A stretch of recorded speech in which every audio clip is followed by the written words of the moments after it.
Good morning. It's 9 a.m. on Wednesday, October 27th. I was just looking at September durable goods numbers and the September stuck in my head. I'm Julie Hyman.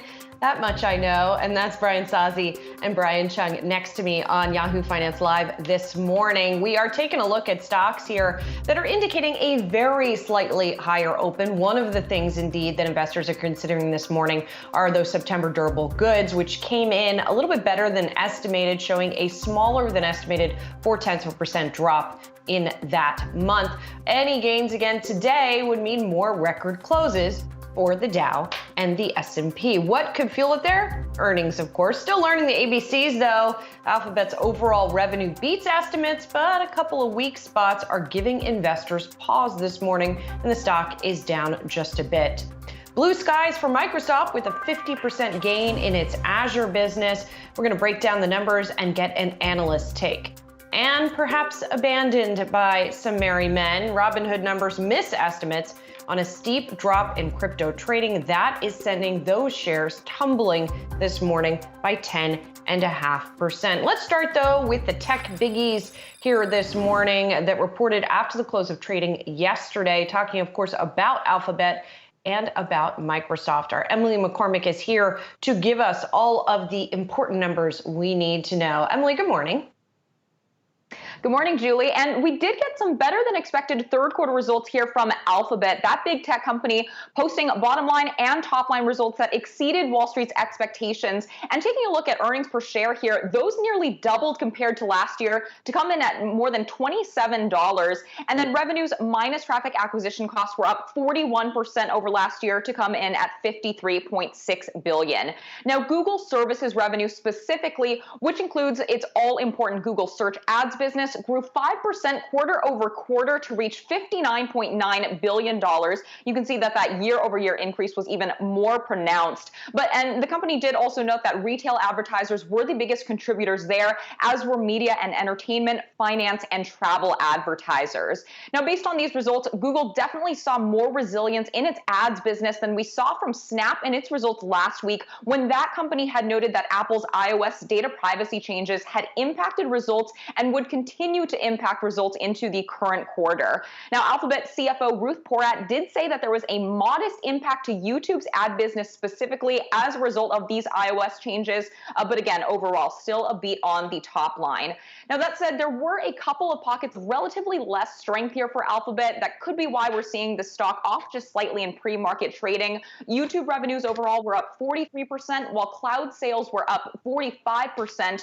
Both of these rates slowed down compared to the second quarter. So again, a little bit disappointing here, considering that those are areas that the street tended to look for outperformance in terms of growth rates. And in fact, just taking a look at what analysts have been saying, JP Morgan analyst Doug Anmuth wrote in a note this morning, quote, 3Q was not quite as clean as Alphabet's recent quarters, as about 3% upside in search was partially offset by 2% lighter revenue in both YouTube and Google Cloud, Alphabet's typically higher growth businesses. Now, turning over to another big tech company that reported earnings yesterday, that was Microsoft. And again, some stronger than expected results here for that company, though that stock is actually getting rewarded for these earnings. And we saw revenue growing 22% over last year to $45.3 billion, driven by a 31% jump in intelligent cloud revenue, and in turn, at about 50% increase in Microsoft Azure, which of course is that all-important cloud business and a competitor to Amazon Web Services. Microsoft also saying on its earnings call yesterday that it expects intelligent cloud sales to come in at as much as $18.4 billion for the current quarter. That also was ahead of estimates, but really a strong beat across all major metrics here for Microsoft. Some strong year-over-year growth rates, as you can see on this board here, and that stock is up about 1.7% in early trading, guys. Thanks very much. Appreciate it. As we have a lot to consider here this morning, Emily, appreciate you bringing us some of those important numbers. Let us dig a little bit more deeply into these. And I want to start with Alphabet here. And what's remarkable to me, Brian Chung, is that a company of this size can grow by the amount that it is growing. And yet in a couple of those areas, we're still seeing it not up to snuff versus what analysts have been predicting. Yeah, certainly. I mean, for what it's worth, it depends on what analysts you're looking at, right? When you take a look at MoffettNathanson, they actually said their overall ad revenues at around $47.6 billion were actually knock on to what they had expected. But yeah, I mean, again, I wouldn't read too much into the pre-market action. First of all, that's not a very significant move at all, being down by 0.1%. But year-over-year figures are very nice for Google across the board. Ad revenues up 44%, YouTube revenues up 43%, and of course, cloud revenues up 45%. But of course, remember that Google pays for traffic, right, in order to get all that search SEO on their site. So that actually required them to fork up more expenses in this quarter. That was also up by 41%. But obviously, 41 is a smaller number than 43 and 44%. So those margins are looking still pretty nice. But again, MoffettNathanson saying that they're keeping their 3,300 price target on Google. And they actually, by the way, like the fact that this is a stock that's trading about 10 times the multiples of expected 2025 EBITDA. That's a lot cheaper than Snap and Netflix. So I feel like, especially with the expectations for Google, even if they did miss by a little bit, it might already be priced in. Yeah, let me hit some points here. I can really spend about 12 hours on this quarter from Alphabet, but I have about 30 seconds. So really, why you're seeing the stock, I think, having been one of the top performing tech stocks or stocks in the entire market this year, this company continues to execute on operating profit margins. Geeky, but it's important when you're modeling the future stock price potential of a Google. Operating margins up 5 quarters in a row, despite the company hiring significantly. Margins are now significantly higher than pre-pandemic levels back in fiscal year 2019. Hat tip to friend of the show, Brent Till, for that fun fact. Next up, another big tech company. We saw it with Facebook. We saw it with Microsoft last night, repurchasing large amounts of their stock. Year to date, Alphabet has repurchased $37 billion of their stock. That is absolutely massive. And last but not least, guys, look what they said on the earnings call about YouTube. Past the 50 million premium subscriber mark. That is recurring revenue coming into the YouTube business. That is a big, big number and another win for Google.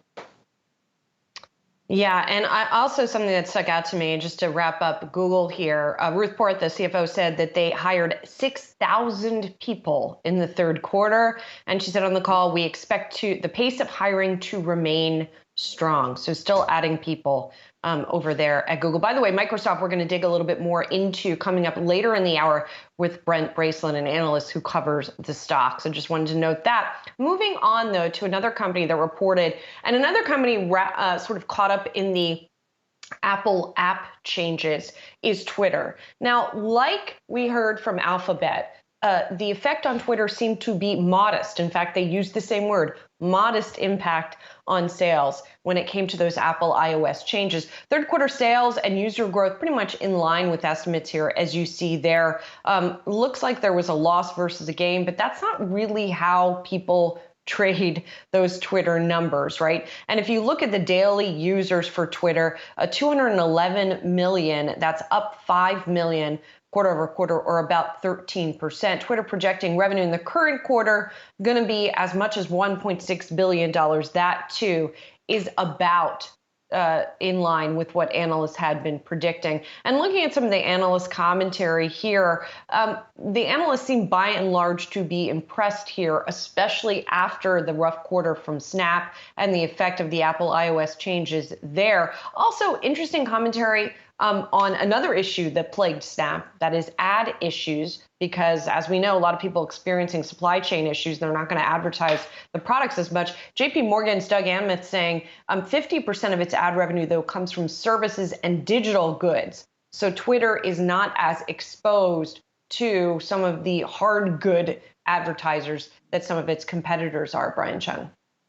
Yeah, and this kind of fits along with the model that we've already seen them unveil of wanting to turn away just from ad revenues themselves. Obviously, they're trying to create some more monetization just for the creators on the app through the tip jar and through ticketed spaces, if you will. Again, those kind of like audio clubhouse-like features on the app. We know that what Twitter does is they try to throw products at the wall, right? We know that was the case with the fleets, which were just as fleeting as the actual product itself, right? It really only existed for a few months during the pandemic when people were bored and wanted to use it like Instagram stories. But if you just take a look at the financials themselves, again, ad revenue is up 41% year over year compared to a weird 2020, albeit is still pretty okay and comparable even to what we saw at Google. Now, of course, their actual revenue size is far smaller when you consider it was about $1.1 billion.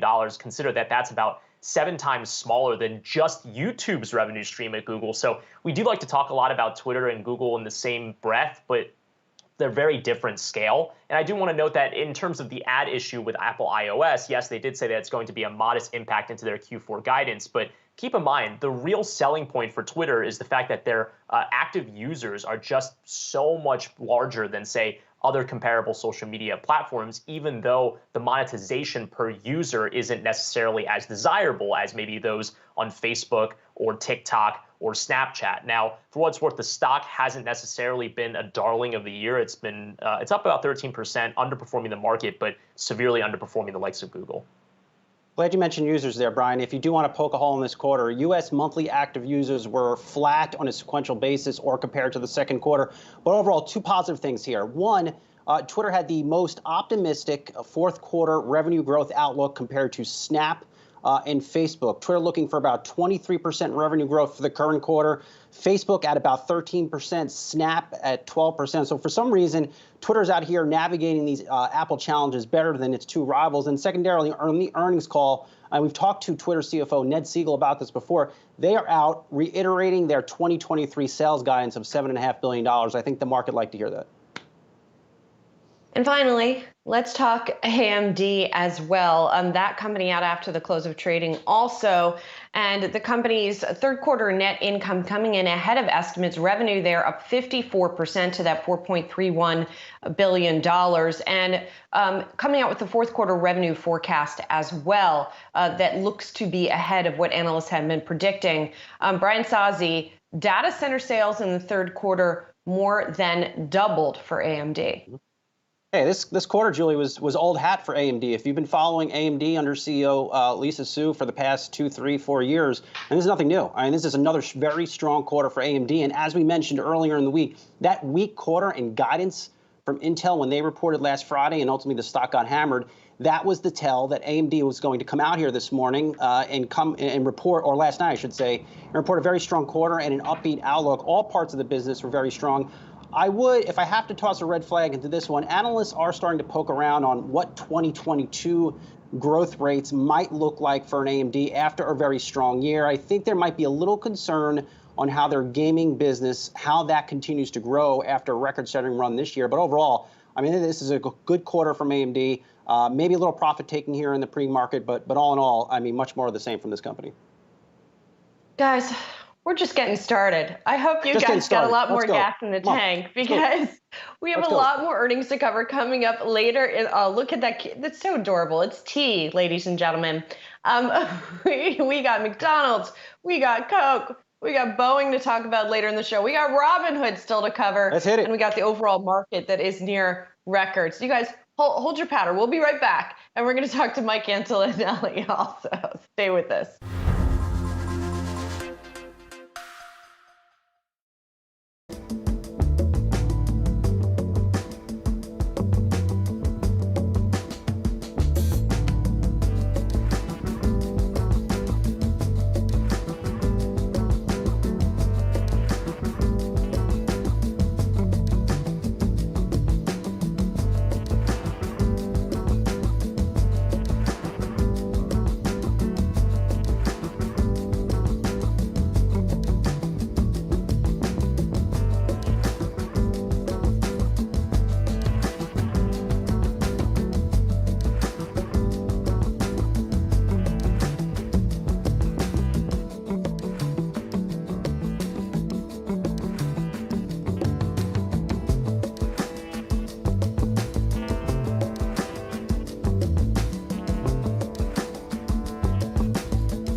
Welcome back to Yahoo Finance Live. The market is looking fertile for more gains into year-end, suggests our next guest. Michael Antonelli is a managing director and market strategist at Baird and joins us now. Michael, always good to see you. My question to you is simple. Buy, sell, or hold stocks into year-end, and why?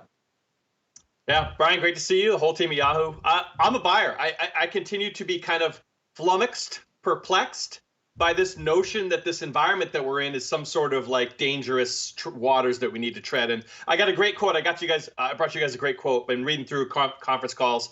Whirlpool yesterday. I'm sorry, 2 days ago. Whirlpool. Today we're operating in a supply constraint and inflationary environment, which is negatively impacting most industries across the world.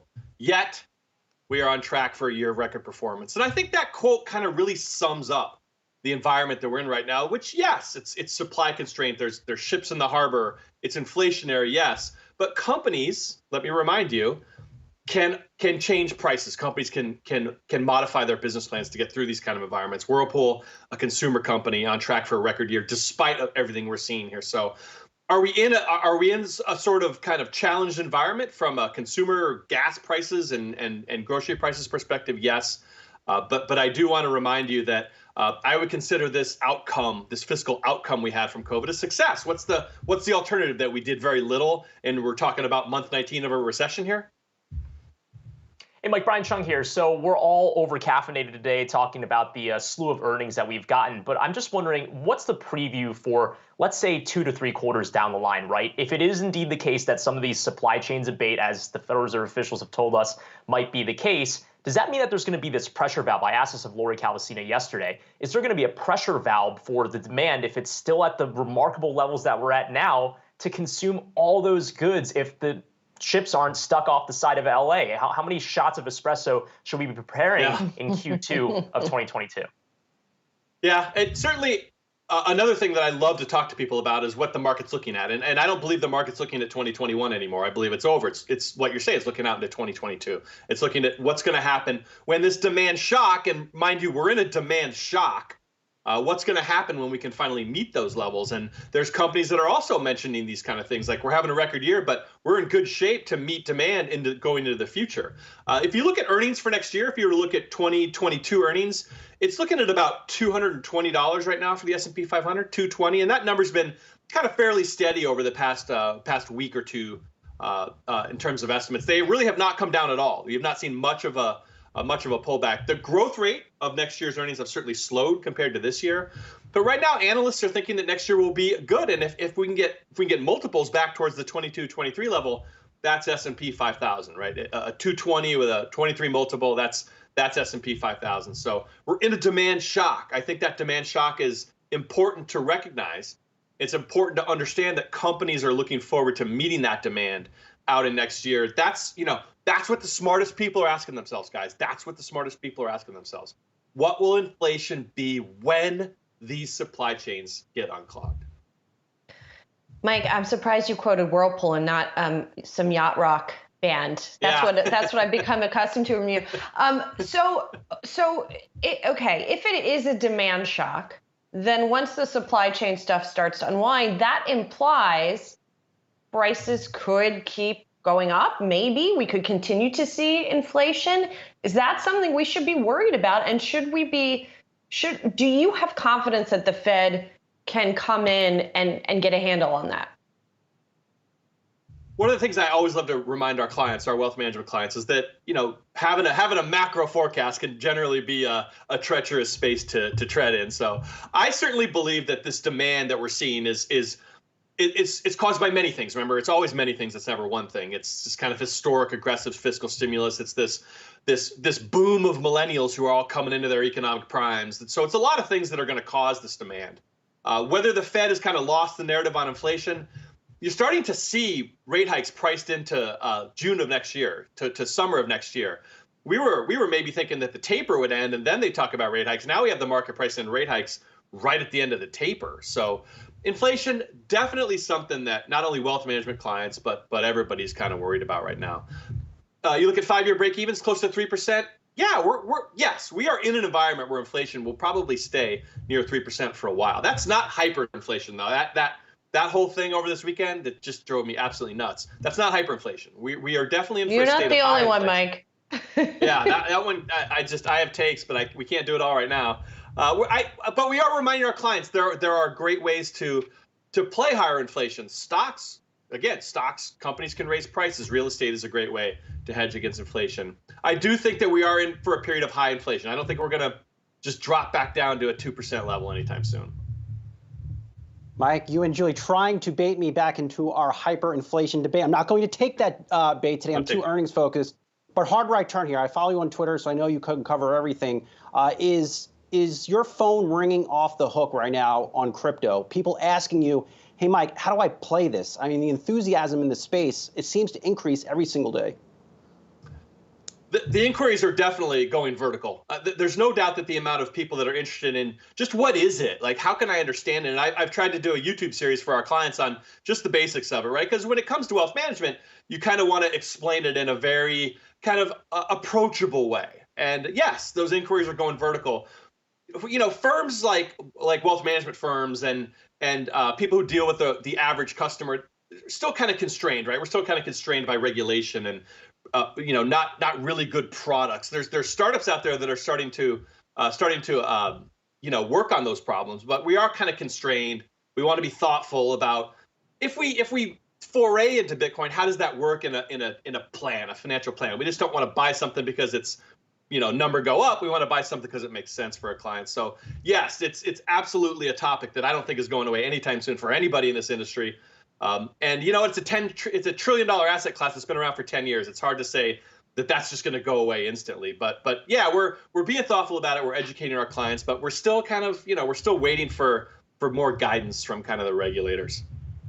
Well, be sure to tweet me your link, Mike, to your Bitcoin trading series. We could all use a little more info here. Michael Antonelli, Managing Director and Market Strategist at Baird. Good to see you as always. Thanks, guys. Coming up, Robinhood shares are getting whacked after lower than expected fourth quarter outlook. I'll divulge what I learned about that outlook from a chat with the company's CFO late last night. Straight ahead.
This is Yahoo Finance Live. We're coming up on the opening bell here this morning, and as promised, we've got a lot more earnings to get through. Let's talk about Robinhood here for a moment, because the stock, notable in its movement this morning, going down by about 10%. You can see there the numbers missing estimates. A lot of it had to do with crypto transaction revenue. It was down 78% quarter over quarter. What's going on here, Saz? Is Coinbase just eating their lunch?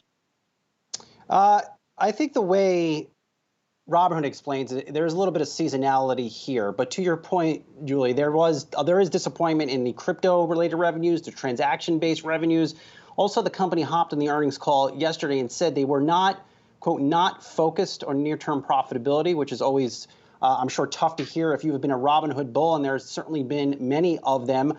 For them, they're really focused on adding a lot more features to the platform. Of course, their new crypto wallet, which has 1 million people in a wait list, that will be rolling out in a few weeks. Now, I did have a chance to talk to Robinhood CFO Jason Warnick last night about the outlook. He's telling me, quote, looking ahead, what we did is we looked at the first couple of weeks of October, and we made what we think is an appropriately conservative assumption to arrive at our guidance. So from that perspective, Robinhood views their guidance as somewhat conservative, and that guidance is for fourth quarter sales of about $325 million. The consensus estimate into that report was for about $497 million.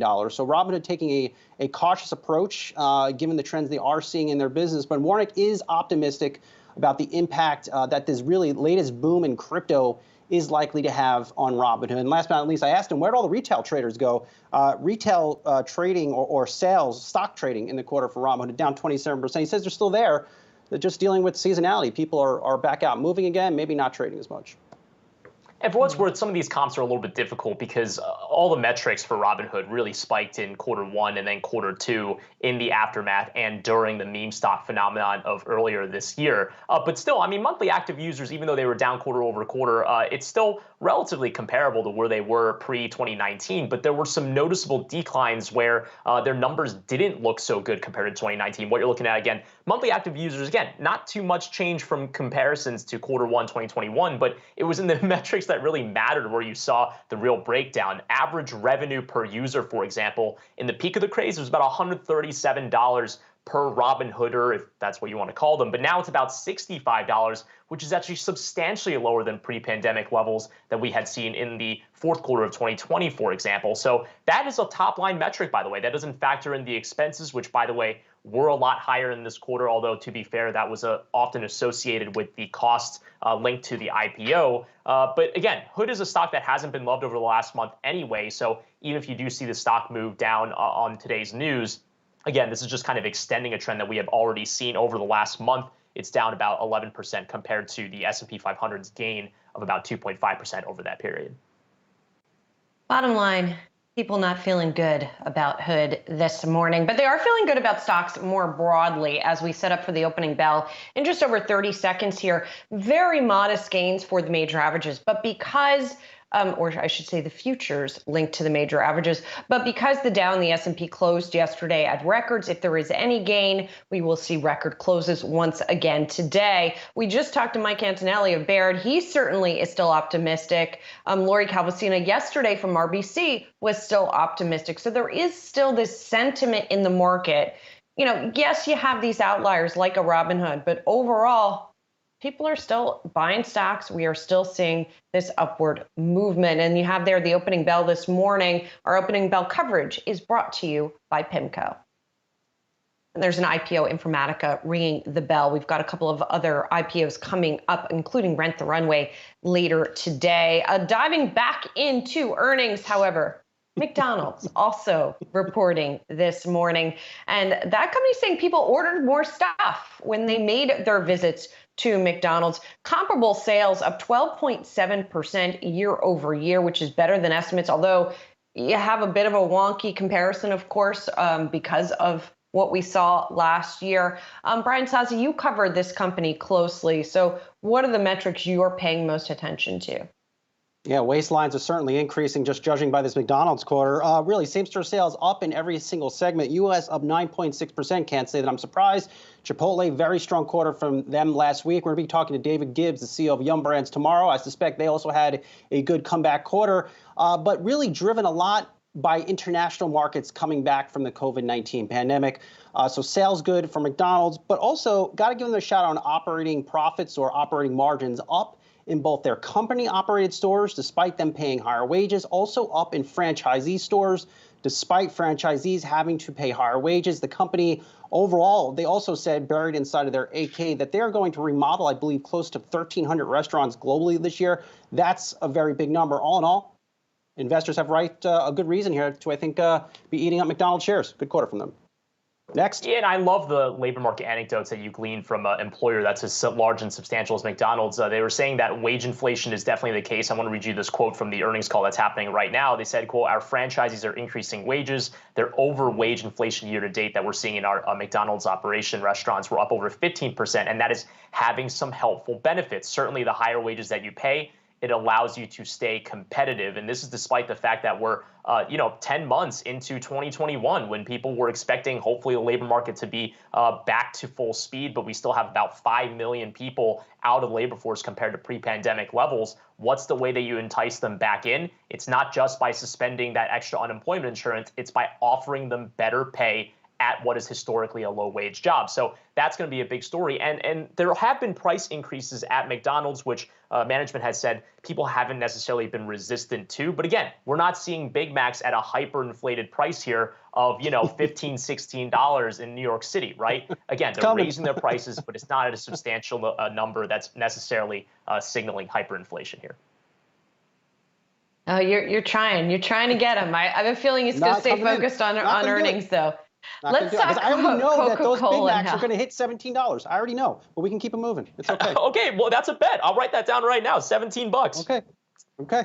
All right, everyone take notes. In the meantime, let's move on to Coca-Cola. There we saw the company beating estimates on both the top and the bottom line, and also coming out with a forecast that it was raising for the full year. Organic revenue, which excludes effects of currency and acquisitions, was up by 14%.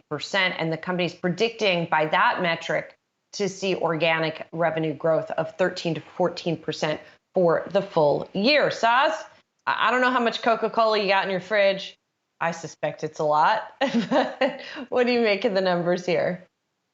I do like the new Coke Zero. I like the new branding on the bottle. It's very rad, as 80s kids would say. But nonetheless, I'm going to ding Coke on two things here. I know you're seeing the market embrace this quarter. One, adjusted operating margins down 40 bips or basis points in the quarter. Don't want to see that. Secondarily, North America operating profits core, which excludes currency, only up 13%, in line with their organic sales growth of 13%. In a perfect case, you want to see companies growing operating profits faster than sales. Coke didn't do it. But overall, a good comeback quarter. Like we heard from McDonald's, international sales really coming back strong for Coca-Cola, raising their organic sales outlook to 13 to 14% from 12 to 14% previously.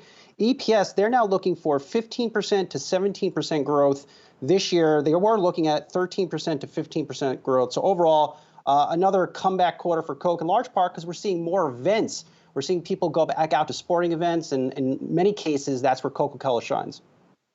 I mean, as someone born in the 90s, I have no idea what rad means, but I'll just let that one go. Another point that was worth raising in the earnings release from Coca-Cola was really their marketing spend, right? They had effectively turned off the spigot during 2020 because who are you going to try to market to when everyone was stuck inside? But they're really ramping that up again. And it's not in the United States. It's not like we're seeing Coca-Cola ads all over the place on the East Coast, at least where I live. I haven't seen any, certainly. But it's really in Asia where they've been emphasizing getting that marketing up. And we saw in China, for example, James Quincy on the earnings call saying that that was an area where they saw a direct effect of increasing marketing on the consumption of their brands. For what it's worth, for most other companies, increased spend on marketing means increased expenses, not always a good thing for the bottom line, but for Coca-Cola, that's a leading indicator for more sales in the future. Only a brand as storied as Coca-Cola can do that. That's a really interesting point for this quarter that we might expect to see a trend going forward as we get closer to 2022. All right, finally, let's talk about General Motors. That company also coming out ahead of estimates here on both the top and the bottom line. It raised its forecast for the full year, and it sees its full year adjusted auto free cash flow of $1 billion, which is actually a little bit lower than it had seen before. Now, the company is talking about the semiconductor shortage and the effect on its business. It's seeing increased commodity and logistics costs. It says it's seeing strong pricing on full-size pickups and full-size SUVs, which has partially offset the increase it has been seeing in cost. But it looks like perhaps, if I had to guess, Saz, it's that free cash flow number, perhaps, that is weighing on the shares this morning. Well, I also tweeted out a chart, too, looking at their, buried in their presentation, their market share by product category. They lost market share all over. And I know they like to pin the blame on the semiconductor shortages, but it's still not good optically that GM, at least according to its investor presentation this morning, they lost market share in large parts of their business. Also, I don't think the market likes to see the adjusted operating profit margin for GM, 10.3%, last year 15%. This was a company that was supposed to be seeing significant margin increases or inflation in margins, guys, because they cut a lot of costs. So I will leave it there on GM. But fun fact here, they do note that the third quarter U.S. average transaction price for one of their vehicles, $47,000, and that's before if you have to replace the batteries because of their EV problems. But still, that's a lot of cost. I mean, it is expensive to buy a car, guys. $47,000, that's not cheap. Yeah, that one definitely stuck out to me, the $47,000 number as well. Well, I don't know, if you're not going to buy a new car, maybe you can buy a used Hertz car through Carvana. That's a new deal that's being announced this morning, which we'll give details on a little bit later on. Right now, we're going to take a break, though. But before we do, I just want to check on one more stock quickly, and that is Novavax. It is up 14% this morning, and that's because it submitted its first filing to get authorization for its COVID-19 vaccine. That filing coming in the United Kingdom, and it says it's going to follow with some other markets, not including at this time the FDA. Our Anjali Kamlani had the chance to speak to Novavax CEO Stanley Erck, and we are going to hear from that interview a bit later on. But next, we're going to hear from our own Jared Blickery on the floor of the New York Stock Exchange. So stay with us.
Welcome back to Yahoo Finance Live, 11 minutes into the trading day on this Wednesday, October 27th. So let's get a breakdown of all the happenings on the floor of the New York Stock Exchange with our very own Yahoo Finance's Jared Blickery. Jared, I'm seeing some numbers up, some numbers are down.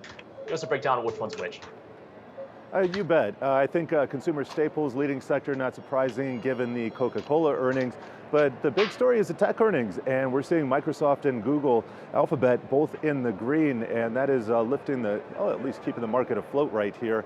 Not necessarily a lot of action anywhere else in sector land, but looking at some individual names here, we got Robinhood. Ooh, what a story there, down to 35, 36 per share. That was basically where it was trading on its first day that it listed. So gotta kind of keep an eye on that. And then of course it led to a sell-off in Bitcoin. And let's just talk about Bitcoin for a little bit.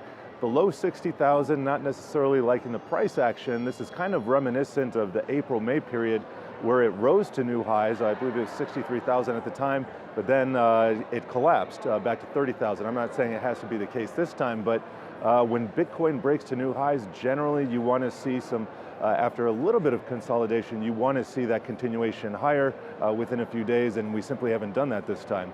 Now, we also have new Bitcoin ETFs coming to market. Not only is one listing on the New York Stock Exchange tomorrow, this is going to be another one of those futures-linked Bitcoin ETF that Gensler has green-lighted. But Valkyrie's fund, which just launched their own Bitcoin ETF last week, has applied for a leveraged one, and that's going to be levered to a whopping 1.25%. As some people on Twitter noted, what kind of leverage is that? Is that for ants? But nevertheless, we're getting these products coming to market. They're not perfect, but I think there's going to be a whole host more. And in a short time, you're going to be able to short Bitcoin. You'll also be able to trade it on a leverage basis. All of this is finally rolling in, well, I should say trickling in, because it hasn't been quite the avalanche that people were expecting when Gary Gensler first took the office, but nevertheless, finally seeing some incremental improvement on that front. Thanks, Jared. Yeah, again, at the same time, though, Gensler saying at our All Market Summit earlier in the week that there's still some obstacles to getting a spot product up there. But thanks again for that breakdown. Great interview, by the way, the other day.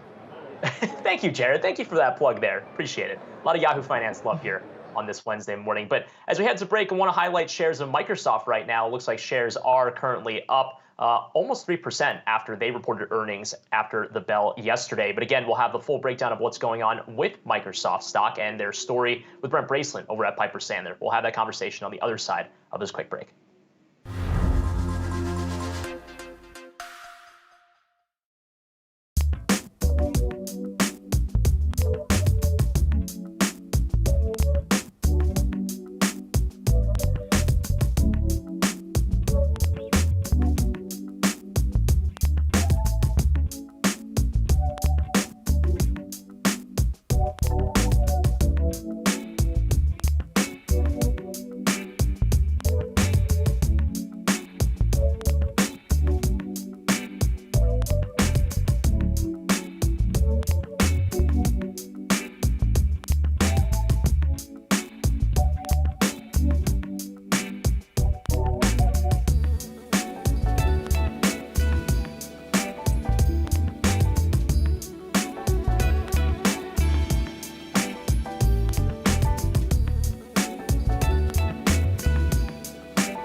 Microsoft is the top trending ticker on the Yahoo Finance platform right now after its earnings last night, which sure makes sense to me and clearly a lot of other folks. The company pummeled analyst profit estimates on the back of strength in Teams and cloud services. Microsoft's revenue outlook was also rather upbeat. Brent Bracelin is an analyst at Piper Sandler and covers Microsoft and is here with us now. Brent, thanks for taking some time on a busy earnings season morning. I want to lock in on Azure, their cloud services business. Sales up 48%, accelerated compared to the 45% growth rate in the prior quarter. Is Microsoft gaining market share from AWS? Listen, I think they're gaining share from on-prem. If you think about the cloud market, about 13% of the overall cloud industry has kind of transitioned to cloud. So they're not necessarily taking share from AWS. It's Azure and AWS basically taking share from the traditional on-prem vendors. But absolutely, Microsoft put up, 22% growth? That's the highest in 7 years. Profits are at a 10-year high. All of that is driven by their cloud business, Azure being kind of the primary growth engine, and it's now about 21% of Microsoft's revenue. That's up from 9% just 3 years ago. So Azure is the growth engine here, driving just stellar results from Microsoft. When we heard about supply chain from the company, because that's something we're paying attention to from everyone pretty much, they've talked about the effect on the Xbox business, but that things should start to maybe improve going into next year. Is that something that is a concern for you? You know, gaming has kind of become one of the $10 billion kind of segments. It is kind of an area they like to grow further. You saw better than expected kind of growth, even with tough, Xbox compares a year ago. But the real story here continues to be cloud. This mix shift to cloud is closing in on about 50% of the revenue. I think that's going to mask, and their share gains on-prem will mask any sort of like slowdown or supply chain issues they have on those much smaller kind of gaming Xbox business. So the story, I think, still is cloud. Can we ask about advertising here? It's Brian, by the way. So that crossed over the $10 billion run rate milestone you noted. What's the story for that? Is that also going to be a narrative, even if cloud is kind of catching all the attention here in the quarters to come? Yeah, I mean, listen, the company is very focused around driving durable growth. And one aspect of driving durable growth is the fact that you have multiple growth engines. And you're absolutely spot on. Advertising crossed over $10 billion for the first time. I don't think most people think of Microsoft as an advertising business, but they do have lots of communities, developer communities, obviously a big LinkedIn community. And you're going to see, I think, advertising, given that's a $500 billion market, Microsoft, small player in it today, but absolutely thinking over the next 5 to 10 years, watch Microsoft. I do think that advertising will be a targeted area they focus on. And just like they're gaining share in cloud, I think there's an opportunity to gain share in another very big market, advertising. Brent, I've been very impressed with the cash levels coming out of big tech. Facebook last week, Alphabet yesterday, Microsoft, billions of dollars in cash. Microsoft is putting some of that to use, repurchasing their stock. But given the levels they are sitting on, do you expect another acquisition from Microsoft in the next 12 months? And what could be attractive to them? Lots of different areas that we think Microsoft could acquire. So yes, we think Microsoft will continue to be acquisitive. I think there's plenty of opportunity for them to continue to kind of expand their cloud application footprint. If you think about it, they have less than 10% market share in front office applications. They have over 80% share in middle office productivity tools, but really less than 10% share in back office as well. So plenty of cloud application companies that could go out and acquire and really strengthen their enterprise footprint. But I wouldn't just isolate it to just enterprise kind of applications. Again, talked a little bit about advertising. Wouldn't be surprised if they were to go after some consumer-orientated kind of opportunities out there that really bolsters that advertising business as well. So yeah, absolutely, you always have to think about Microsoft being acquisitive, given the success they have, the growth focus of the company, and then obviously the cash war chest they have. Yeah, a lot of financial firepower. That much is for sure. Brent Braceland, analyst at Piper Sandler. Thanks for taking out a few minutes this morning. Appreciate it. All right, today for our stat of the day, a numbers play on Google after its own strong earnings report. Google stock is up 58% this year, more than double the gains in the S&P 500. It posted operating profits of $21.03 billion in the quarter, up an impressive 128% from the third quarter of 2019, aka pre-pandemic. Had to begin for these fun stats to our executive producer, Valentina Caval, who's just really on fire this week with these stats. All right, coming up, Rent the Runway is expected to make its public markets debut today. Julie Hyman is back with a hot take ahead of her interview with the company's CEO.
The IPO train is still rolling, and today Rent the Runway is going to hit the street, likely set to get a $1 billion and change valuation as investors weigh the demand for a rental service for clothes. That company will be going public via the stock ticker RENT, R-E-N-T, price range apparently between $18 and $21 a share.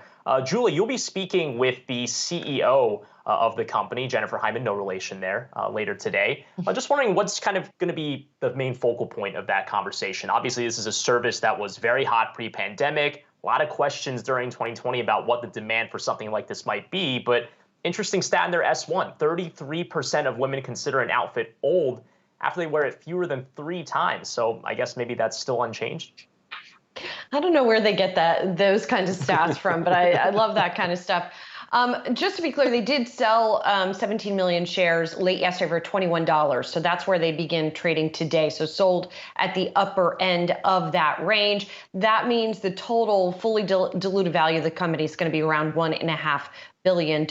Let's talk subscribers for Rent the Runway, because that is really where it gets almost all of its revenue from monthly subscribers, some of whom then end up purchasing things, which is another source of revenue. And then they have sort of occasional renters as well who rent for events and such. So as of September 30th, the company had nearly 112,000 active subscribers. Now that means folks who have not paused their subscriptions. In 2020, that number fell to just under 55,000 from about 134,000 in 2019. So put that all together, there was a big dip in 2020. They have come back this year, but not back to the pre-pandemic levels. And when you're looking at a company like this, you're talking about losses that are continuing as still a relative startup. In the first 6 months of this year, a net loss of about $84.5 million on revenue of just over $80 million. And, you know, it's always fun to look at the S1 about things like the risk factors, for example. We've grown rapidly in recent years and have limited experience at our current scale of operations. If we are unable to manage our growth effectively, our financial performance may suffer. So that's something that I'm thinking about when I think about this company. I cop to being a customer, a longtime customer, in fact, Run the Runway as well, and they have shifted, their logistics partners multiple times, including just this year, going from FedEx back to UPS. So that's something that I'm curious about as well. So just a lot to consider here when you're looking at this IPO. Yeah, my deep thought on Rent the Runway, Julian, it's something I'll think more of this weekend as I drink some more coffee. Is this just a business that should be part of Amazon? Why not join forces with Amazon and just tap into their logistics amazingness? And it makes a lot of sense from Amazon's standpoint. I mean, imagine the data you're getting on a very valuable customer base, more data. I don't know. That's something I have to think a little bit more on right now. Too much for me right now. It's earnings season. That's all I have for you. I don't know. I feel like if Amazon was going to buy them, they would have done it already. Is it true, Julie? I mean, do you feel that way? If you wear something less than 3 times, it's like it's old? Are you part of that 30%? I don't. No, I don't. But I mean, I do like the business model. It makes sense for me. All right, and again, we'll have the discussion, which our own Julie Hyman will be hosting with the CEO of Rent the Runway. That's Jennifer Hyman. That'll be happening at 12 p.m. Eastern, probably shortly before their actual stock ticker ends up hitting the tape on the NASDAQ. Well, we'll have more market coverage of everything as we get closer to the 10 a.m. hour on the other side of this break, including all the happenings with Alphabet's third quarter earnings. We'll be right back.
Welcome back to Yahoo Finance Live. I'm Brian Sozzi, joined by Julie Hyman and Brian Chung. Let's get a quick peek at the markets on this earnings report heavy Wednesday. Seen a lot of green on the screen as investors digest some pretty good earnings reports, or I should say very good earnings reports from the likes of Alphabet, Microsoft, and even Twitter. The Dow up about 52 points, the S&P 500, NASDAQ also nicely in the green so far in the session. Now here are a few other things we are watching for you right now. The restaurant recovery continues. McDonald's is out with much better than expected results on the back of strength in the U.S. and overseas. Lots of Big Macs sold there, to be sure. The upbeat report mirrors what we heard from rival Chipotle last week when it reported earnings. Robinhood shares are under big time pressure after a weak fourth quarter outlook. The company's CFO, Jason Warnick, told me in an interview the outlook is, quote, appropriately conservative based on trends being seen in the business so far in October.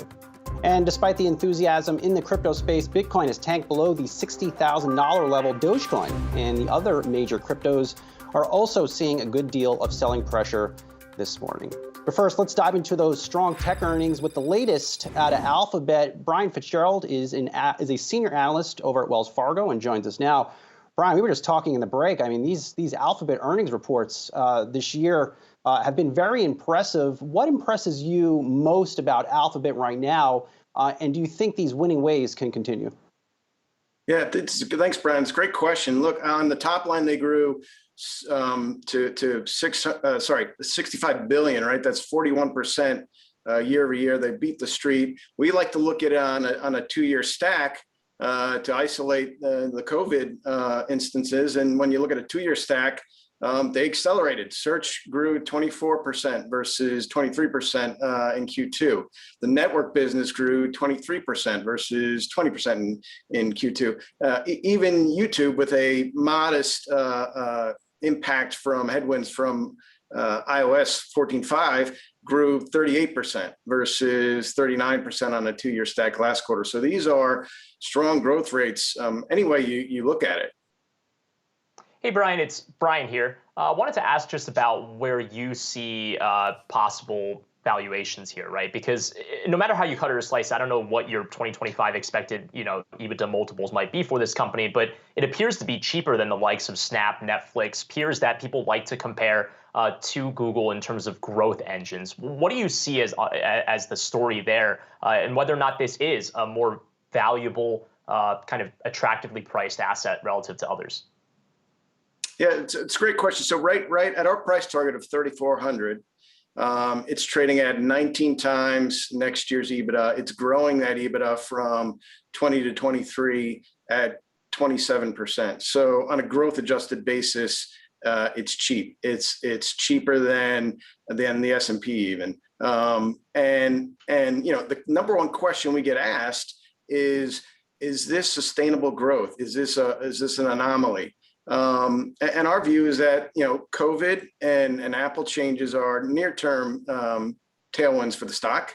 But more importantly, resurgent, and what's driving that is resurgent last touch attribution, bottom of funnel Google search. That's strong. They exited the pandemic with strong omni-channel and e-commerce tailwinds and strong presence there. Those are going to be persistent. And so we think the strength is durable. And we're not even talking about, what about this new search model they rolled out, multitask unified model. That's 1,000 times more powerful than their last model. They just rolled it out in June. It can translate 75 languages across text, images. So, net, their product, the utility of the product, the efficacy of the product just continues to get better and better. So, Brian, it's Julie here.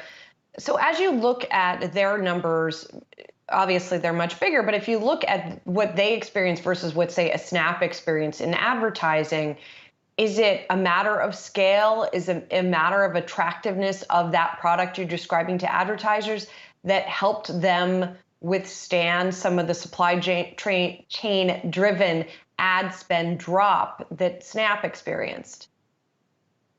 Yeah, it's a great question, Julie. So when you look at what they reported in the quarter, they had strong growth on all fronts across advertising, across e-commerce, across digital media engagement, across cloud, and maybe most importantly, just changing consumer behaviors. That's driving, those are 4 or 5 tailwinds I just mentioned that are driving Google's strengths. When you look at what transpired with Snap, it's a little bit smaller universe. It's absolutely more levered to iOS, and so that is problems that Google just doesn't face with their scale. Can we talk about expenses? Because there was a lot of headcount growth, but largely the story for the third quarter remained kind of flat. How much is CapEx a part of this equation? Because we know that not just in the financial services or tech industry, for example, across the board, we've seen this post-pandemic trend of wanting to spend more on CapEx. Is that something that you're seeing at Google or would like to see at Google? Because for a lot of these tech companies, that's a big story for capacity in the longer term story for these stocks. Yeah, it's a great question, Brian. So the CapEx is part of that is behind Google Cloud. There's a lot of opportunity there. It's unprofitable right now, but it's growing very rapidly. So we don't mind that, quite frankly. When you look at the expense, the OpEx control in the quarter was pretty phenomenal. TAC was stable at 22%. OpEx grew 19%. That's down from 22% last quarter.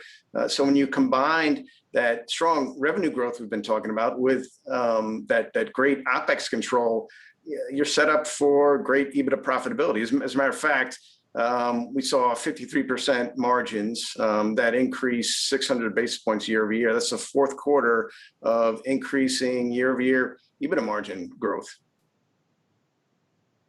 All right, we'll leave it there. Brian Fitzgerald, Wells Fargo senior analyst. Thanks for hopping on last minute. I know it's a busy earnings season morning. We'll talk to you soon. Thanks. All right, the debate around a billionaire's tax has resurfaced in D.C. Yahoo Finance political correspondent, I should say, Jessica Smith, has the details. Jess. Yeah, Brian, Senator Ron Wyden, the chair of the Senate Finance Committee this morning, released what he's calling a plan for a billionaire income tax. How it would work is it would apply to people who have $1 billion in assets or make $100 million per year for 3 consecutive years, and billionaires would have to pay taxes on unrealized gains or take deductions for losses on stocks, bonds, and other tradable assets every year. Non-tradable assets like real estate would be taxed at sale, but there would be a fee, basically interest on the tax they deferred while holding that asset. That's how Senator Wyden describes it there. There are also rules in this bill to make sure that people cannot evade the taxes that they owe through gifts, trusts, or other strategies.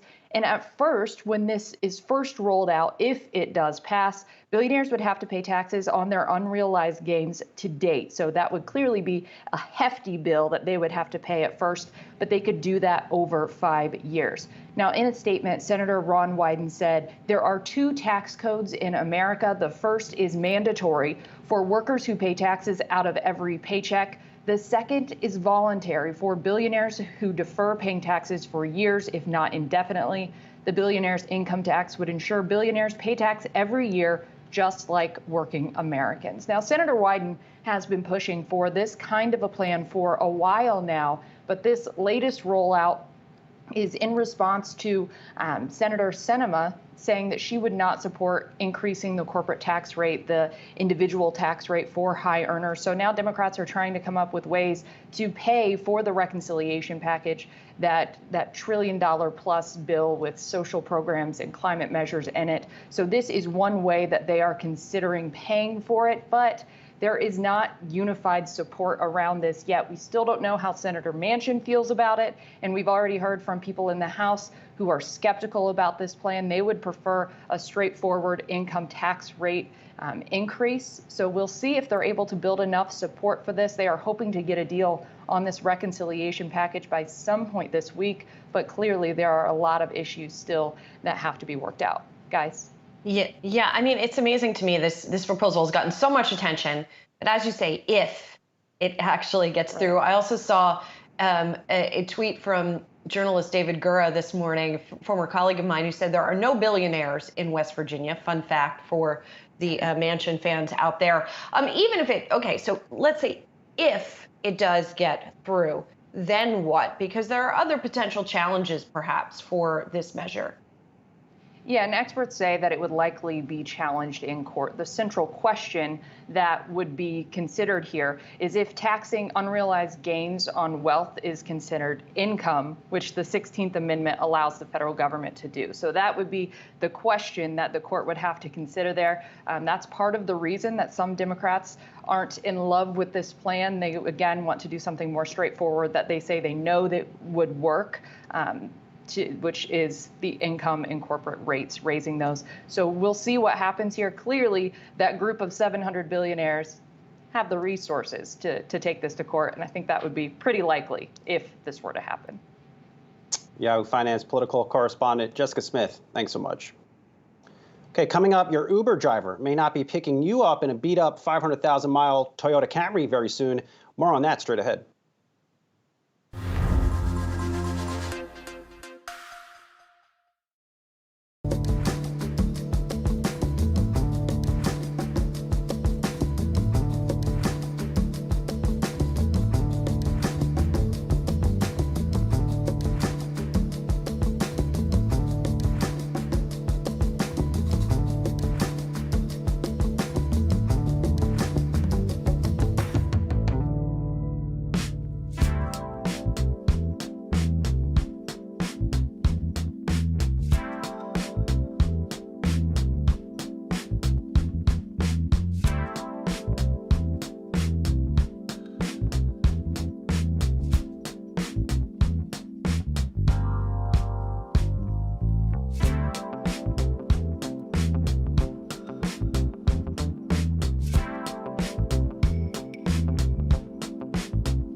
A Food and Drug Administration Advisory Committee has recommended the authorization of the Pfizer-BioNTech COVID-19 vaccine for kids ages 5 to 11 years old. That endorsement will now be considered by the full FDA, which could announce its decision within days. Then next week, the CDC is expected to make its own recommendation. The vaccine dose for children would be 1/3 the amount given to those ages 12 and over, administered in 2 shots given 3 weeks apart. Starting next year, cruise ships will no longer be required to follow the strictest COVID-19 guidelines in U.S. waters. That's according to the CDC. On January 15th next year, cruise companies will be able to choose the COVID regulations they want to enforce. Just under a year ago, an order was issued that required 95% vaccination of passengers on U.S. cruise ships. That measure was due to expire on November 1st, but was extended until January 15th. This move part of efforts to gradually reopen the U.S. to international tourists. And Uber drivers may be getting some of those Teslas that were bought by Hertz in that big deal signed earlier this week. In a new exclusive deal, Hertz will give Uber drivers access to up to 50,000 Teslas. they'll be offering a preferred weekly rental rate for unlimited miles. Uber will incentivize drivers in turn with $1 a ride for using electric vehicles and 50 cents to each rider who chooses that option. At the same time, Hertz is getting rid of some of its legacy fleet. It's going to sell cars it no longer wants through a deal with online car marketplace Carvana, which will earn a commission. Those Tesla shares, they just keep going up. Hertz, which trades over the counter, also going up. Uber taking a little bit of a hit, but Carvana also to the upside today. So a lot of moving parts here for Hertz as it remakes itself post-bankruptcy. All right, well, let's take a look at the market action about 45 minutes into the trading day on this Wednesday. And for that, we bring in Yahoo Finance's Inez Ferre, who brings us the market check, which is brought to you by PIMCO. Inez, what are you watching this morning? And Brian, taking a look at the NASDAQ, that's up about 0.2%. That's mostly because of big tech and their earnings, but also looking at the Dow relatively flat. Let's take a look at a couple of individual movers on the Dow. We're watching Boeing this morning after the company reported its quarterly results. Its adjusted loss per share coming in wider than what the street had been expecting. Revenue also missing analyst expectations, weighing on results. You had a $183 million in costs for the interrupted production of the Dreamliner, the 787 Dreamliner. If you take a look at this stock, year to date, it's down about 2% over the last 6 months. It's been trading kind of sideways or down a little. And then looking at Microsoft, that's up to new highs, up more than 3% after reporting its quarterly results. We're also watching Visa. This is dragging a bit on the Dow, down about 4% after the company reported its quarterly results yesterday, topping estimates, but its revenue forecast for 2022 disappointing Wall Street analysts, with some analysts saying that it looked conservative. And then looking over on the NASDAQ 100, we are watching Tesla, as Julie was just mentioning, just going up and up 3% today. And if we look at the EV space, we're watching a couple of movers there. I'm watching GM, that's down more than 3% after the company reported its quarterly results, beating on the top line, a big beat on the bottom line, with earnings per share coming in at $1.52 versus a consensus of 97 cents. But CEO Mary Barra saying that commodity prices and logistics costs are increasing, but strong pricing is helping offset those higher costs. She also says that the chip shortage won't get fully better until the second half of 2022. And finally, want to mention Lucid up more than 5% after the company announced confirming its customer deliveries, those first deliveries of the Air Dream Edition. Those will take place on October 30th at a special event in California called Dream Delivery. Brian? Yahoo Finance's Inez Ferre, thanks so much. On the other side of this break, we'll get a breakdown of what's going on as the government starts to think its approach to stable coins, referring to more so the likes of a USDC instead of Bitcoin and Ethereum, but still a very interesting development in the crypto space. We'll have Jennifer Schomburger right here, Yahoo Finance, breaking all of those updates down. We'll be right back.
We spoke with SEC Chair Gary Gensler earlier in the week, who mentioned that stablecoins are a lot like chips at a casino, but we might get more regulatory clarity on exactly what he means by that when the president's working group, which is actually led by the Treasury, is going to release its report on stablecoins, which could include some recommendations for how to approach the space. For more on this, let's bring in Yahoo Finance's Jennifer Schomburger, who's been covering this pretty closely. Jen, obviously, we don't know the details of this report yet, but what are you expecting based off of the chatter down there in D.C. on what we might glean from that president's working group report?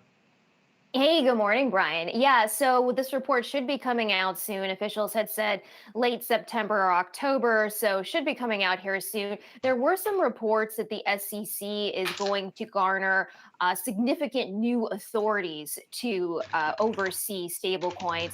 However, an official that I spoke to that's involved with that report telling me that the SEC is not going to be given significant new authorities, but will just retain the current authorities that it already has over stablecoin. Now, we know that regulators have been considering bank-like regulations to oversee stablecoins, sort of regulating them like bank deposits.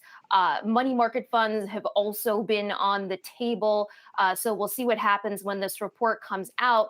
In speaking with the head of the Digital Chamber of Commerce, which is the largest lobbying group in the crypto industry, they tell me that they're concerned, actually, from what they're hearing from regulators, specifically on the notion that stablecoins could offer systemic risk to the financial system. Perianne Boring, the head of the Digital Chamber, telling me that she just doesn't see how that could be the case, given that U.S. stablecoin issuers, and that's what they focus on, so not Tether, mostly are backed with cash and very liquid assets. So she does not see it as a systemic risk. So certainly we'll see what happens when this report comes out. And one interesting follow-up here is, again, how this approach would work. And again, to emphasize, this is the president's working group, so it's not like it's just the Treasury that's trying to figure out what's going on here. A lot of regulators could be involved, including the SEC on one front. But have the FDIC, the Federal Reserve, the OCC, those primary banking regulators been involved with these discussions? Is there any sort of indication about how they might want to approach these types of things? We heard Fed officials flag the risk of money going out of prime money market funds and into these types of largely unregulated securities. But any indication on how they might be called to the front lines in this? Yeah, so Treasury is taking the lead on this, but they are working very closely with the other regulators. Unclear at this point whether the FDIC would insure stablecoins as they do regular bank accounts. So there have been some reports out there that that may be on the table. We know that the OCC has been considering granting national bank charters to certain entities. So we'll see if that is on the table as well. The Digital Chamber of Commerce says that that should not be mandatory. Rather, it should just be an option if stablecoin issuers opt for that. So again, most of those agencies not getting ahead of the Treasury here, who's been the lead on this, but working closely, whether it's the potential for capital requirements, bank charters, FDIC insurance, and what have you. All right, a lot of possible routes to go down. But again, we'll get more clarity once that report comes out. Yahoo Finance's Jennifer Schomburger, thanks again for breaking all of that down for us. Well, on the other side of this break, we'll get a pulse on the impact of the supply chain issues in the connectors and sensors industry. We'll have TE Connectivity on the program to talk a little bit more about that. We'll be right back after 2.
Automotive and electronic supplier TE Connectivity is out with better than expected quarterly earnings. The company's outlook for the current quarter fell short of some analyst projections. Let's dive in here with TE Connectivity CEO Terrence Curtin. Terrence, always nice to see you. Sales up 17% in the most recent quarter, despite all these supply chain bottlenecks. Where are you seeing the most strength in your segments, and what's driving it? Hey, Brian, thanks for having me again. And I think the strength overall is still very broad. So it isn't just one segment. I think what you've seen is continued strong demand in our largest segment around transportation. Certainly what we do in the cloud has been strong throughout the pandemic, and we see an industrial environment with CapEx accelerating, improving. So demand-wise continues to stay strong. But like you sort of said a little bit earlier on supply chain, how does our global supply chains really catch up to service what's really good demand pretty much across the board? Good morning, it's Julie here, Terrence. Give us a little more color on that, if you would. What exactly are you seeing in your supply chains? Are you starting to see things alleviate a little bit so that you are getting more product in and are able to get it to your customers? Actually, I think it's a tale of two cities. There's one part is what are our customers feeling, and then what are we feeling? I would tell you our supply chains got a little bit better over the past 90 days, where we're getting more material in. Still not at full demand level, but getting more in. But there are pockets that are really impacting our customer. I'm sure you talk a lot about semiconductors, but when you think about the end product, like a car, there's 30,000 parts, and all 30,000 need to be there to make that car come together. And there's still pockets where there's shortages that are creating a lot of unevenness from our customer back into us. But one of the things that has been nice over the past 90 days, in our case, our supply chain's gotten a little better, and I hope that continues so that we can make sure we help our customers get to the end demand that's out there in the world, and that's still very good. Hey, Terrence, Brian Chung here. Tell us a little bit more about that end demand for our viewers who maybe aren't familiar with your company. Who are you supplying right now, and what does the demand look like? Because it's kind of a tale of two cities right now. When you talk about the inability to get product to certain people, that could be because the demand is outsizing the amount of supply that's out there, or it could be because it's just a lot of demand underlying it, right? So what's the story on that front based off of your conversations with your suppliers? When you sit there, there's really two faces that we touch. We touch upon products that go to the consumer, like autos, like appliances, where we're in their connectivity and sensors that are in there, as well as in medical devices. And in those cases, all of those areas have come back very hot. The consumer's been hot and has demand, but certainly there isn't supply. And that's where we're trying to catch up, as well as our supply base. The other area that's been accelerating more recently has been as people are putting capital into place. That could be around EV factories. It could be around semiconductor capacity. That creates additional stress. And what occurs on both of those demands, we're well above 2019 pre-COVID levels by about 19%, about 10% over 19. And that is creating stress in the overall supply chain as demand has been strong. And consumers, as well as some companies, are feeling that they can't get total supply, but it is an element of a hotter demand environment than we all expected coming out of COVID.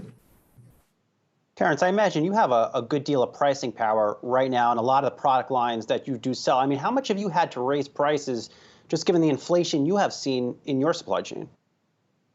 So we started to actually increase prices back in January. So when we started to see some of the inflation around things like metals, things like plastics and resins, we started to increase prices.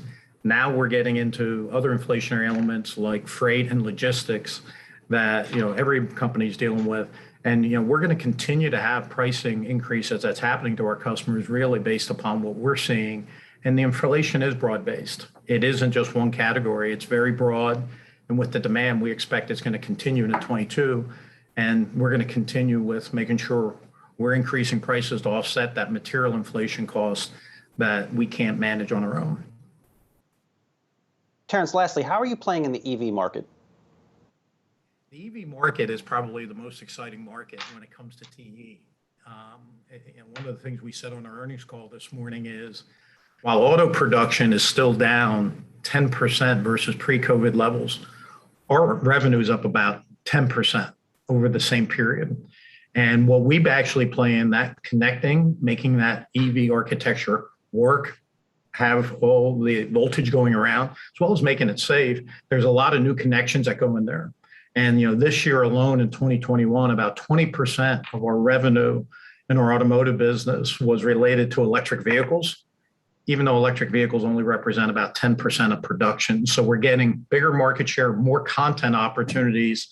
And what's really exciting to us, not only about those opportunities, is EV production went up about 50% last year. And we continue to see that's going to continue globally. And at TE, we service all the major OEMs around the world. And we get to make sure that that adoption happens and partner with the best companies in the world on it. So a really key growth driver for us as we continue to help make sure electric vehicles are more prominent on the planet. I'm not yet a buyer of an EV, but maybe at some point over the next 25 years, maybe. I'm not sold yet. TE Connectivity CEO. We hope we can convince you on that, Brian. All right, we'll take it offline. Always good to see you, Terrence. Novavax is out with news on the COVID-19 vaccine front. Yahoo Finance senior healthcare reporter Anjali Kamlani chats with the company's CEO. Coming right up.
Novavax is out with news on the COVID-19 vaccine front. Yahoo Finance senior healthcare reporter Anjali Kamlani talked exclusively with the company's CEO, Stanley Erck.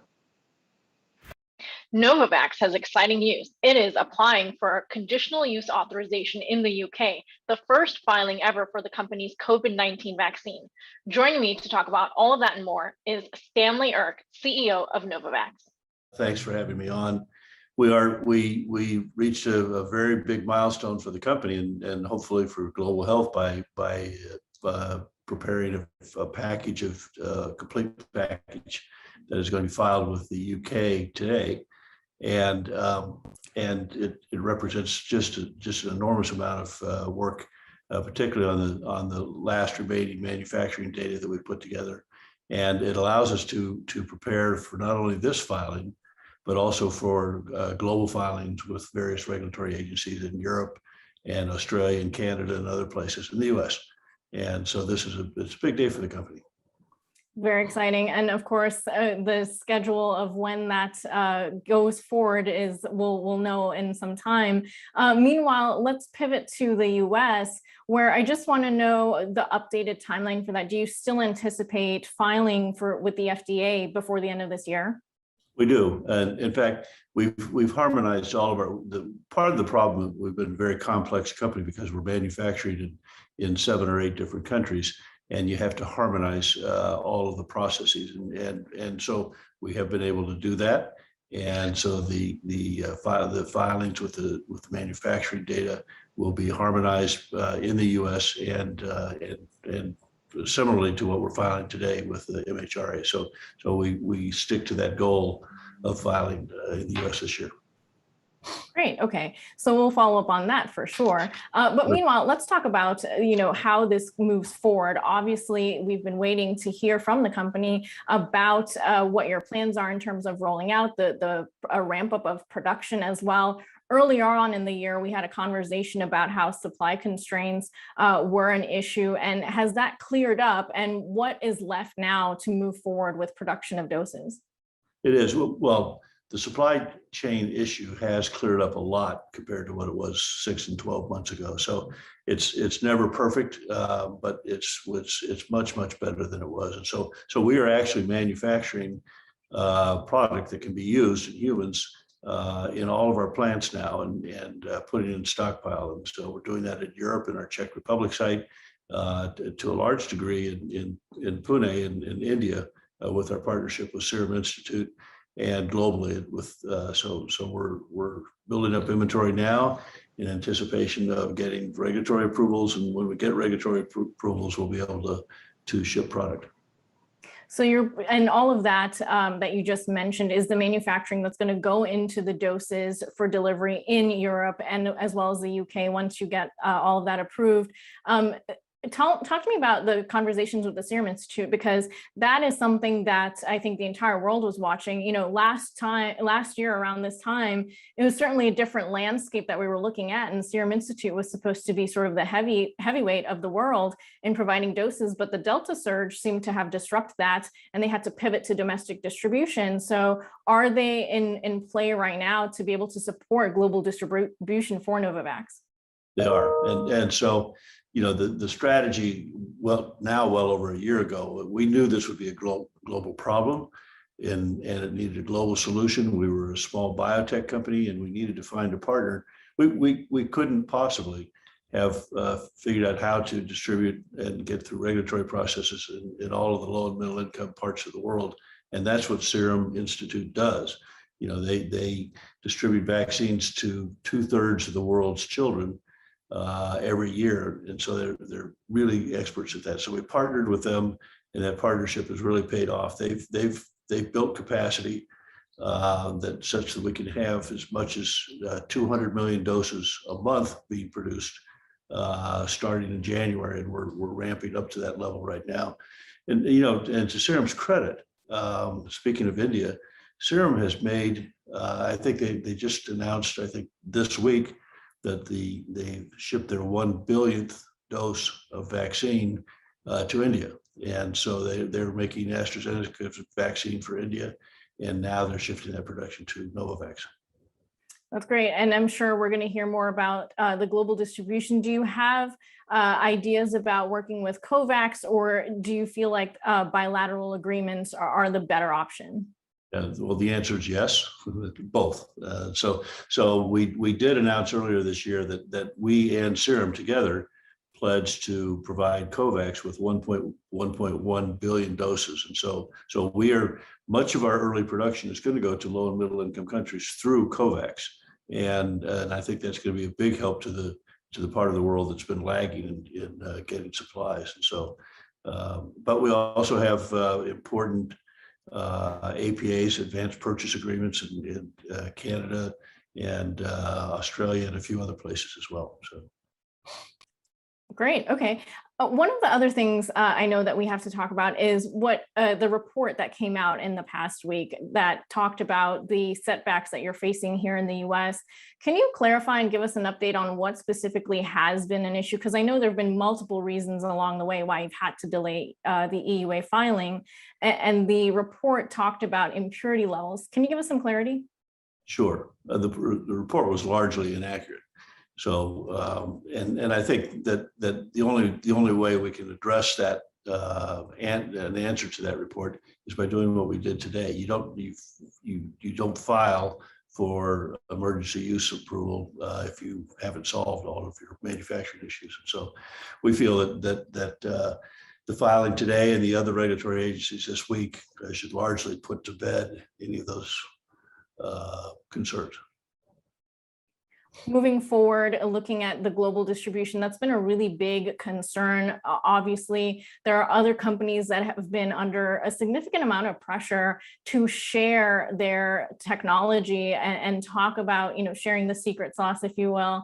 And with you coming into the play, coming onto the stage now, do you feel like maybe that will also help put to bed some of these conversations, or do you support the idea of maybe sharing technology in order to expand what the globe has? No, I think that it's just too complicated of a manufacturing process to expect to be able to share the secret sauce, the ingredients in and expect it to have any impact in the next couple of years. I mean, it just is impractical to do that. So the way to solve this problem is to do what we and Pfizer and along with Serum and Moderna and all those companies are doing, which is to scale up production as fast as you can. It's much more efficient to do it if you have the experience, and so that's we're going to go from, we're the new guy on the block, and we're going to be going from zero production to production of over, at an annual rate of 2 billion doses next year. And so that takes care of a lot of that issue. And looking forward as well, it's going to be the first product that you bring to the market. Talk to me about what the plans are after that. Obviously, you have other things in the pipeline as well. What are some of the things that you see immediately, especially considering, we're still going to be dealing with COVID probably about within a year from now? Absolutely. COVID is not going away. We're going to be dealing with COVID for a long time. And so what do we do about that? Well, we also, before COVID, we're developing a flu vaccine, because the flu remains a big problem, a significant problem that is we need a better vaccine for. So we completed actually last year a phase 3 trial with the flu vaccine that showed that we had potentially the best flu vaccine that could be introduced, and so we decided, since flu's given annually, and COVID is likely to be given annually, that we put those two together. And we actually started a clinical trial 2 months in early September. We have co-formulated a COVID vaccine and a flu vaccine that could be used on an annual basis, just like the annual flu shot. Great. And so finally, on this COVID vaccine, we're obviously talking about the adult population. What are the plans for younger than 18 years old, or do you feel like that market is pretty much already saturated? No, I don't think it's saturated. First of all, we are completing a trial in 12 to 18 year olds, and we'll also explore it in younger kids. Kids need to get vaccinated globally, and so that's why we're doing it.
Welcome back to Yahoo Finance Live. Taking a look at markets now. We are seeing a little bit of a deterioration in the major averages. The Dow and the S&P pulling back from record levels here as the Nasdaq still is hanging on to a gain of about 1/3 of 1%. So, the focus remains on a lot of individual stocks, of course, it being earnings season.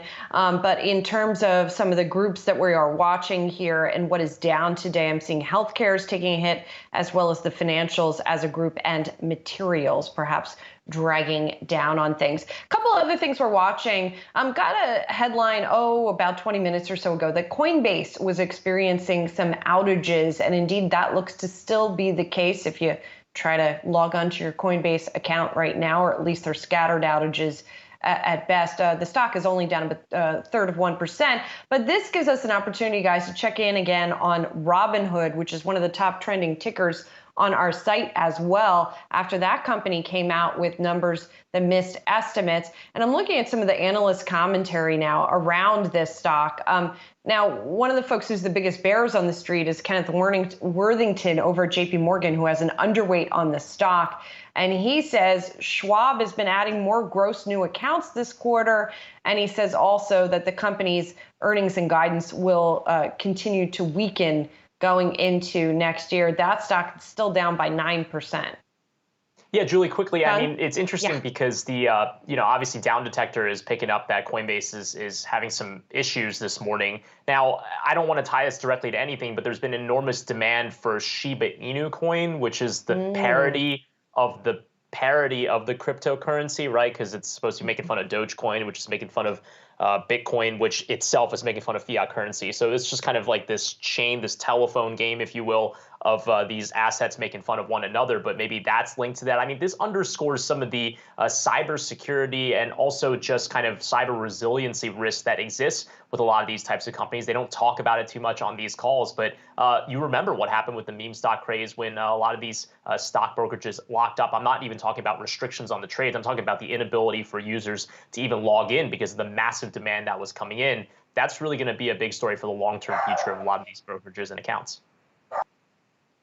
Yeah, look, I think Robinhood is going to have to deal with the fact that their fourth quarter outlook was disappointing. Now it's up to them to really execute very strongly on this quarter, which will also include the rollout, as we mentioned before, of that new crypto wallet. Already 1 million people in a waiting list to use that product.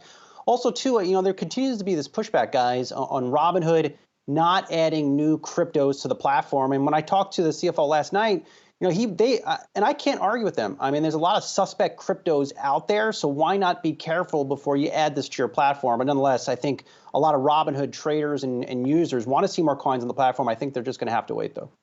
Was that Sparky that was barking in the back? It was Sparky. Didn't like that I mentioned another dog on the show. Yeah. Maybe he's not a Shiba Inu guy, I suppose. Let's dive into one final earnings report for us over these 2 hours, guys, and that is Spotify.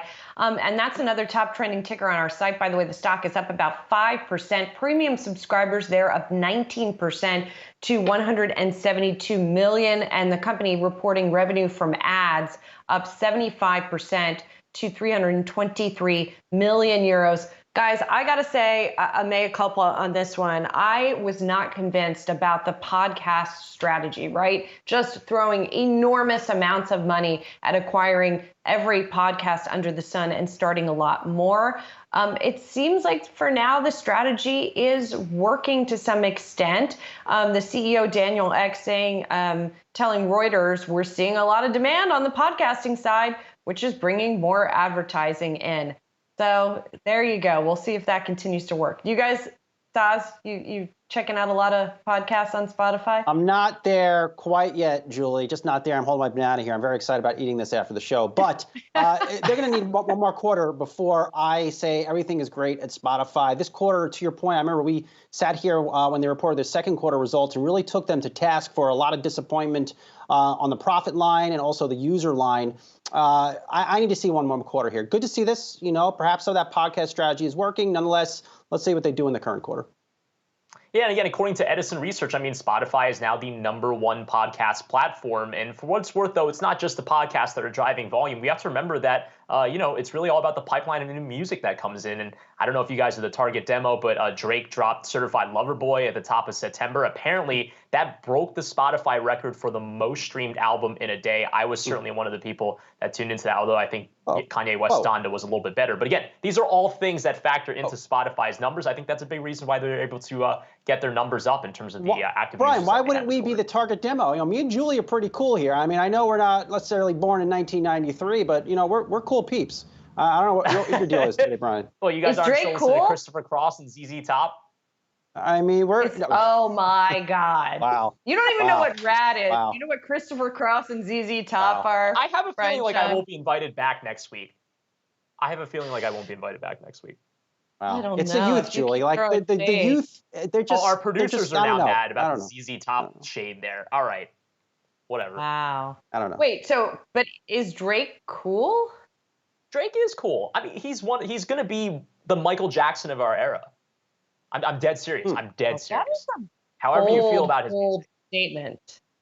Everyone in the Hopefully- chat is just erupting right now. People are so mad. Can I eat my banana Hopefully now, he's not- please? I'm really hungry. Like, I gotta go. I gotta Let's eat wrap my this banana. up. I'm really hungry. Hopefully he's not the Michael Jackson in every aspect. All right, we're gonna take a break. Akiko Fujita is up next. She is a fan of podcasts. Keep it right here on Yahoo Finance Live.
Welcome to Yahoo Finance Live. I'm Akiko Fujita along with Zach Guzman. 90 minutes into the trading day and the NASDAQ is leading the gains, actually the only one in the green right now in the session, up about 50 points, helped by strong quarterly results from some of those mega cap tech names. We're going to dive into those numbers in just a bit. The Dow and the S&P 500 well off of the highs that it saw yesterday, both trading pretty flat right now. The Dow, the biggest laggard, down about 91 points.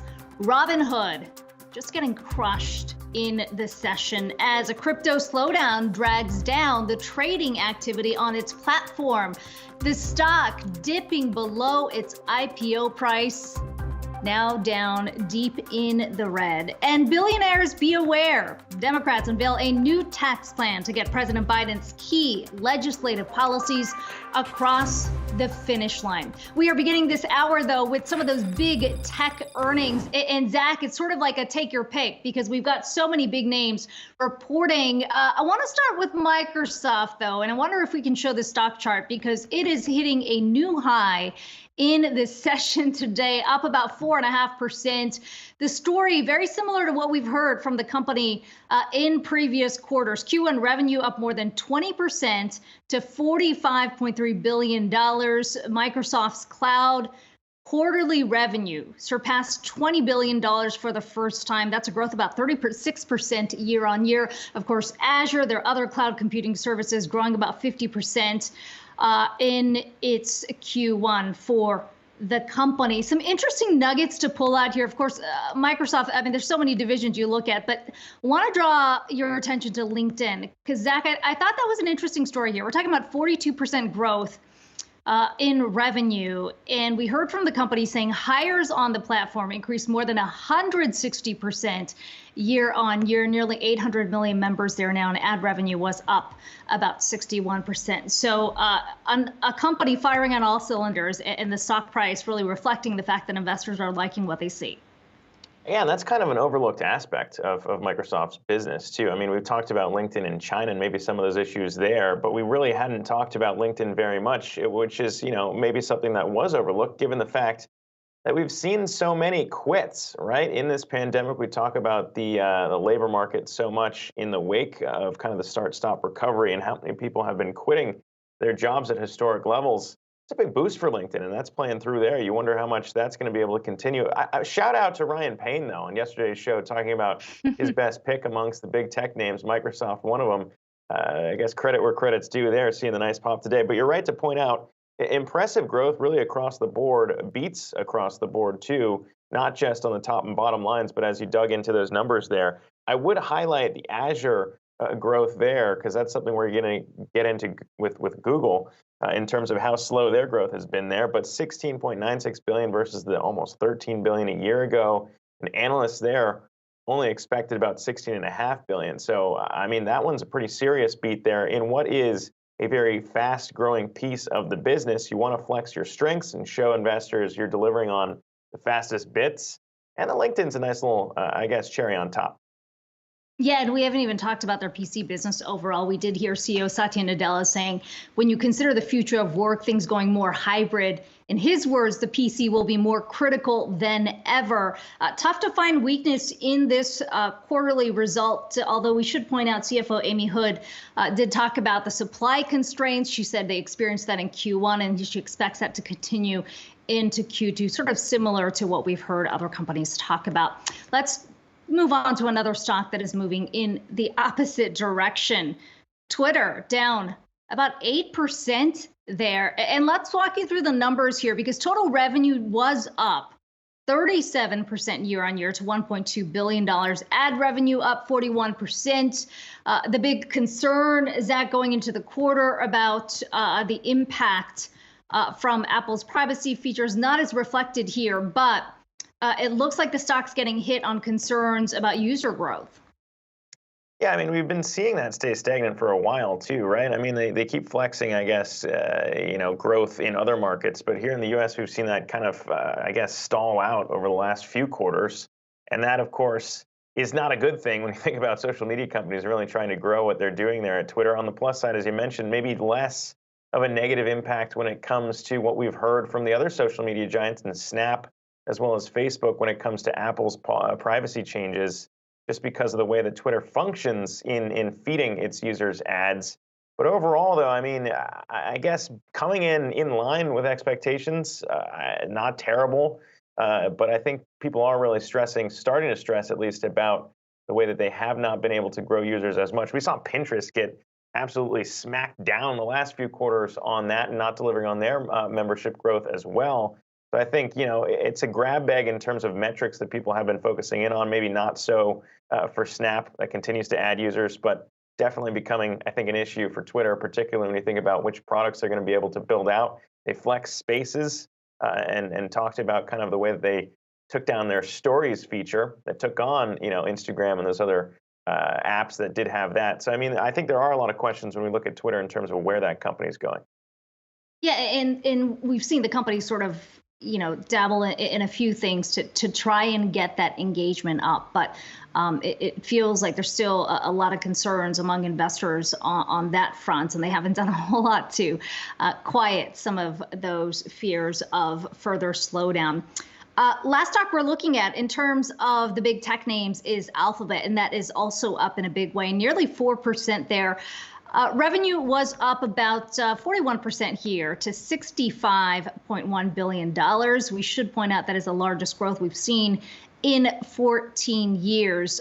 Zach, what stood out to you on the numbers there? Because you could point to the growth they saw over in YouTube, but also some interesting commentary around ad revenue with search, given that it really does point to some visibility on where Google is seeing a lot of the activity pick up as we continue on this global path to recovery.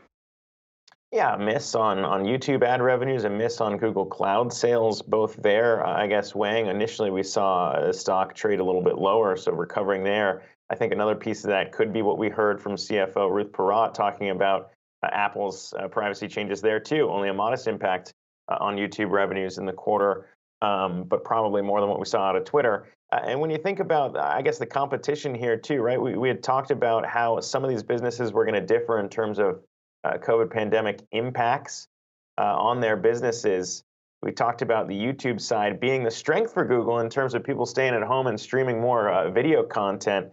Not so necessarily in these numbers, or potentially maybe a piece of that coming from those Apple changes as well. But then you look at the cloud there, and that's the opposite story of what we heard from Microsoft in terms of a beat on their cloud division. This time, $4.99 billion, roughly $5. That missed Wall Street's expectations there, $5.04 billion. So, I mean, you kind of got to piece these things together in terms of the overall story. Kind of surprised, actually, to see the rebound here in Alphabet shares, investors liking something that came out after that, too. But, I mean, this is kind of what we were talking about heading into earnings season this week. We're going to hear very different stories in the internals of these businesses that some are seeing some big boosts and some not so much in terms of how we're coming out of this in the recovery. Yeah, some interesting side notes here from Philip Schindler, who's a senior VP and chief business officer, talking about some of those search results or searches he's seeing with retail continuing to drive the ad revenue there. But he said shoppers are starting to return to stores, and they know because searches for Open Now are up 4 times globally from last year. So kind of interesting insight there on that front. Let's bring in somebody who is watching both of these stocks very closely, James Lee, who is Mizuho analyst. And James, we're talking about Alphabet here, but I want to start with Twitter, just given the moves we're seeing in its shares today, down about 8% on the back of its results. So why do you think investors are so down on the stock today? Yeah, great. Thanks for having me. I think the biggest factor people looking on, once we go beyond the headline number, which looks pretty okay, is the user growth. US MDAU has been a focus for investors for a long time. People knew that Twitter has a lot of influences on the internet, but relevancy and engagements continue to be a metric that investors are looking at very carefully. And if you're looking at US MDAU specifically, was flat last quarter, was flattish this quarter, and they guided flat to modest growth the next quarter. So from a growth perspective, we were only looking at 3% year over year. Now, keep in mind, management set a pretty ambitious goal on growing its user base to accelerate from that 3% level that we just talked about to mid-teens over the next 2 years. So when investors start to look at that trajectory specifically for FY23, it looks a little bit challenging right now. They still have a lot of work to do, a lot more to prove on the business model. Yeah, I mean, they also have the ambitious goal of wanting to double annual revenue by 2023 as well. So, I mean, it's tough to maybe, when you try and calculate this, how likely it is that the company can get there to that goal if they don't see growth in terms of users. I mean, we know they're trying to build out functionality here and monetization efforts for users on the platform, but can they do that and meet doubling their sales goals here without seeing a boost to users? Yeah, that's a good question, right? To get to their 2023 revenue goal, DR, or performance advertising, is going to be super important. On the analyst day, they say DR makes up about 15% of the advertising revenue. By 2023, they expect that composition to move up to 50%.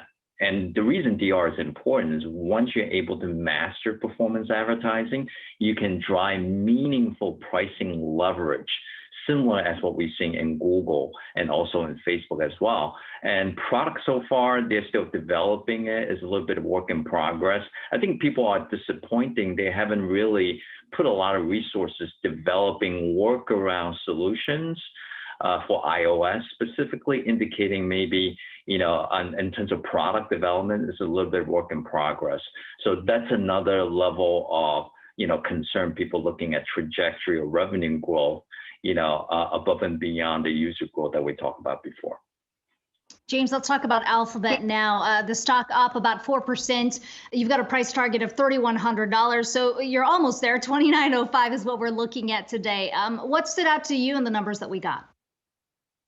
Yeah, advertising revenue is really good. 3 points above acceleration due to pretty strong back-to-school season and limited impact in iOS.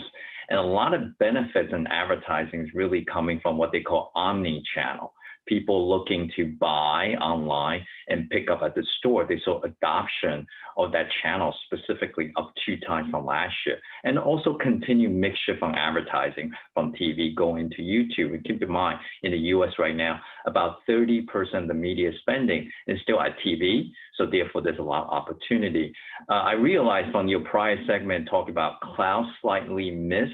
I think investors are focusing on the wrong number. Instead of looking at revenue number was 45%, I think once you look at the backlog number, that means their customer comes into this of 9% year. So cloud business, I think from the underlying trend perspective, is actually very strong. Yeah, I guess, when we think about how this all fits into what we've heard from all the big tech players now this week, I mean, how would you judge maybe some of the enthusiasm you've been hearing on these earnings calls in terms of where we're at in the weight of maybe some of these supply chain issues that a lot of people wouldn't have maybe projected onto some of these tech companies, but how do you maybe factor in the real world economic consequences of where we're at in the recovery when you piece together your forecast here? Yeah, absolutely. Right. People are worried about 2 things when it comes to advertising: impact on iOS, that is a meaningful change, and impact from rising costs of advertiser that may potentially cut advertising spending, especially on brand spending. And lastly, is the supply chain shortage in supply and how that may impact advertising specifically. And when people looking at these exposures specifically, they feel more comfortable about Alphabet, right? Because, search has virtually no impact on iOS, and they were able to navigate, their advertising revenue. Keep in mind, even though they have a decent exposure to e-commerce, Google also itself has a lot of exposure to services industry. Just in case people cannot find the product they're looking for, they'll start looking for either for virtual items or gifts from services industry. So think about gift certificates from hotels, restaurants, so on and so forth, where Alphabet has a very decent exposure to on the advertising business as well. Yeah, Google and Android overall potential beneficiaries here on the back of a lot of advertisers maybe moving away from some of the social media platforms because of those concerns around privacy features. James Lee, Mizuho analyst. Good to talk to you today. Appreciate the time.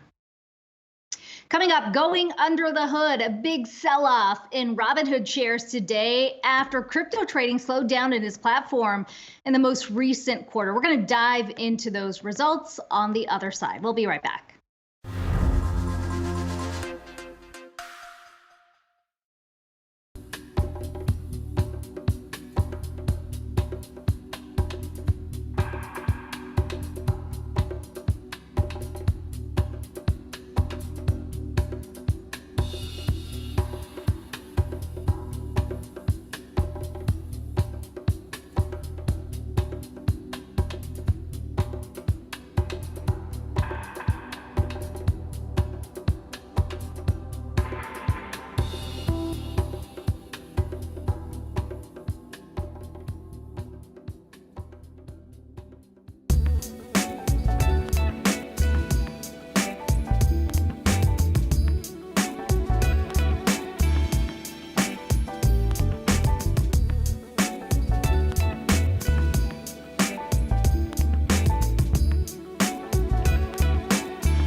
Welcome back to Yahoo Finance Live. We are watching shares of Robinhood just getting punished in this session, down nearly 10%, dipping well below that IPO price of $38 a share.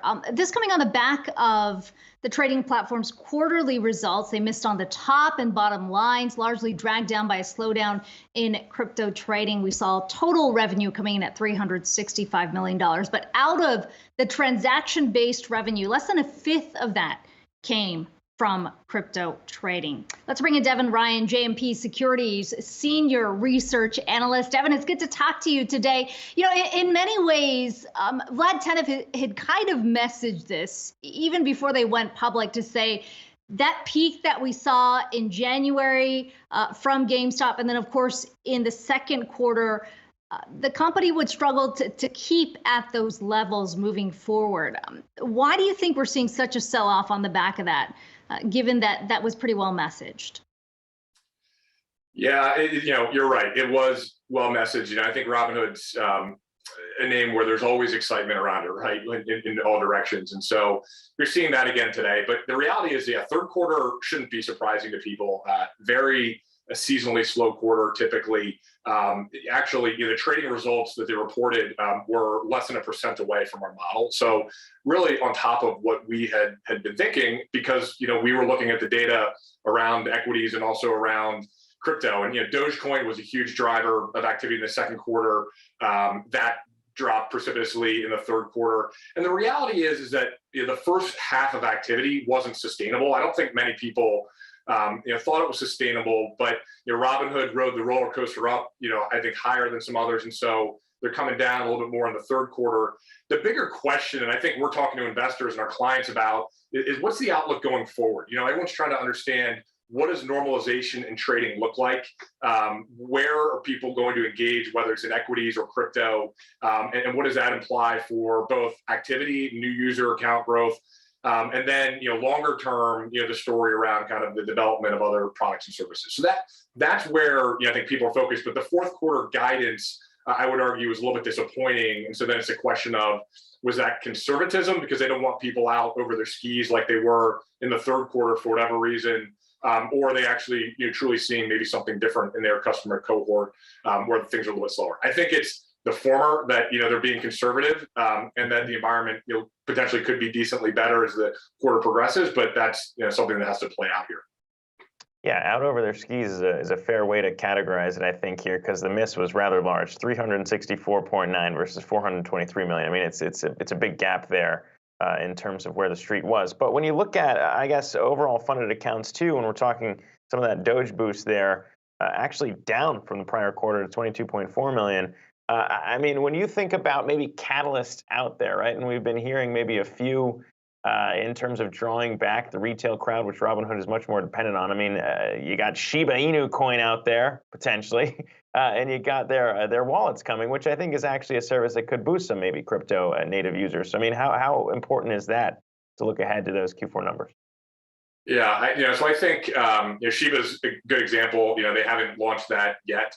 I think it's something that's probably being looked at. you look at Coinbase as an example. Over the last 24 hours, I think Shiba was like 25% of their volume. So, it could be material. I think the company has to think about what coins they want on the platform and why. But bigger picture, the crypto opportunity, even at Robinhood, is more than just trading individual coins. And I think you just hit on the head, kind of the important point. As they launch this wallet in the coming weeks, that's going to open the door to a lot more connectivity into the crypto ecosystem. And I think there's going to be a lot of other product launches around that. And none of those are modeled. None of those are in, I think, the valuation. And so that's the opportunity with Robinhood. Clearly, trading's important today. It's going to ebb and flow. It was quieter in the third quarter.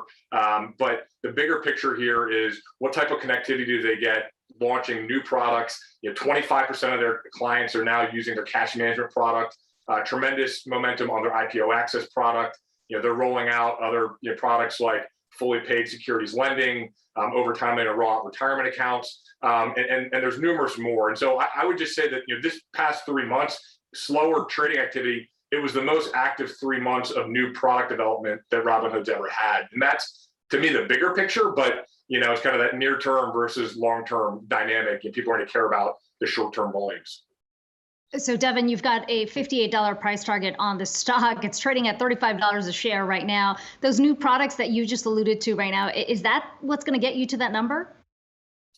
Yeah, I mean, the reality is that this is not going to be a smooth line. It never is. And again, kind of goes back to trading is inherently volatile. It's inherently tough to predict. And Robinhood stock, is going to have some correlation with that. And you're going to have the ebb and flow of good quarters of trading and more active. And by the way, the social media connectivity that we saw in the first half of the year and that retail community that came together, those aren't one-time things. They're hard to predict, but I think that the trends that drove that, GameStop and Dogecoin, they continue today, and they're going to be with us. Social media and financial services are interconnecting in a way that we haven't seen before. And so tough to predict, but that's part of it. That there's going to be more activity. There's going to be more users over time because the baseline is moving higher. But then, yes, I do think that they will be able to add more products and services. They have 22.5 million customers today, which is many more than the majority of their peers. They have a huge balance sheet, which is underappreciated. So a lot of cash to either invest in new growth or actually do even sizable M&A that no one's modeling. And so, I like to think about these disruptive platforms as, people are looking at what they know, and that's how they're valuing them and how they're modeling them. And the reality is there's going to be a lot that's launched here over the next 6 months to a year that we're probably not even thinking about today or is not in our model. And so that's optionality here, probably even above and beyond the way we're thinking about it. So it's not going to be a smooth line, but we feel good about the longer term trajectory of what they're building. Yeah, a lot of potential catalysts in the pipeline. Devin, appreciate you stopping by today. Devin Ryan, JMP Securities Senior Research Analyst. Coming up, Sudan's military arresting prominent activists as the new leadership looks to quiet dissent. Plus, a new censorship law in Hong Kong targeting the city's film industry. That's coming up in our Worldview after this break.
In our worldview today, security forces in Sudan have arrested 3 prominent pro-democracy activists as the military government looks to silence protests following a coup. The detentions came after demonstrations and strikes Tuesday to oppose the military's action. Meanwhile, deposed Prime Minister Abdullah Hamdok and his wife have now been released and returned home after he was forcibly removed from office on Monday. The military takeover threatens to reverse Sudan's 2-year transition to democracy. At least half a dozen people have been killed in coup-related demonstrations. Hong Kong's legislature has approved a new bill banning films that undermine China's national security law. Under the amended film censorship bill, investigators can search any person in any location without a warrant if they're suspected of showing a film that violates the law. A conviction carries a sentence of up to 3 years in prison and a fine of up to $130,000. The law is just the latest step to quiet opposition under the national security law that passed last year. No word yet on how the new changes will affect U.S. streaming services like Netflix operating in Hong Kong. And lawmakers in Brazil have voted to recommend criminal charges be filed against President Jair Bolsonaro over his handling of the pandemic. The Brazilian Commission alleges Bolsonaro's government willfully allowed COVID-19 to spread across the country, killing 600,000 people. In a 1,300-page report filed, lawmakers say Bolsonaro's actions amounted to crimes against humanity. They're now recommending 9 charges be filed against the leader. The findings will now be sent to the chief prosecutor, who, by the way, was appointed by Bolsonaro. Brazil has the 2nd highest COVID death rate in the world after the U.S. Coming up after the break, we are diving into the day's other big earnings, Boeing, GM, and McDonald's. We're going to walk you through the numbers after this short break.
We are seeing shares of General Motors sliding in the session on the back of their quarterly results. The stock now down more than 4%. Let's bring in Inez Ferre for a deeper dive into those numbers, along with a roundup of some other big earnings this morning. Inez. And Akiko, it was a beat on the top and the bottom line for GM. In fact, a big beat for that bottom line, with earnings per share coming in at $1.52 versus what the street was expecting, a consensus of 97 cents a share. The company did boost its full year earnings per share, but CEO Mary Barra saying during the earnings call that chip shortages won't get better until the second half of 2022, late 2022. Barra also saying that 20% of GM's production will be making electric vehicles by the year 2025. But that chip shortage outlook may be why you're seeing some pressure on the stock this morning. We're also watching Boeing on the Dow. That's been down about 1.5%. This is after the company reported an adjusted loss per share wider than what the street had been expecting, 60 cents. Also taking a look at revenue, that came in at $15.3 billion. That was up 8% year over year, but still missing what analysts had been expecting. Weighing on results were $183 million in costs from production disruptions of the 787 Dreamliner. Also taking a look at McDonald's, that stock is popping this morning. In fact, seeing the biggest gains since March after its results beat on the top and the bottom line, with adjusted earnings per share coming in at $2.76 on revenue of $6.2 billion. The company raising its sales forecast.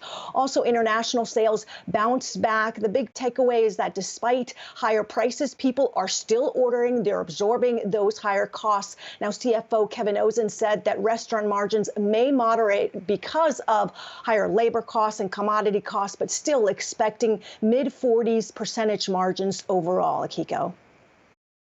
Okay, Inez, thanks so much for that. Let's bring in Peter Saleh, BTIG Managing Director and Restaurant Analyst. Peter, Inez just walking us through some of those numbers there from McDonald's.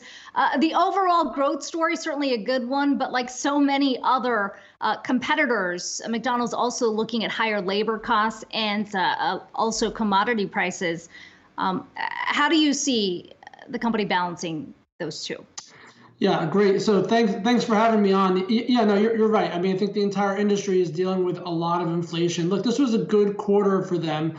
They beat on the global comp, above 12% global comp on a 2-year stack basis, still double digits. The U.S. number, which is the most important, was up over 9% in the quarter and up over 14% on a 2-year stack basis. But that includes about 6 percentage points of higher menu price. So I think McDonald's just set the stage for what menu pricing is going to be in the industry, which is around that mid-single digit range. They're seeing commodity inflation. It's ramping up in the fourth quarter substantially, probably in that mid to high single digit range. We know that labor inflation is not going to subside anytime soon. There still continues to be a labor shortage. This looks like it's going to continue into 2022 with a, call it, mid-single digit commodity inflation and probably something similar on the labor side. So in our view, I think the menu pricing is likely going to continue going forward in that mid-single digit range. And I think the rest of the industry is likely going to follow with higher menu prices next year. Yeah, Peter, I mean, when we think about what these restaurants have been doing to get more people excited and back in, it's been menu innovation. Of course, it's going to be tough to top what we saw from Popeyes and their chicken sandwich and what they did to really explode the space. You got Chipotle experimenting with their own brisket. McDonald's, though, the McPlant with Beyond Meat, another company you track here, in terms of how big that could be. Obviously, you think it could be a big boost for Beyond Meat, seeing about as much as $200 million in terms of sales boost next year, potentially, if it gets rolled out at all the McDonald's locations. But how important is that, maybe, in terms of a product piece, to get people excited about McDonald's again? So, yeah, no, good question. Look, I think right now McDonald's is sitting here with about 80% of their dining rooms open. That means 20% of the dining rooms are closed, and they're using only the drive-thru in those locations. So when you just have the drive-thru open, you got to be very thoughtful about what items you put on the menu, because you don't want to disturb that throughput and that speed of service. So I think they got to get that issue resolved in terms of getting dining rooms open, whether that's a labor challenge or COVID or a combination of both. I think they got to get the dining rooms reopened to alleviate some of the pressure off the drive-through. before they launch something more significantly. Look, I think the Beyond partnership, if they do launch McPlant in the U.S. in 2022, I think it could be a substantial benefit to Beyond in that $200 million range if it's launched for a full year. I think at this point, it's still suspect in terms of whether it's going to be a full year, whether it'll be an LTO, or how exactly or when exactly they will launch it. But I do have confidence that, it looks like McDonald's is moving down that path of putting McPlant on the menu in the U.S. Peter, I want to get back to some of those concerns around cost pressures from McDonald's stemming from the shortage in labor. I mean, you said you expect it to continue, but I wonder how much of this is you think is a permanent premium. I don't know if that's the right word, but the cost increase that we're seeing, how much of this do you think is just transitory? The market that we're seeing right now is more and more people come back to the workforce. How much of it do you think is more long term, just given what McDonald's and other fast food restaurants are having to do to compete with those that are out there? Yeah, there's really no evidence that the labor inflation or the labor shortage is really at all transitory. I do believe that the commodity inflation will prove to be somewhat transitory, but I think once wages rise, and McDonald's is committed to raising wages, so is Chipotle, so is Starbucks, so is almost every restaurant operator in the industry. I think once those wages go up, they're not coming back down. I think what we could be seeing is, continued inflation in labor, more limited operating hours, and it looks like many of the restaurants are cutting it mostly on late night. So I don't think you're going to see labor deflation, maybe a moderation in the pace of inflation going forward. But I do think you could see at some point, doesn't sound like it's going to be in 2022, at least not the first half, maybe in the second half, but maybe you'll see some commodities start to level off a little bit in the second half of 22. Peter Saleh, I always appreciate your insight. BTIG Managing Director and Restaurant Analyst. Coming up, a conversation with Duke Energy CEO Lynn Good, the utility company looking to double down on nuclear energy to meet its climate goals, what that means for its fossil fuels mix. That discussion's on the other side.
Well, Duke Energy is on a mission to slash 2005 level greenhouse gas emissions in half by 2030. But the global energy crunch is threatening to derail some of those plans, with fears that a lack of investment in coal and natural gas could lead to higher utility bills. I spoke with Duke Energy CEO Lynn Good and asked her whether a premium is kind of inevitable in this move to decarbonize the power grid. Take a listen.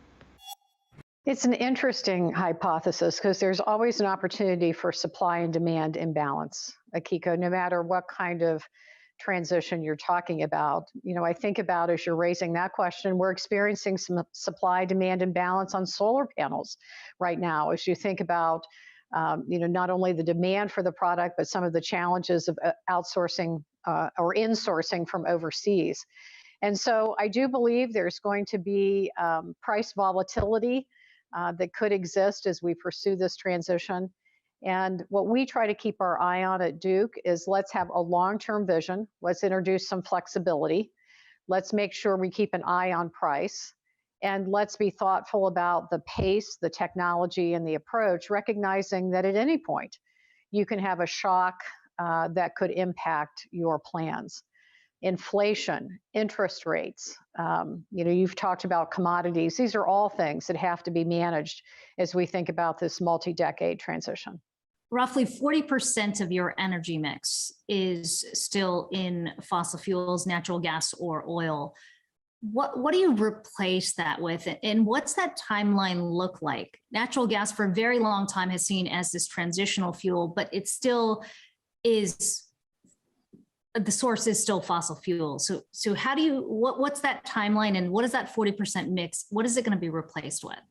Yes, Nikiko, I would point to coal and natural gas as being a part of what remains in our fleet. We will oversee the largest closure of coal in the U.S. because of the scale of our company. We've already retired 54 units, and we'll be retiring many more over the next decade into the 2030s. And so the replacement of that coal brings in more renewables, brings in battery storage, and then some natural gas to maintain reliability. And I do think of natural gas as a bridge to those technologies I spoke about a moment ago that have dispatchable capabilities, that operate in a way that complements renewables. So I'm thinking about things like hydrogen, longer duration storage, carbon capture to supplement gas infrastructure, or advanced nuclear technologies that have storage associated with them. So I would think about natural gas as an opportunity to achieve near-term carbon reduction, and then let's advance those technologies to either replace it over the medium to long term, or to use with that infrastructure in a way that will allow us to continue to reduce carbon. What alternatives do you think there are if, in fact, this clean electricity performance program is no longer on the table with the administration and its negotiations with Congress? I mean, Duke has obviously been way out in front in setting your climate goals, but there's a lot of utility companies who haven't necessarily made the transition in the way you have. If those incentives are taken off the table, are you concerned that utility companies could potentially slow the transition? What do you think will help accelerate it if this program isn't an option? Kiko, I see across the industry a great deal of conviction around achieving carbon reduction. It is being supported and led by our customers, by our policymakers at the state and the federal level, by our investors. ESG is an increasingly important topic across our industry. And as I look at my peers, everyone is working hard to achieve carbon reduction. And the couple of things I pointed to, I just want to emphasize because they by themselves can be transformative on this journey. Investment in clean tech, and also the tax credit extension for many years, creating certainty about the financial incentives around investment in clean technologies. So I think the transformative nature of those two alone will continue to incent movement on the part of Duke and the industry, and really help strike that balance of affordability so that we can bring these technologies in a way that works not only for the environment, but works for our customers and the communities and economies that we serve. What are your internal models tell you about the potential cost that could come from some of these weather events? If you think about where you've got your plants, where the key climate risks are, what kind of cost increases are you looking at potentially? That's a difficult question to answer, Akiko. So the way I would think about it is we are investing today to harden the system, to improve our response to storms, smarter technologies on our systems, undergrounding, even heavier duty poles to support our transmission and distribution networks, moving substations that may be existing in a floodplain.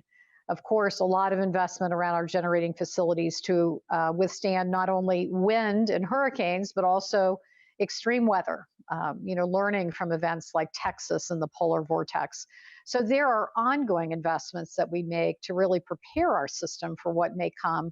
And then, of course, depending on what event happens, if we have a hurricane come through or a storm, we have response costs that we would incur at that point, and always look for the lowest cost way to repair, but repair quickly so our customers can enjoy service again. So it's something that becomes a part of the ongoing business plan, always trying to accomplish that hardening and resiliency in a way that prepares the system for what may come in the least cost way possible. Lynn, I wonder how you're thinking about the human cost of climate change. You mentioned early on that you as in Duke Energy, you are closing coal plants at a pretty rapid pace, and for all the transition that's happening, there's a lot of workers who are in the coal industry, who are in oil, who are in natural gas. Well, what does that exactly mean for me in this transition? How are you looking at that larger picture about what this means for the industries that are downsizing and the workers who are in those industries saying, well, how can I transition? It's an important part of the equation. And Akiko, I would say to you that Duke has retired 54 coal units already. We understand what it means to a workforce. We understand what it means to a community. We understand what it means to a school system that has enjoyed that property tax base for decades to support. And so we have used a variety of techniques around reskilling our workforce, around using our foundation, around putting additional investment into areas where our community could be impacted to hopefully replace some of that impact. Today, that transition is called a just transition. And Duke is very focused as we think about this 10, 15, 20-year plan of engaging with our customers, our communities, our policymakers, so that everyone understands what the implication may be, and we bring the best ideas to the table on how to lessen that impact. When I think about ESG at Duke, that S not only means diversity and inclusion, it means stakeholder engagement. It means just transition for our communities, because we cannot be successful in this transition if we don't work with the communities that are impacted by both the investment as well as the retirements that will occur. And so it is integrated as part of our plans, and I see it being incredibly important to achieving this environmental progress that we want to achieve, while also making sure we bring our customers and communities along.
Welcome back to Yahoo Finance Live. We're doing a market check here brought to you by PIMCO. The NASDAQ continuing to lead the gains today. The only one of the major indices in the green. It is up about 66 points, and the Dow and the S&P 500 trading pretty flat. In terms of stocks we're watching today, Microsoft leading the gains, hitting a new high in the session on the back of their quarterly results. McDonald's and Coca-Cola also getting a big pop in the session. In the commodity space, we're seeing oil coming under pressure here. Brent crude down about almost 2% here, and WTI down more than 1.5%. We've got much more to come in our next hour here on Yahoo Finance Live, including a conversation with Rent the Runway CEO Jennifer Hyman on the company's big debut. We'll be right back.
Welcome in to Yahoo Finance Live. As we approach the noon Eastern Time trading hour, I'm Zach Guzman alongside Akiko Fujita. Happy Wednesday, everybody. A mixed day for Wall Street here as we see the Dow off about 100 points as the S&P and the NASDAQ, as you can see, seeing their own action today. The NASDAQ and the tech sector catching a big boost as earnings season rolls on.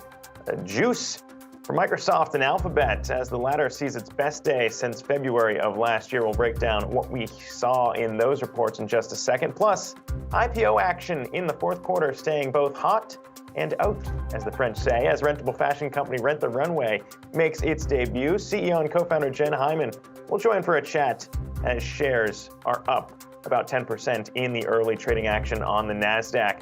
And one of the greatest ever to step in the ring, Iron Mike Tyson, not only back from retirement in the ring, but also putting his entrepreneur hat back on to launch his cannabis brand Tyson 2.0. We'll chat with him about that and which opponents he's looking at next.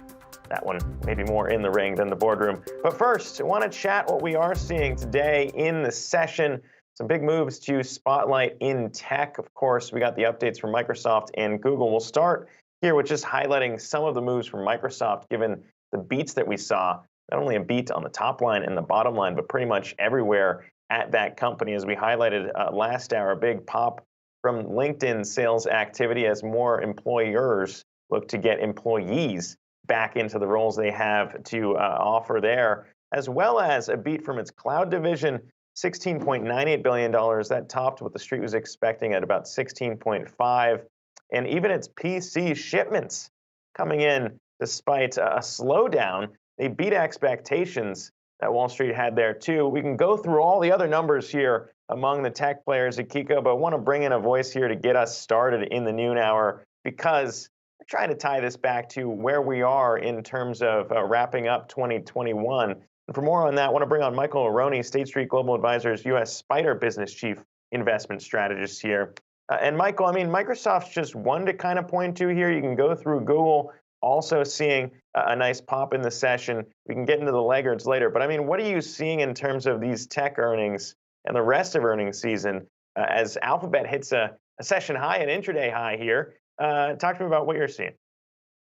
So, Zach, it's been clear that investors have been able to ignore a lot of the risks in the market, largely because the earnings have been so good. Revenue growth, earnings per share growth, even profit margins, where there was a lot of anxiety that they would begin to be impacted by supply kind of chain bottlenecks and rising input costs, have also stayed healthy. And so investors have largely ignored some of the risks out there. Now, I do think there continues to be this disconnect between Main Street and Wall Street. And what I mean by that is tomorrow's GDP figure is going to be disappointing, particularly when we compare it to the second quarter. Growth has slowed, largely due to the Delta variant surge, the continued challenges on the supply chain, and those labor shortages. But here's the thing, I think going forward, I think that some of those challenges will improve beginning as early as the fourth quarter, and you might actually start to see economic data beat muted expectations. So that, I think, is something to look forward to in the fourth quarter and the beginning of next year. So why do you think we're seeing this divide? I mean, is this just about the market being more forward-looking than what it is we're seeing right now? Because, you know, yesterday we were talking about new highs for the Dow and the S&P 500. I think that's largely it, Akiko, in that investors are seeing this incredible earnings results and the fact that profit margins have stayed healthy. I also think that this disconnect is largely driven by still very easy monetary policy. So low rates definitely boost valuations north of where they would normally be. Combine that with a lot of the liquidity flowing around in a Fed that continues to remain accommodative. Now, again, we'll look to next week to see if that begins to shift as well. But overall, that sets up for this kind of inflation in asset prices. Yet, some of the things that I mentioned in terms of the Delta surge, the supply chain challenges, the labor shortages are certainly having some impact on the economic data. Now, to your point, I think that investors are forward-looking and they are beginning to realize that we might be at the peak of some of those challenges and they will improve. So what's interesting here is now markets will begin to evolve on shifting expectations, not necessarily the data outcomes. And so if in fact they are getting a bit too optimistic on both the economy and earnings and we get some disappointments, that could be a challenge going forward. This almost sounds uncouth to ask as we have Alphabet at a record high here. But when we talk about the growth engine for I guess, broader market moves here as we continue to move further and further along in earnings season, we were talking yesterday on the show with another guest about value stocks and kind of how they had led and then fell behind here as tech took off again. I mean, when we talk about maybe some of the issues that some of these companies, you can look at Twitter today maybe as an example here, but that might have more to do with user growth rather than ad spend. But you can look at Alphabet's own YouTube numbers coming in softer than expected too, that some of these companies that had been kind of detached from some of the underlying economic fundamentals are maybe now starting to see some pandemic effects as people stop streaming, stop spending more time online. I mean, is there some truth maybe behind some of these value names to open up and become the leaders yet again as we move forward?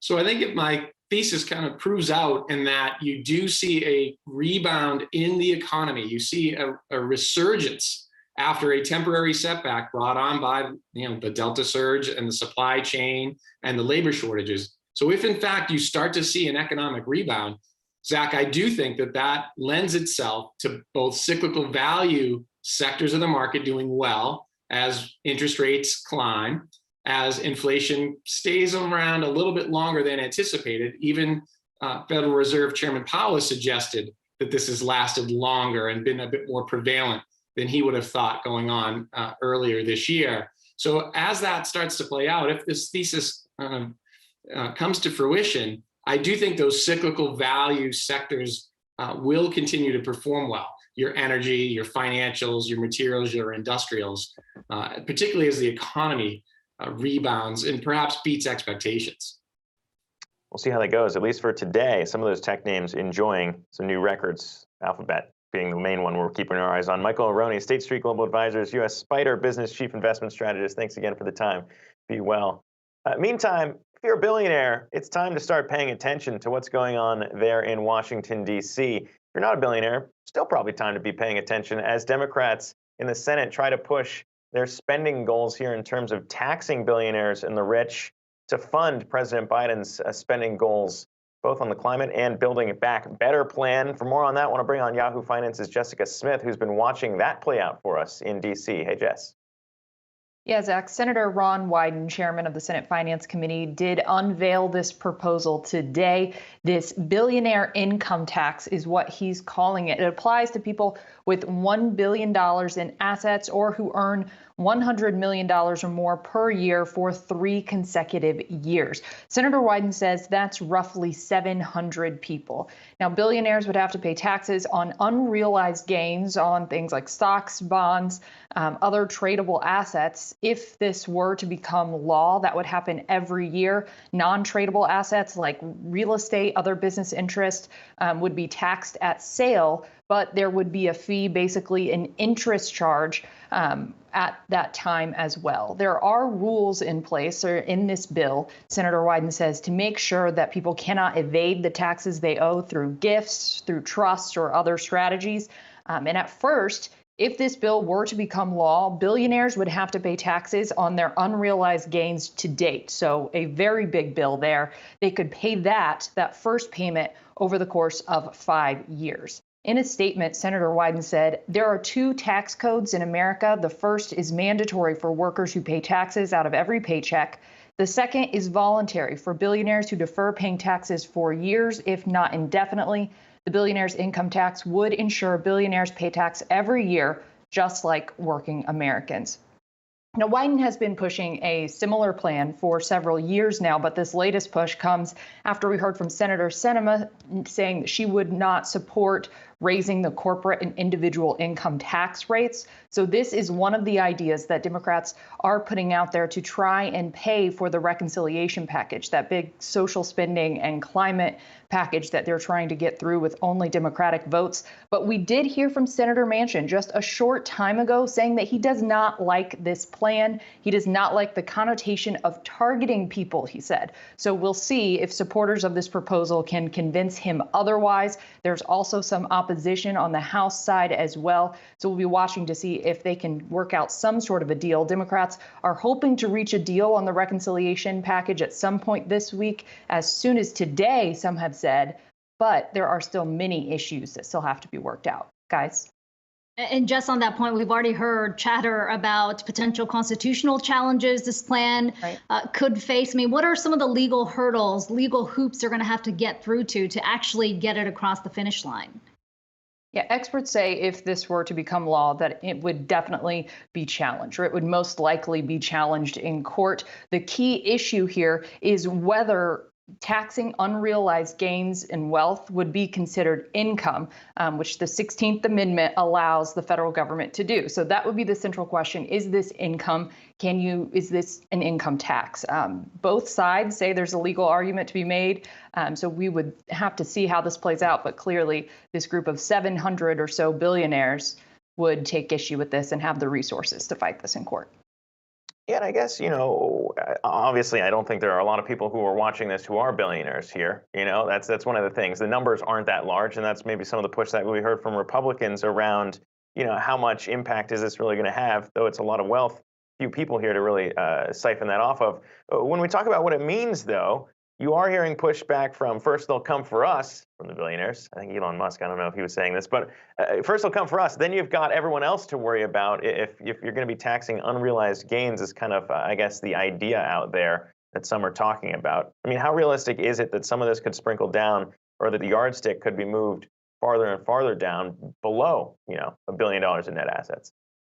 Yeah, well, I think they have pretty big hurdles at this point to get the tax on billionaires at this point done. So any worries about spreading further, I think, is quite a ways off when you're having quite a bit of opposition in the House. People saying that they'd rather do a straightforward rate increase. We're hearing from Senator Manchin again saying he doesn't like targeting people. I believe Senator Warner talked to other reporters saying that he's concerned about this too. So I think there's a long way to go before you start worrying about this spreading, I guess, to other people at different income levels, because there are a lot of hurdles to get through just to get this on extremely high earners. And as you mentioned, Jess, we're talking about this in the context of trying to find a way to pay for this Build Back Better Act. It's Wednesday. This is just days before the president is set to leave for Europe, obviously the G20 meeting, and then COP26. And there's a lot of people that have questioned whether, in fact, the U.S. can credibly go into this conference without a domestic agreement that is at the core of his climate agenda in place. To what extent have we heard the White House try to maybe bring down the expectations going into Glasgow, given that it doesn't look like there will be an agreement, certainly not any passage of this bill in place by the time he goes over to Scotland? Yeah, I mean, clearly the administration and Democratic leadership would like to have something done, or at least an agreement before the president goes abroad. But they've also said that the priority is just getting it done. They have tried not to put hard and fast deadlines on this, as we've seen this over the past several months kind of get pushed and get pushed and get pushed. So yes, they'd like to get it done before that, but they're trying not to make this a hard and fast have to get this done before he goes out of the country. We will see. Again, we did hear from Majority Leader Schumer a short time ago on the Senate floor saying that he thought it was possible to get something done today, but there are so many outstanding issues that it's really difficult to see how this could be done, even a framework today, let alone a deal. Yeah, if we know anything about Washington, things don't move fast down there. But Jessica Smith bringing us the latest. Her updates do move fast, so I appreciate that. Thanks for coming on, bringing us updated. We're going to take another quick break here on the show. When we return, a discussion about Rent the Runway is seeing a pop in its debut as shares are up by about 10% after listing shares at the high end of their price range. We'll chat that with the CEO and co-founder of Rent the Runway. Jennifer Hyman joins us after this. Stay with us.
Rent the Runway, the clothing rental service, has just begun trading a few moments ago, and it is up about 9% from where it sold its shares at $21 each, selling $17 million and raising about $357 million. The CEO of Rent the Runway is joining us right now from the NASDAQ.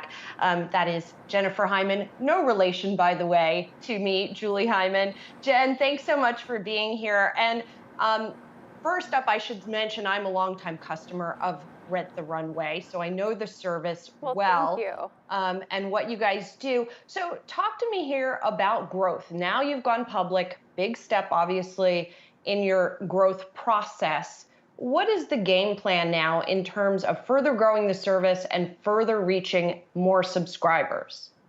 Yeah, so we are just so proud on this milestone day. You know, we started our business with one dress for one single situation and have expanded into this closet in the cloud that women now use for every situation. And our customers use us 83 days per year. So how we're looking to grow is really offering her the very best customer experience, the very best assortment, so she uses us more days of the year, and growing our subscriber base. And we have 2.5 million former Rent the Runway customers who have rented for a special event, who are really our productive funnel into subscription. So that's one funnel of growth. And of course, the other funnel is all of the organic virality of our business. Every single subscriber refers 10 of their friends to our service because they love the experience, it's visual, and it really transforms how they feel about themselves every day. And you guys, of course, also offer some perks when people refer, which does not hurt matters. Looking at your subscribers here, we're just showing the subscribers as of September 30th. That's active subscribers of about 112,000. It's still lower than it was at the end of 2019, which was nearly 134,000. Do you have any goals there of active subscribers you want to get to and need to get to over the next few years in order to also get closer to profitability?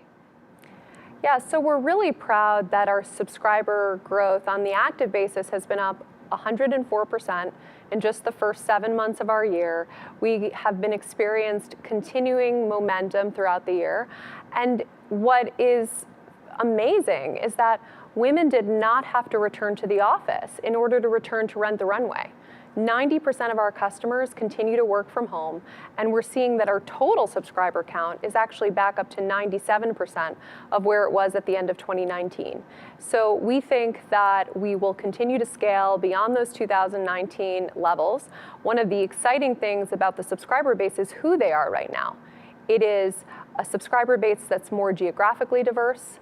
She has more diversity in her household income, and she's using us for a more diverse set of occasions. So 50% of her use case now is for casual, everyday occasions. And that gives us permission to really expand with our subscribers to really her everyday life. Something that's interesting about the business model that has shifted is that you guys are effectively yourselves renting clothing to then rent out. In other words, you're not purchasing most of the clothing that you're renting out outright. You are consigning that clothing. What drove that change, and what is that doing for the business model? Yeah, so we've transformed the way that we acquire our rental product, and one of the ways that we acquire rental product now is we partner with our 750 plus designer brands, and we share revenue on the performance of that clothing every single time it goes out to a customer. So it empowers our brand partners to actually, over time, make more than they would have made. It obviously enables us to expand our assortment with far less capital intensity and far less inventory risk than we've ever had before. We also have partnered with our most popular brands to build exclusive collections on our platform that utilize our data, so they have the highest longevity, they have the highest desirability, and therefore the highest ROI of any products on our site. So now the majority of our products are acquired in these cost-efficient, capital-efficient ways, and that's dramatically enabled us to expand and drive towards profitability of the business.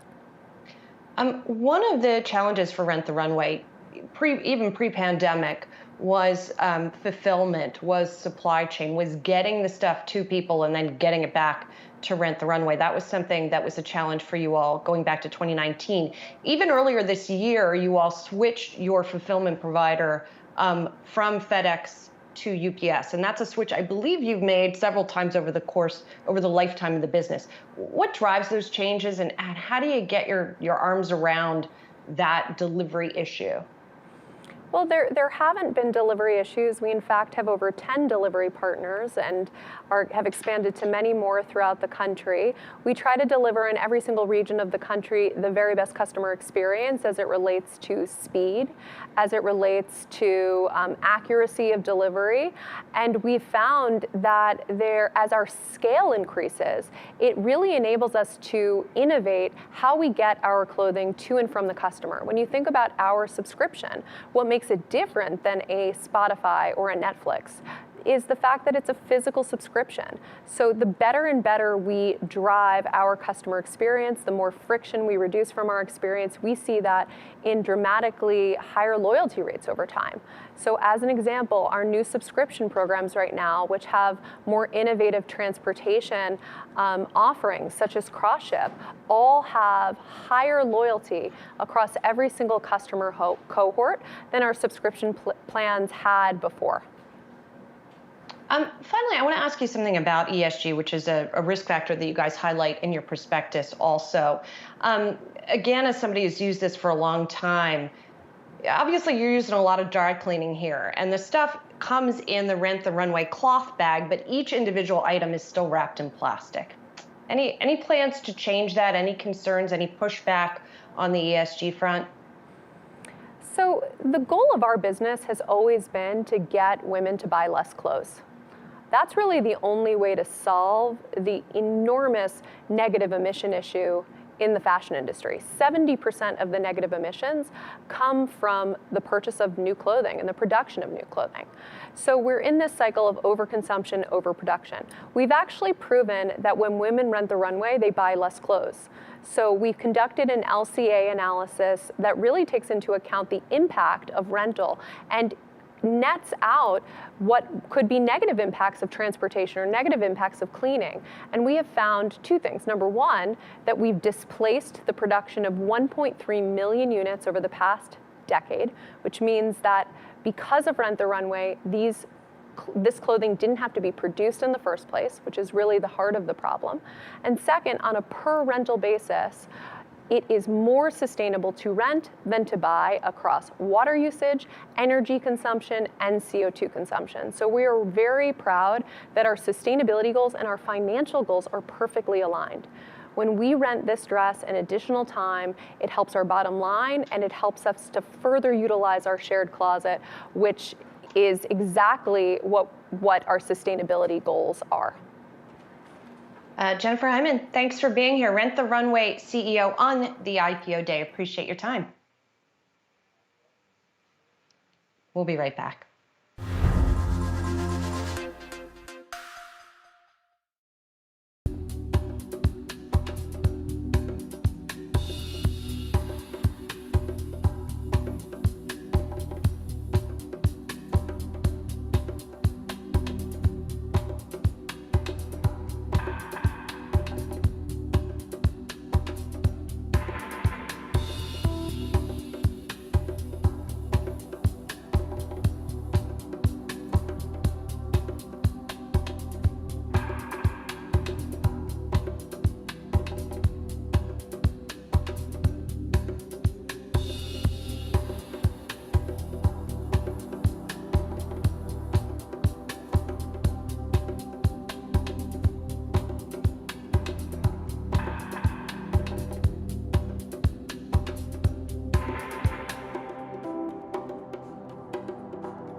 Welcome back. As we've been discussing for weeks, maybe even months now, supply chain issues have continued to cause a problem across all kinds of sectors in this pandemic recovery. And something that's making it worse actually began way before the pandemic hit. That is a shortage of truckers here in the United States. In fact, the American Trucking Association puts that at a shortage of about 80,000 drivers, an all-time high when they looked at it, and pay continues to rise to attract more of them, rising 5 times as fast as the historical average, according to their chief economist. And for more on all of those issues, very happy to welcome back into the show here the head of Uber Freight.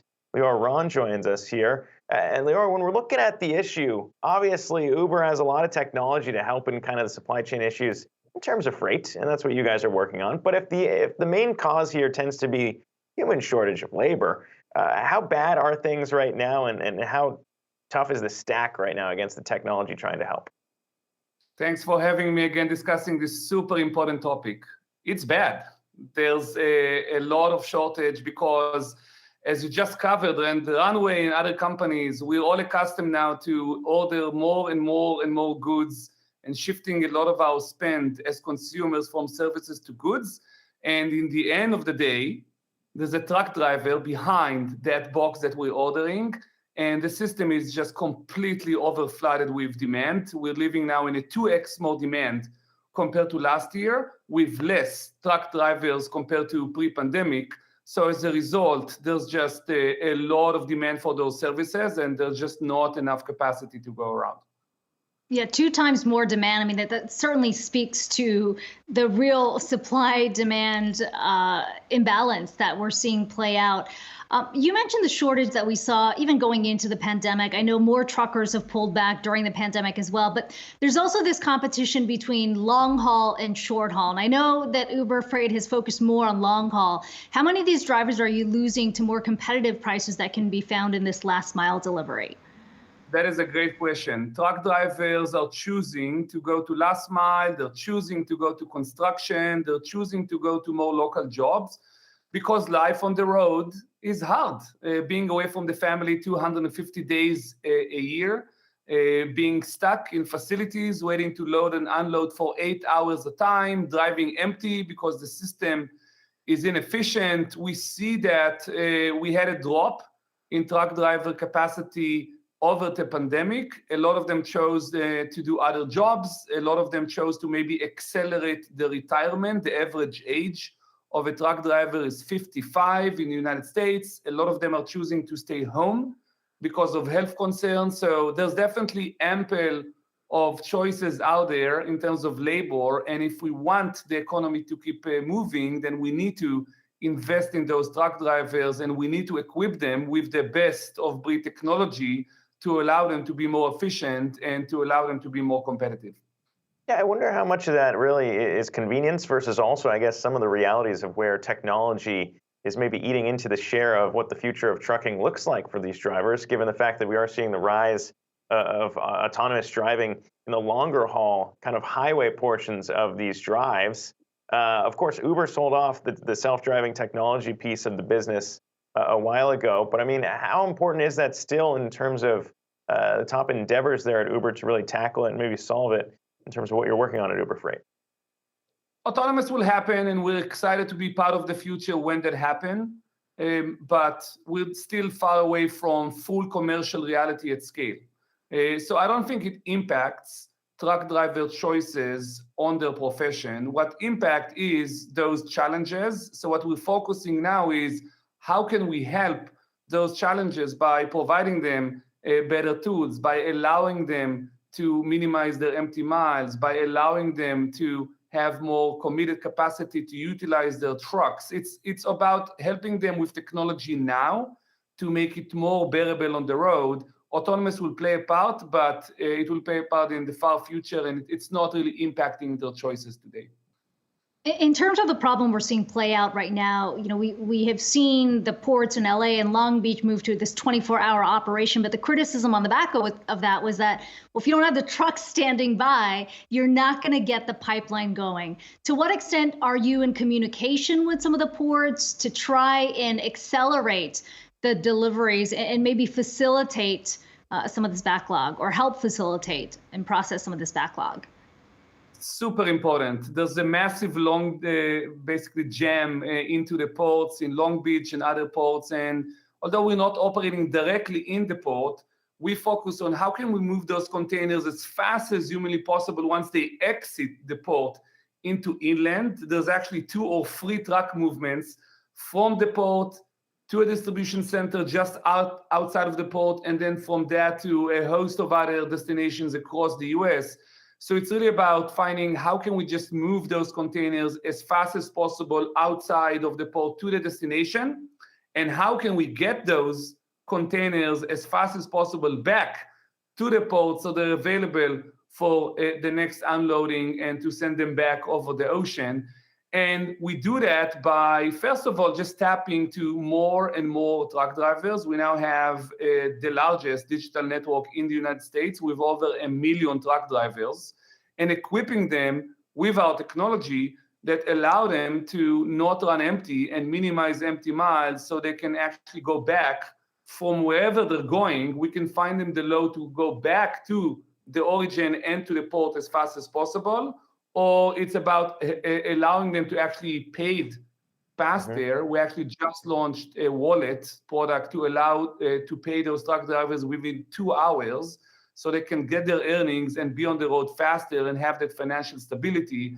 And it's just a host of other things that we are doing to support them. And I'll end by saying we are seeing a resurgence. So I think there is hope.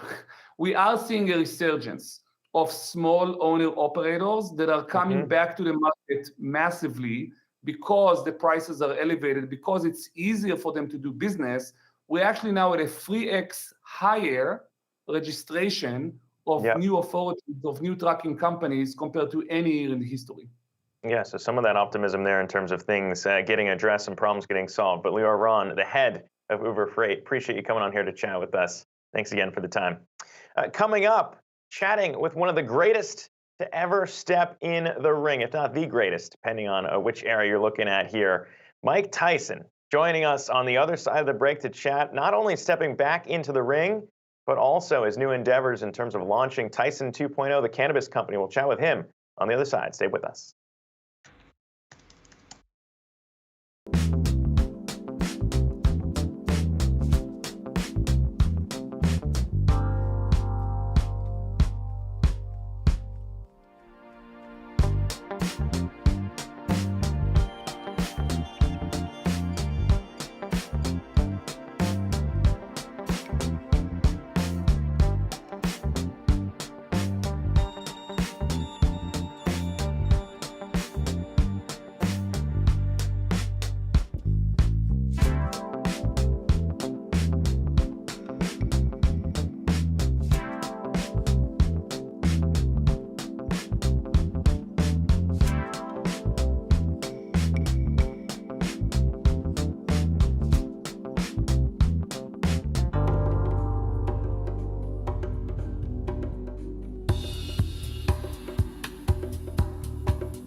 Welcome back to Yahoo Finance Live. Of course, Mike Tyson last year, one of the greatest of all time to ever step into the ring, made history coming out of retirement in his fight with Roy Jones Jr. Last year, showing off an impressive form in the ring. And now the man is stepping back into the ring, so to speak, in the world of cannabis, launching his Tyson 2.0 brand at a multitude of price points. And he joins us right now, the legend himself, Iron Mike Tyson, alongside Chad Bronstein, Tyson 2.0 chairman, along here for the chat as well. Gentlemen, thanks so much for taking the time to chat.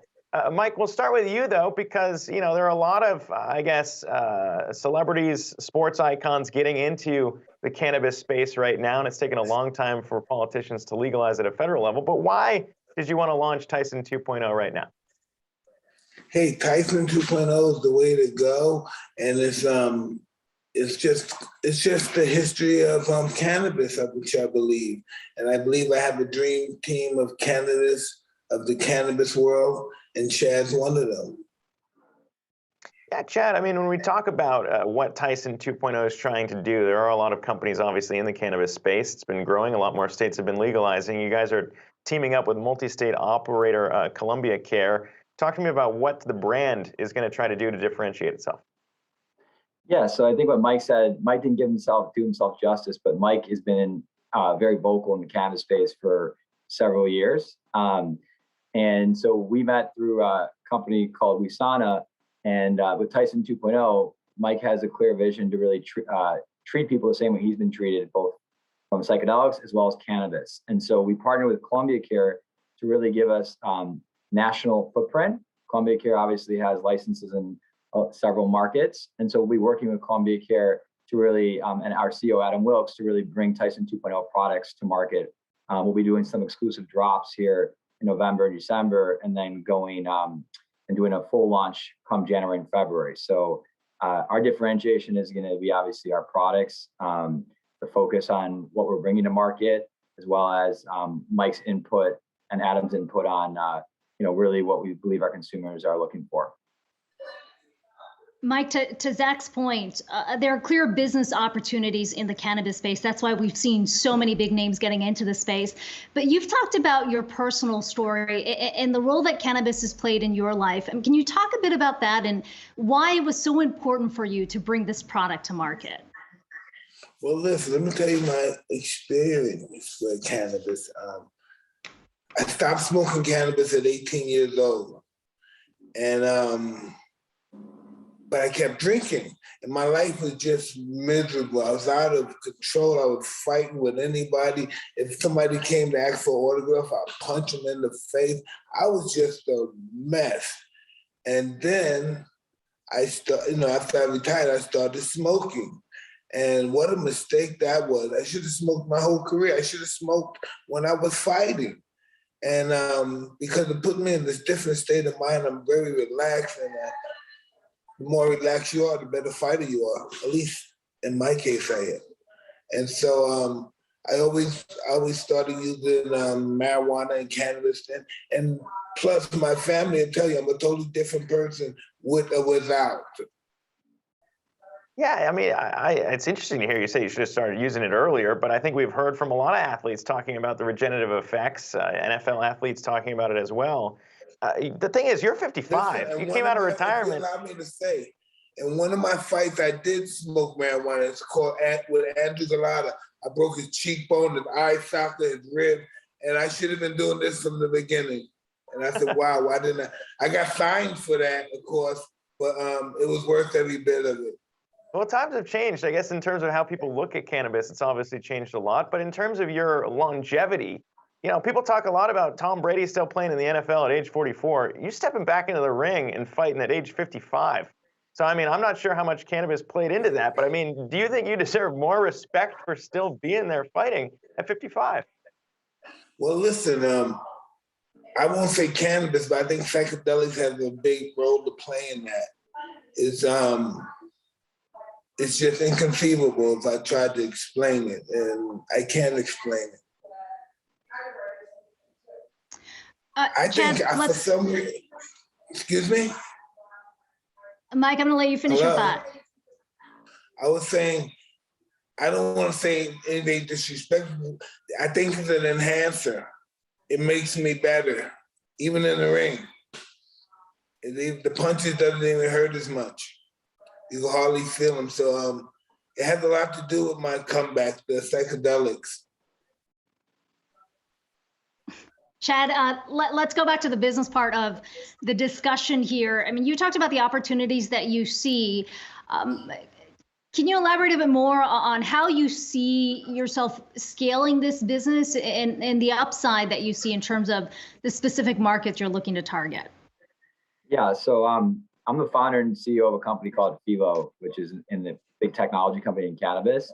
And we've always seen, obviously, the huge opportunity. With Tyson 2.0, the key is going to be obviously retail scale. And now with all the multi-state operators that are growing, that gives us the opportunity to grow our product and have retail scale in all markets. But let's talk about even New York specifically. That's always been Mike. Mike's from New York, something that it's really special to him. And now with New York being rec and medical, we'll be able to actually have a large footprint in New York in 2022, 2023. So there's a lot of opportunity in all markets, and I think we'll see more markets come on board over the next few years. So the opportunities are endless in cannabis. We think there's extreme momentum in the space. And again, with Mike being, very vocal about it and his products and the rigor we're putting behind it, I think that it will have, a lot of success. Yeah, and obviously Columbia Care flexing their first to flower there in the state of New York as cannabis sales come on board there. Mike, if I can return to kind of what you just said there in terms of cannabis and psychedelics helping you back in the ring, of course, people are looking ahead to what you might have planned in terms of the next fight. Rumors looking out to maybe potentially you fighting Logan Paul, the YouTuber, in 2022. What are you looking to do now, I suppose, if you're feeling good, back on it? Anything's possible, because by doing this, we have a great exponent of charities to give to. So that the charities win both ways. Yeah, and they won when you fought Roy Jones Jr. too last year as well. I suppose a lot of money could come in with a fight with Logan Paul. You think you could take him on? You talking to me about that? All right. Yeah, I think maybe. I'm an old man, I don't know what I can do now. I love this guy. Yeah, I know. It's been interesting to watch. And like I said, man, fascinating to see you still do it at age 55. One of the greatest of all time, Iron Mike Tyson, join us there. Congratulations again on the launch of Tyson 2.0. Our thanks to Chad Bronstein for joining in here. Tyson 2.0 is the way to go, baby. Thank you, guys. Thanks again, for having gentlemen. us. Appreciate it. Okay. Going to take another quick break here on the show. When we return, a discussion with Questlove on the NFT boom, what he's doing there in that space. So we'll chat with him on the other side of the break. Stay with us.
Welcome back to Yahoo Finance Live. In today's Fame and Fortune, a man who needs no introduction, but I'm going to give him one anyway. Musician and director Questlove is joining us right here. And Questlove, appreciate you coming on alongside Yahoo Finance's Alexandra Canal here with us. And we were chatting in the break here about a few things, among them, though, NFTs. And you've been big in that space. Of course, there's that to get into here. Also want to get into your new series that you're launching as well in a second. But first, just because we've seen so many people kind of crazy about NFTs right now, I know you're an investor in Yat and a lot of promise around music. What's your thoughts on how NFTs might open up democratization for fans and musicians? I'm an art collector. So, I think that it's a unique way to have an experience. It's kind of weird that the first NFT was sort of that whole Wu-Tang single disc situation that didn't work out too cool. But, as long as the artist is creative and the art is deemed worthy, then yeah, this is obviously a peek into the future. Hey, Questlove, it's Allie here. So do you see this as a long-term trend in your conversations with friends, with colleagues in the industry? Is this just a short blip, or could you see NFTs sticking around for quite some time? That remains to be seen. Oftentimes I think we're forced to try to figure out if something is long lasting or if it's just a flash in the pan. Time is only going to tell if it's worth it. Like in the beginning, let's say 5 years ago, when I had a friend that started a business where he told me that, people are going to pay top dollar to sit in a stadium to watch kids play video games. And I was like, what the? And now look, like this is like $1 billion industry. So when I first heard the fact of like kind of digital art being monetized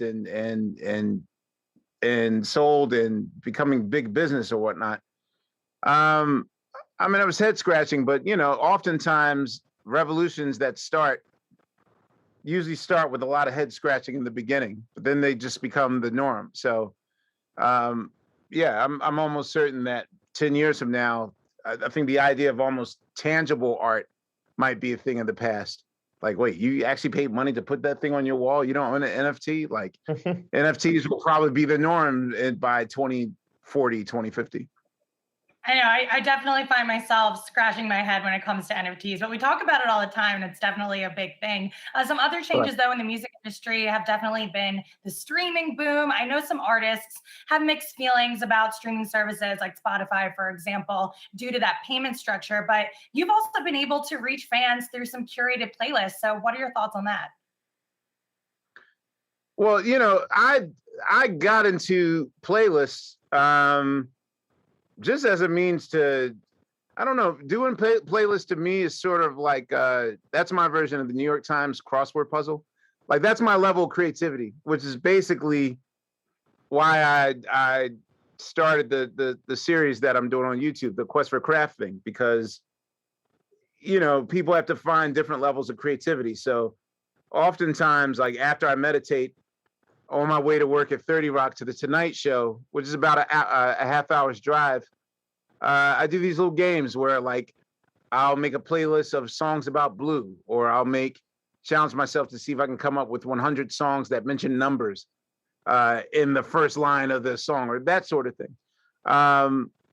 So, I know that, again, going from collecting 200,000 records to just living a life of streaming, like this is part of the pivot and the evolution of life that we're in now. Like life will be post 2020 and pre 2020, and I think we as humans have to figure out how to adjust to the new standard or the new way of life. I mean, you've got a lot on your plate. You mentioned the Tonight Show, obviously your music career. We're talking about NFTs today, but you've also been investing on the side here. Most recent announcement coming down on investment you made in a vegan tech company. How are you looking at that? What's your checklist when you think about companies that you want to put your money behind? What's at the top of the list? Well, I've been kind of going through an evolution or metamorphosis myself. And that starts with like basically my health journey some 5 years ago. I'm in a profession that really doesn't see its participants get to not even to the middle point or to the end. Like most people in hip hop, like when we were in our 20s, our whole goal was to not get shot in the clubs. And then when I got in my 30s and 40s, I realized the new not getting shot in the club is the fight to survive, our health. Like so many of our greats have either succumbed to strokes, heart attacks. To make it past 50 is almost like it's a celebration. And for me, I just wanted to take an overall look at where health is prioritized. And, growing up where I grew up, cheaper food was all around us, to eat correct or to eat right, to eat cleaner, is an expensive thing. And I kind of wanted to be part of the change that brings that forth. So one, a lot of the food companies that I invest in are cleaner options for food, but also, environmentally friendly as well. So,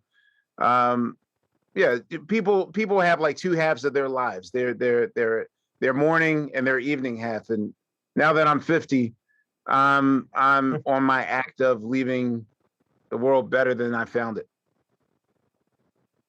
And finally, you did mention that digital series, Quest for Craft. It debuts tomorrow. You have a great guest lineup there. I'm curious, what drives you in that search for creative inspiration? Because I think a lot of people struggle to find that part in themselves. You mentioned 2020, COVID-19. That's had a huge impact on mental health. So how do you sort of tap into your own creativity? Well, I'm a creativity junkie. Like I wrote a book and a few years back called Creative Quest, because oftentimes like parents are, rushing their teenager to me like, give my kid some advice on da da da da da, or like there's some magic that I can say that'll enforce that. And this is the second step in that direction. I wanted to come up with a platform that deals with specifically for people that are looking how to be creative. Oftentimes people think that their exercise might be silly. The first thing I tell people is to embrace boredom. The temptation to pick up our phones and entertain ourselves at any silent moment is kind of eating up that time that we should be sitting in silence and letting creativity come to us. So with this series that I did, I got to talk to 4 friends of mine, Patti Smith, Michael Che, Jimmy Jam, Malcolm Gladwell, 4 people in different types of creativity. And, we kind of just dissect their creative process. Like in the case of Michael Che, being one of the head writers of SNL, going there every Saturday, watching him amidst that chaos of trying to put a show together. Malcolm Gladwell really breaking down that 10,000 hour theory of his. So that's what the thing is about. Like anyone that's in that creative space that wants advice on how to be creative, I highly recommend it. Yeah, I mean, and there's a lot of stuff in there, and a lot of, I guess, reminders here for us to kind of reset in this pandemic. A lot of burnout there, but a Quest for Craft out tomorrow. Questlove, appreciate you coming on here to chat with us. Thanks again for the time, and our thanks to Yahoo Finance's Ali Canal as well.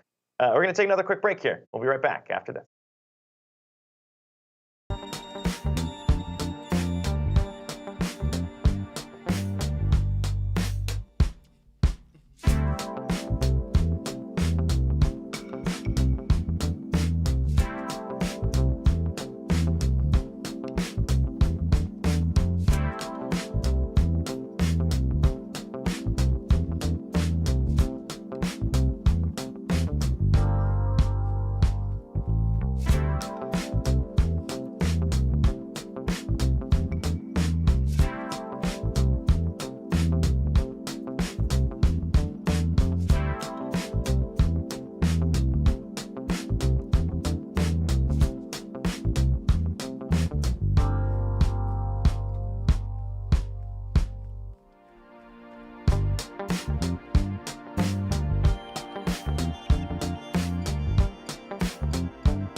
For Akiko and myself, that's going to do it in our hours. But stay tuned. We got much more coming your way on Yahoo Finance Live right after this. Thanks again.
Earnings season continues to roll out, pushing the averages to new highs. The automakers coming into focus along with other big names, McDonald's and Coca-Cola.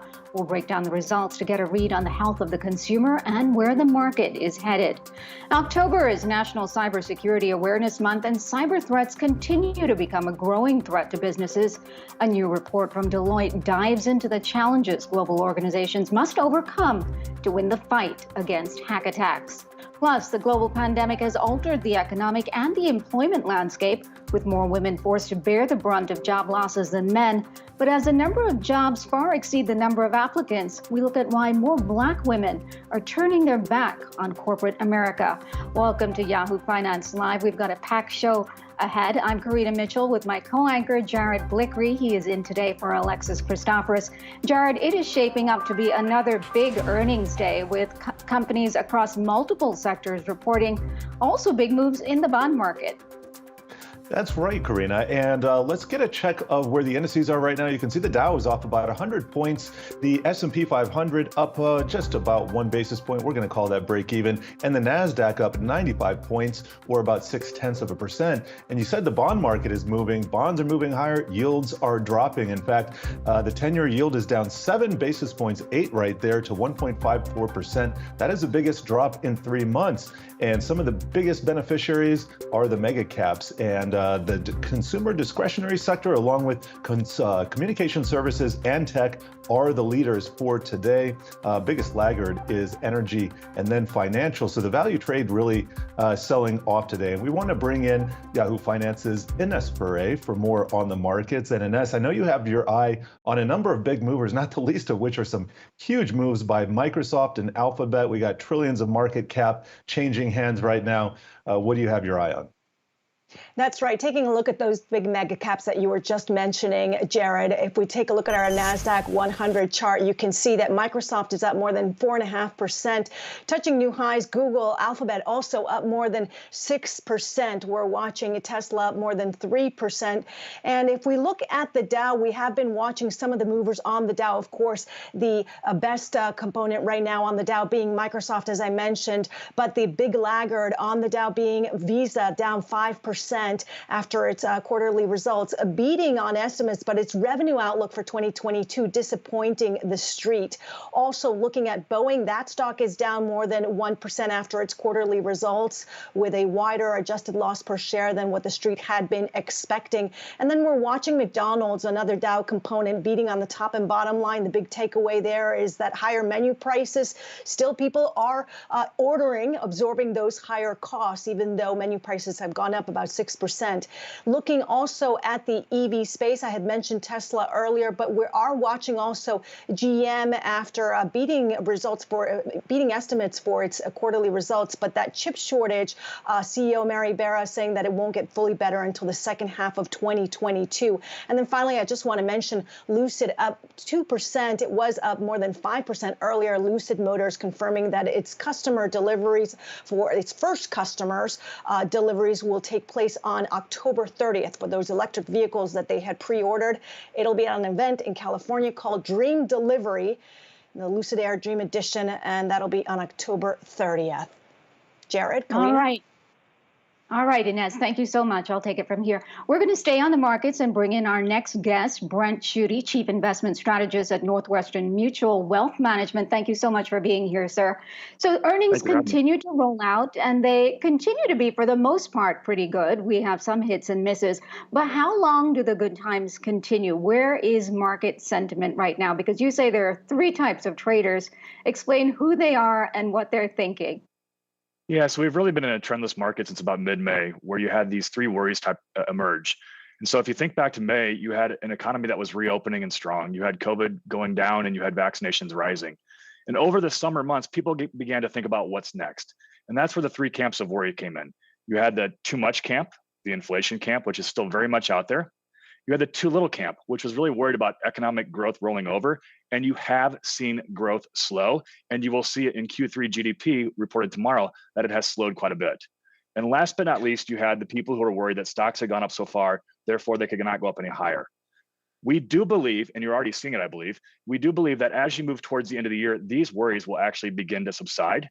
And people will once again refocus on what you just talked about, earnings and economic growth, which will be strong into the end of the year. And that will actually lead markets to move higher as we push into 2022. So I guess in short, the good times aren't over yet. Brent, I want to get your take on what's happening in the bond market today, because we're seeing a big drop in yields as investors rush into bonds. And I'm just wondering, I also want to throw out that the spread between the 5 and the 30-year in the U.S., that is the narrowest since March of 2020. So that's basically the beginning of the pandemic. I'm just wondering, is this end of month effects that we're seeing right here? Is it part of something bigger? What does this say to you about the environment that we're in? I certainly think there could be some end of month trading going on. It's been a strong month so far, and some people could be booking some profits. You also mentioned that tech's doing well and a lot of other things aren't doing so well. And I do think there are investors who've been investing more towards the belief that the growth rolling over that I mentioned will continue. I think that's misfounded. I think the economy will grow strong into the end of the year. You actually have LEI up 11.1% on a 6-month annualized basis. And I think on the inflation front, which is certainly another worry, I think that will also roll back. And most importantly, the Fed isn't going to do anything quicker than what they have to do. Yes, they'll taper, but they're going to take their time and be patient and try to let the employment situation play out. And so I think it's a combination of all those things kind of coming to a head here. And I think as you move towards the end of the year, I do think interest rates will move higher, albeit central banks are going to continue to weigh on them through QE and other things, and that will keep a lid on them, but certainly higher in the intermediate term. And then, so with this picture that you paint going forward, how should people position themselves? What should they be looking at? Yeah, and I know tech's very popular, and certainly it is a secular grower, and that's what most of these conversations start with. And certainly it has a lot of tailwinds. It's been amped up over the last 18 months. COVID has absolutely been a tailwind towards the tech sector. And certainly it's growing pretty fast, but I think investors have to ask themselves, how much are you paying for that and how much is already discounted? And so, I look at things like the S&P Pure Growth Index, which trades at 35 times earnings versus the S&P Pure Value at 10. And so I still think there's longer term opportunities in tech, but I do think as you see these worries continue to abate, as you see growth re-strengthen, people are going to refocus on things like value stocks, cyclical stocks, and really small cap stocks, where if you think about it, small cap earnings next year are expected to outpace large cap earnings by almost double. They're quite a bit cheaper, and I think people are underinvested in there. So at a minimum, investors should not focus on one sector. But I also believe there's an opportunity to tilt towards other things, like I just mentioned, that will do better in the near term when growth is actually strong. I want to drill down into your take on the small caps, because we are in an environment where we're expecting rates to rise. A lot of these companies, the smaller companies, the so-called zombie companies, aren't making enough in profits to cover their interest expense. And so, do you look at balance sheet strength? How do you drill down into the small cap space to figure out exactly what you want to invest in? First of all, we focus on a higher quality small cap index than I think the Russell 2000, which is the one that people mention. And so the S&P 600 is a higher quality index in general by definition. And so I would look there. I just think that some of these companies have not done well over the past few years because growth hasn't been strong. So before COVID, it was the trade war. It certainly robbed the economy of cyclicality. And then you had COVID pile on top. We had that brief period of time from about, I believe, October of last year till about mid-May, where small cap and cyclicals did much better. And then over the past few months, it's been more along the lines of the more defensive trade or tech doing well, albeit some other cyclical sectors did okay, like finance and energy. But I just think that as you move into the next year, a lot of these companies, look, they're still able to get capital. Real rates are still negative. Growth is still strong. The consumer has plenty of cash. They've deleveraged their balance sheet. And I just think that leads to a more friendly environment for small cap stocks where this is kind of the backdrop. And how does the Fed play into all of this at the moment? We've seen the Bank of Canada say they're going to accelerate a timeline for accelerating rates. ECB reports, Bank of Japan also reports. What does the Fed do next week, and does it move markets at all? The Fed tapers next week. They announced that condition has been met. I think they taper. They do so and kind of follow their forecast and certainly get to about mid-July next year where the taper is probably done. But I remind you, the balance sheet at that time is not decreasing. They'll probably be reinvesting proceeds in interest rates or interest payments. And then they start talking about hiking. We're talking about a year before they begin to hike by plan. Now, certainly that can change, but the Fed to me has changed their reaction function. This is the big difference from today's Fed versus the Fed of 40 years ago. They marked this in stone, I suppose, at Jackson Hole in 2019. The Fed is focused more on the employment side of the equation. Yes, right now there's a labor shortage, but there are millions of people who fell off continuing claims in the past few months or the past month. I believe those people are going to need to find a job at some point, which will help alleviate some of those concerns that we have on inflation and supply chains. But more importantly, the Fed wants to bring them back into the labor market. I can't imagine them tightening the economy into submission when the labor market is in a place like it is today, where millions of people are still out of work at post-COVID, and the participation rate is at lows that we haven't seen in decades. And so I guess patient, but certainly moving towards raising rates, but not towards the last rate hike, towards the first rate hike. Got it. And then for investors who want to hedge against inflation in their portfolio, I know you're looking at a couple of things. What stood out to me was gold. Interesting because it's been rather quiet, although it's up about 2% for the month of October. Where do you see the possibilities for gold fitting into an investor's portfolio here? Yeah, it's certainly a small allocation. And we put gold in our portfolios last year when we went overweight equities. And so I think this is a difference between professional investors and retail investors. We have humility. I know that I don't know everything, that there are risks that I want to play off against each other. And so when we went max overweight back in April of last year, I wanted to put in hedges on the opposite side of that. And certainly that's the way I thought about gold. And the fact that gold has underperformed has not been a big concern because the rest of our portfolio has done quite well. I think moving forward that investors who haven't seen inflation for 13 years, and so people don't like things like commodities. They don't like things like gold. They don't like things like tips, although they're warming to those things. I think investors need to think about this cycle as being different. This cycle, you don't wake up every morning thinking about deflation. You wake up every morning thinking about inflation. And the Fed is going to let it go and run. And so in that instance, you want to continue to own inflation hedges because to me, as you mentioned earlier about what does the Fed do, they're kind of the only thing that can change the story. And you want to make sure you have some protection as a just in case. Now, all eyes are on the Fed to see what they do next week. Thank you, Brent Schutte, Chief Investment Strategist at Northwestern Mutual Wealth Management, for your time and your insight. We have much more coming up, including we'll take a closer look at a new report on the future of cybersecurity. Stay with us.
Welcome back. Cyber attacks are on the rise, and Deloitte just published their Future of Cyber survey. This covers 600 global organizations, their C-suite leaders, and what they're facing as they seek to improve their cybersecurity protections. And we want to get to some of those insights. And we have Emily Mossberg here of Deloitte. She is a global cyber leader. And Emily, let me just begin. What are some of the findings, some of the big picture takeaways from your report? Absolutely. So glad to be here with you. And, a couple of things really jump out. First, the amount of digital transformation that has been happening over the course of the last year and a half to 2 years during COVID has really impacted the complexity and the technical landscape. And we're seeing that that is causing challenges from a cybersecurity standpoint. And it's really leading to the complexity in managing their cyber organizations and their cyber risks. We're also seeing, though, that this continues to be a priority at the executive level within organizations.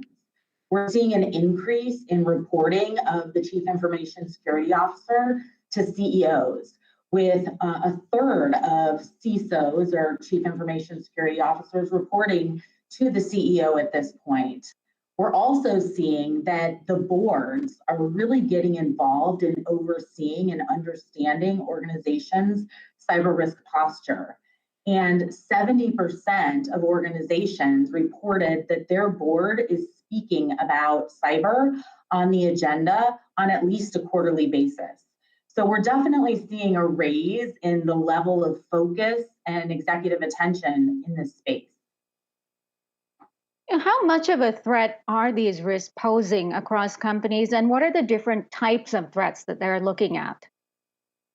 So the top threat that was reported in the survey was ransomware, and 31% of the organizations noted that ransomware was the largest threat. And these threats are very real, especially as we continue to evolve and drive more technology through everything that we're doing. We're seeing a convergence between an organization's IT environment and their operational technology environments. And that means that it's not just their internal IT systems that are at risk, but in many instances, it's the products and the services that they're delivering to their consumers and their clients as well. So we're really seeing a huge impact at this point as it relates to cyber. Well, and as we're seeing structural shifts, everything orienting around the cloud more and more, I'm just wondering what are some of the specific things that companies are doing and can or plan to do in response to this shift? Well, it's interesting. There definitely is a continued focus and shift to the cloud. 94% of the CFOs that we surveyed said they had either moved their financial systems or were intending and planning to moving their financial systems to the cloud. And with this, what we're seeing is organizations are now dealing with very complex environments. So they've got legacy on-prem or on-premise systems that they're managing. They have cloud environments, and in many cases, they're managing multiple cloud environments. And what we're seeing is a real focus on making sure that there's an ability to see and to drive visibility across all of these different environments. And what that means in terms of that visibility is understanding what does the traffic flow look like? What is normal? What kinds of transactions should I be seeing in different environments? And how do I bring together what I'm seeing in my on-prem solutions or within my own data centers? What am I seeing in the different cloud environments? And am I sure that I'm able to compare the data across those different environments, truly understand when and how there may be an attack happening and what the adversary may have access to within my environment? And Emily, let me ask you, even though there's been so much expenditure, increased awareness by companies, doesn't our own US government need to get involved and global actors as well to sort of stop the spread of these wide scale hacks that we're seeing, like from SolarWinds again over the weekend? Doesn't everyone need to come together and act? Well, it's interesting. It's clearly a systemic issue. And it's not one that individual organizations can handle themselves, regardless of the size and breadth of those organizations. And we're seeing, as you mentioned, exceptional amounts of expenditures and budgets focused on cyber. So about 75% of our respondents that are $30 billion or greater organizations are spending $100 million or more on their cyber program. So there's no lack of focus and funding here. The issue is that the adversary, the bad guys, only have to find one hole.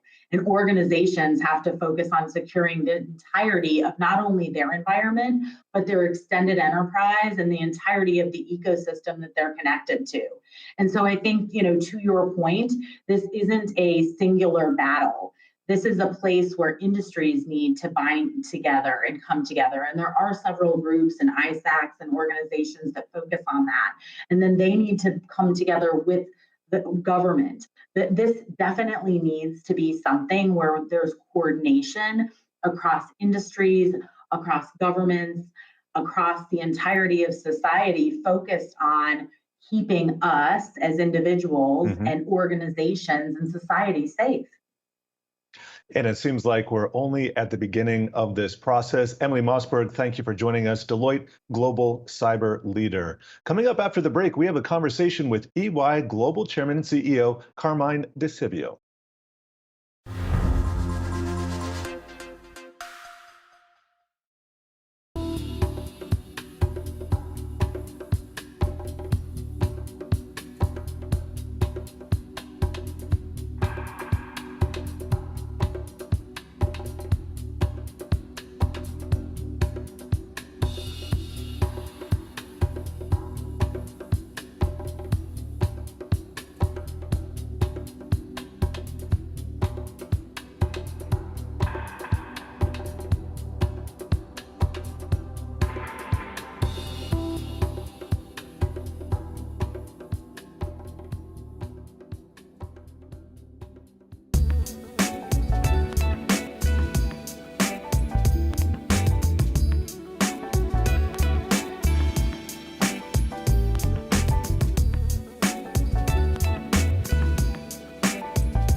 Welcome back. EY Global Chairman and CEO Carmine DeCibio sat down with Yahoo Finance earlier this week at our 2021 All Markets Summit to discuss how the labor shortage is impacting his business. Take a look. Everyone wants their employer to be flexible with them. That might mean, amount of time at home or in the office or virtual. That might mean having flexibility around holidays.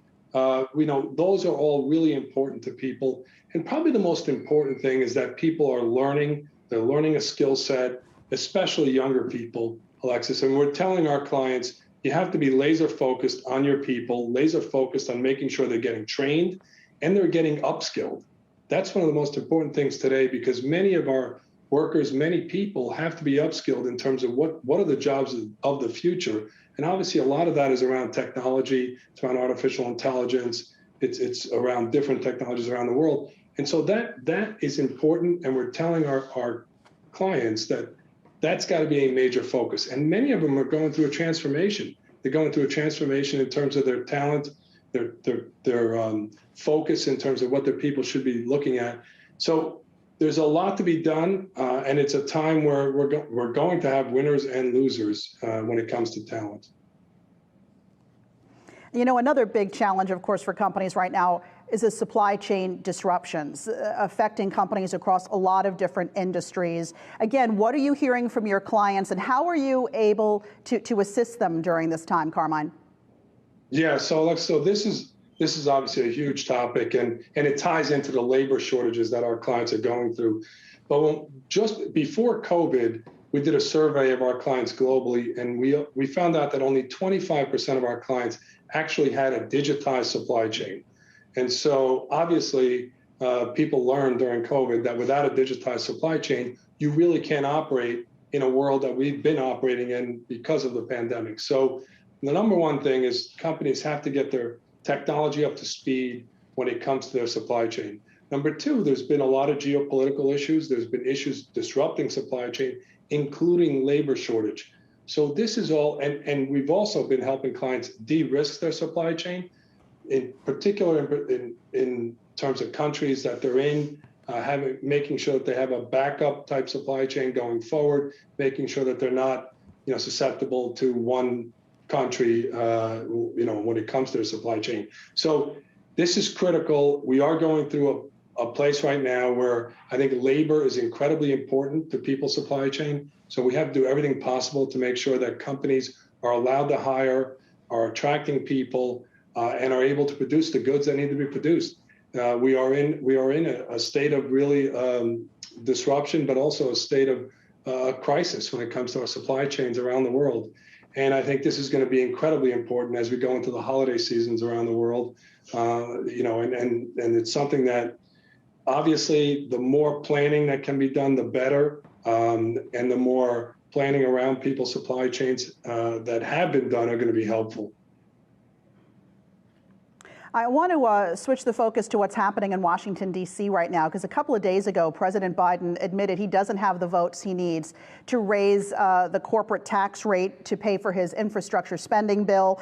Lawmakers now looking at a billionaire's tax. And I know when you and I spoke earlier in the year, you said that raising corporate taxes would force companies out of the U.S. What would your message be to lawmakers right now with regards to raising taxes? Yeah, so this is something that obviously is very, very sensitive, and it's very sensitive with our clients. We have to be competitive on the world stage when it comes to tax rates. And, there is some room, but, right now, the global deal on 15% of global minimum tax is a fair deal. But that all the countries have to sign up to that, and the U.S. has to sign up to that as well. There are a lot of details behind it. But I do think, for us to be competitive, we have to have, competitive tax rates. And if we don't, we are going to see what we saw, 10, 15 years ago. Companies will start moving their headquarters to lower tax rate jurisdictions. I mean, that's going to be the fallout. So it has to happen, Alexis. There are different ways in which, the government can generate revenue. But right now, companies are creating many jobs in the U.S., jobs, everywhere, and we need to be careful on the tax rate.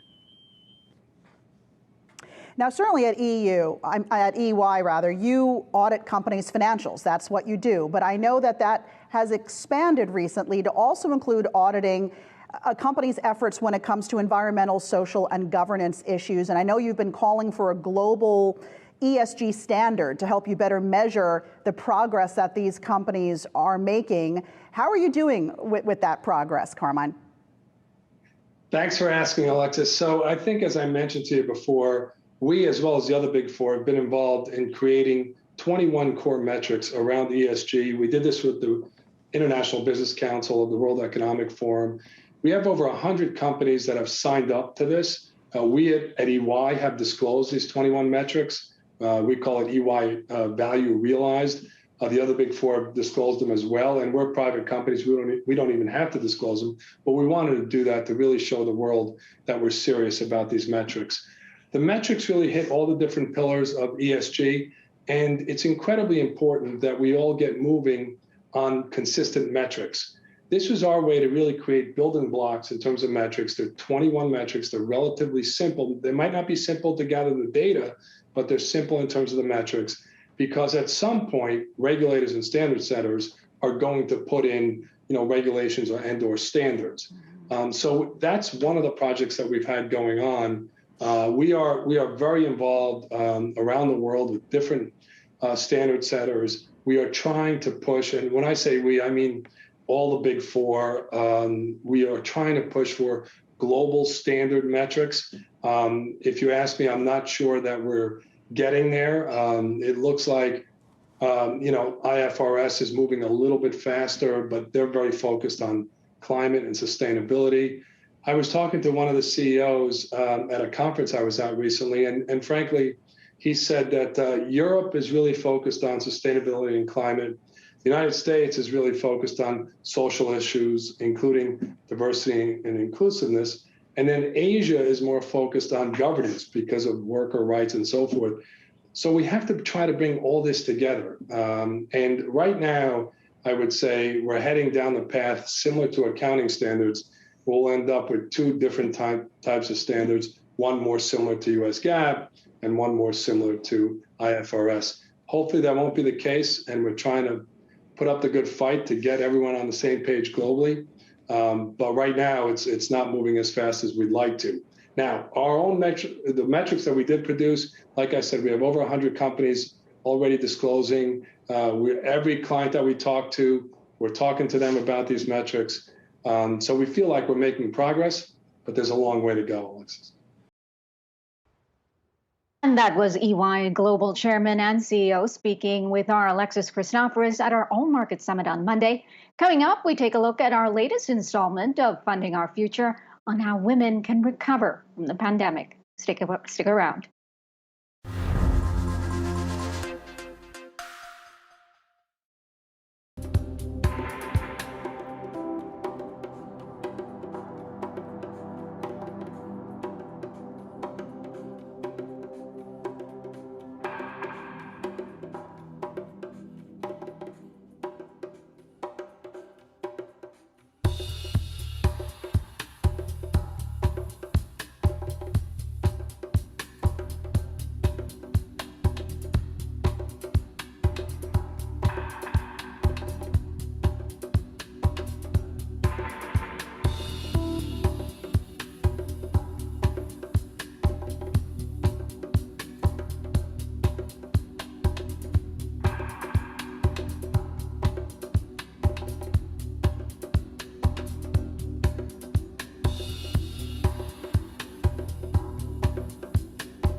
Welcome back to today's edition of Funding Our Future. We all know we should be saving for retirement, but a recent survey found 42% of women are only able to cover day-to-day expenses. The Women's Institute for Secure Retirement, or WISER, has been helping women save for retirement for a quarter century, and board member Patrice Willoughby joins us today. Patrice, thank you for being here. I guess, the pandemic, let me put it this way. If saving for retirement was difficult before, the pandemic has definitely thrown a wrench into a lot of people's plans, especially when you consider all the changes in the workplace and the disproportionate burden that women now face in terms of childcare and other matters. I'm just wondering, what are some of the strategies that you're helping teach people to save for retirement here? Jared, first of all, thank you so much for having us on today. As you mentioned, WISER is celebrating its 25th anniversary this week, and our focus uniquely is the challenges that women face in retirement. I think the pandemic year has really revealed some of the problems that women face in having to separate and also being sandwiched between childcare and also potentially elder care responsibilities. WISER has been focusing on these issues for about 25 years, and there are a number of tools and educational materials that are on the WISER website at wiser.org. But I think that some of the specific steps that people can take are to begin early, to set aside small amounts of money for an emergency fund. We all know that emergency expenses can have an effect on your financial well-being, and also to take advantage of every opportunity to save through employer provided retirement accounts. Now, it may be stating the obvious, but let's talk about some of the challenges in particular. What are they that they face that sometimes men do not face? Oh, certainly.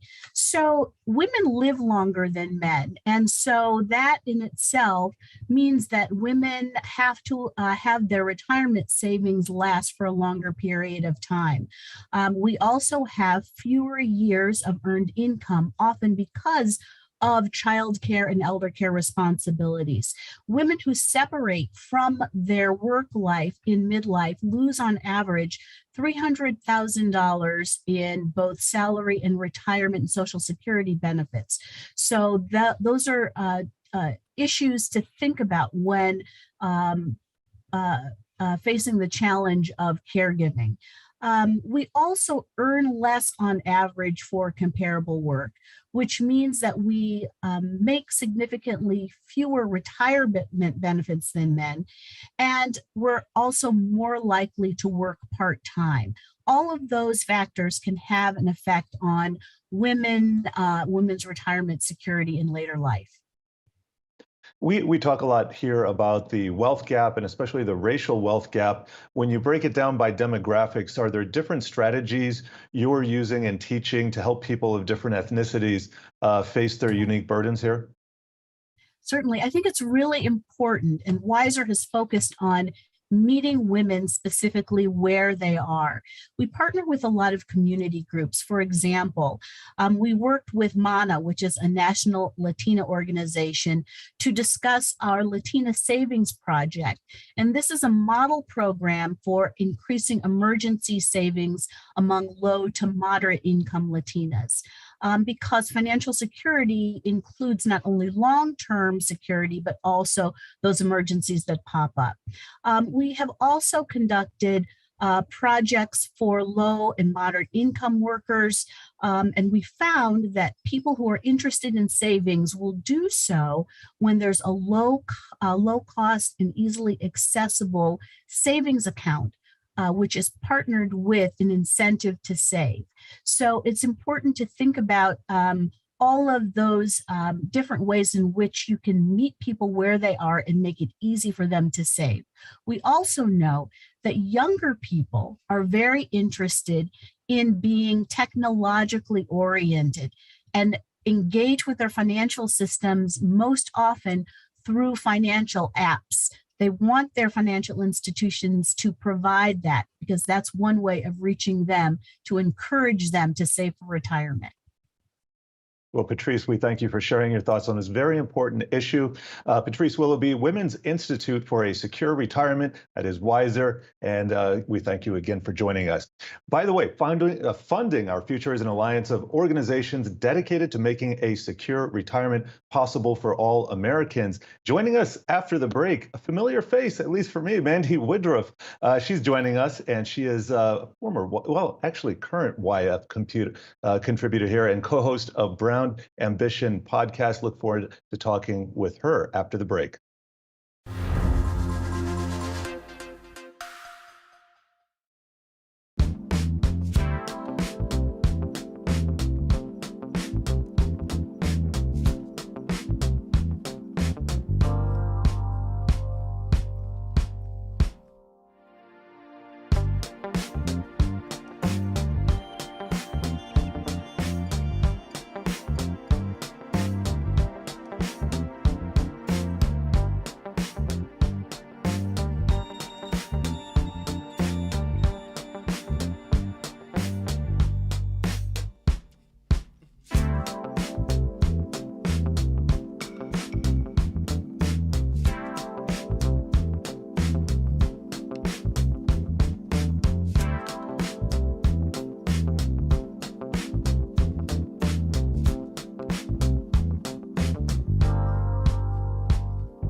Welcome back. Well, women have disproportionately been forced to leave the workforce as a result of the pandemic compared to men.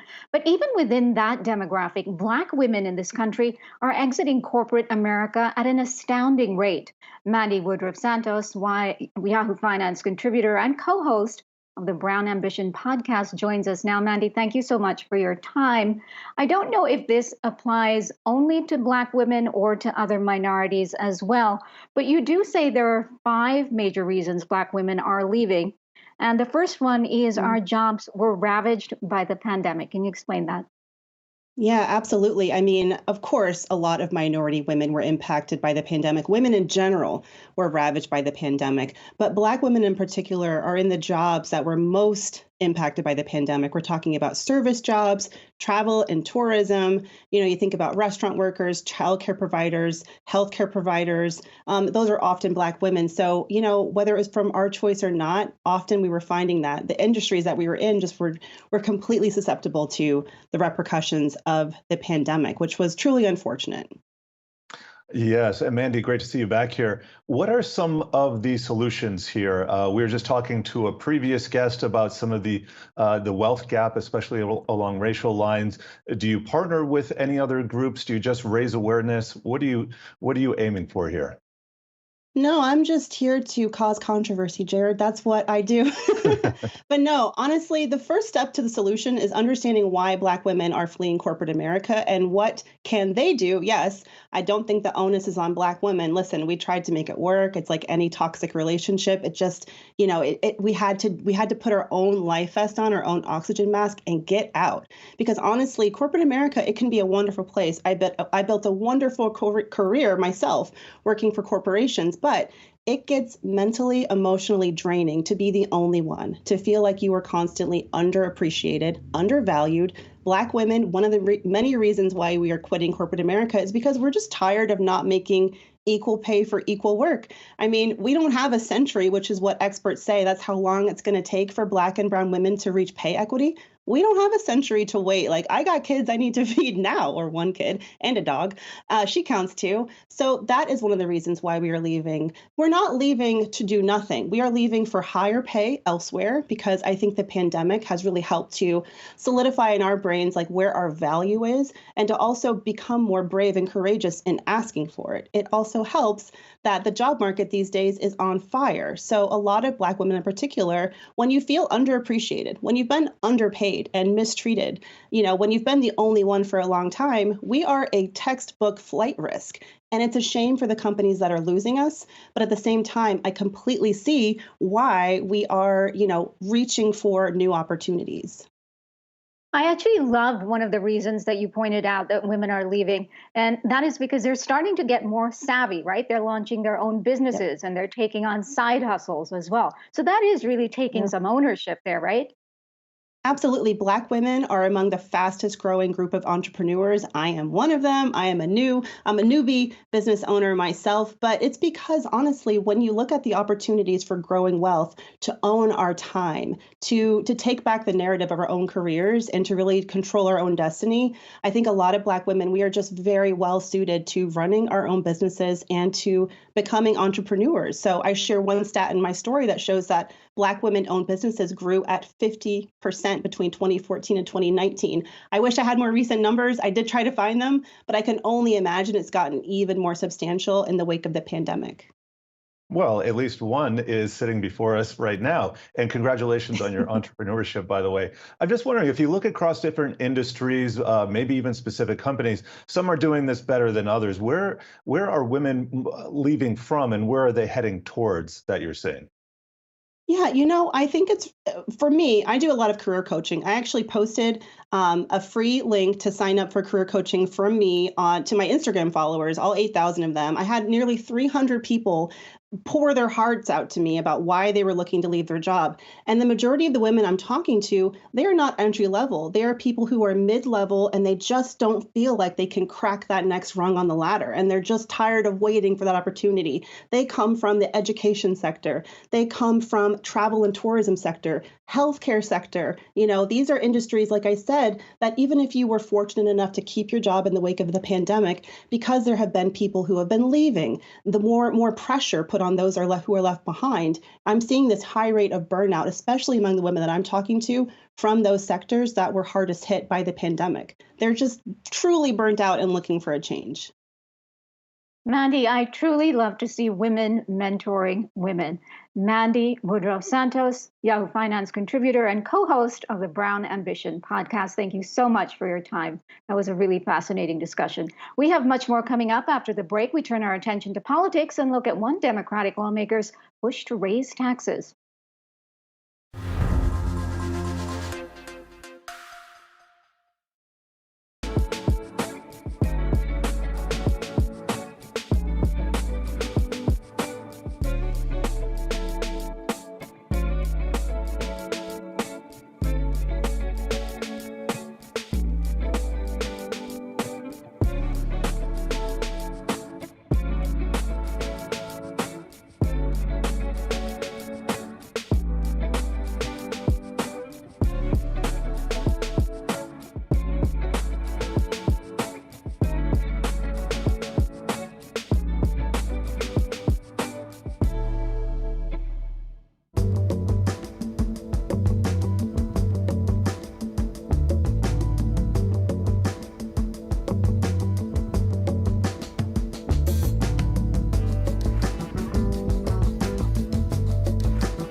welcome back. Time to take the market's pulse right now, where we have the Dow under a little bit of pressure, down about 0.25% as I'm looking at the Wi-Fi Interactive here. The S&P 500, a little bit of green there, 12 basis points to the upside. And NASDAQ, that is a big leader here, up 0.75%. And by the way, the NASDAQ 100 just hit a fresh record high. Russell 2000 actually underwater here by about 1%. We do want to also look at the bond market. The 10-year T-note yield down 8 basis points. That is the biggest drop in about 3 months. And guess what that is fueling? That is fueling the growth trade. And we got the mega caps. Ooh, look at that. Microsoft up 5%, Alphabet up 6%, Tesla up 2%. Trillions of market cap being gained as we speak. Also looking in at the sector action, we have consumer discretionary. That is the biggest gainer, XLY in the upper left. That's up about 84 basis points, followed by communication services and tech. All three of those house all the big mega caps that we were just taking a look at. The value trade not doing so well today as we see that surge into bonds. Financial sector off 1%, but the energy sector, that is off 2%. Well, time to turn our attention to taxes, where we have a new proposal by Democratic lawmakers to tax unrealized capital gains, which would mean if you're sitting on a bunch of Bitcoin profits right now and you don't sell, you would have to pay taxes on those by the end of the year. Here to break it down for us is Yahoo Finance's Denitsa Sekova. And I just gave a little bit of a recap. I think that's true, but you fill us in on the details here, Denitsa. Yeah, that's true. Only it's not going to be that year. If it's implemented, it's going to be next year. But pretty much that's the case. So Senator Ron Wyden introduced this new tax proposal. It's called the Billionaire's Income Tax, and proposes taxing unrealized capital gains similar to other types of income like wages, which is really a major change to the tax code. That's something that's not happening now.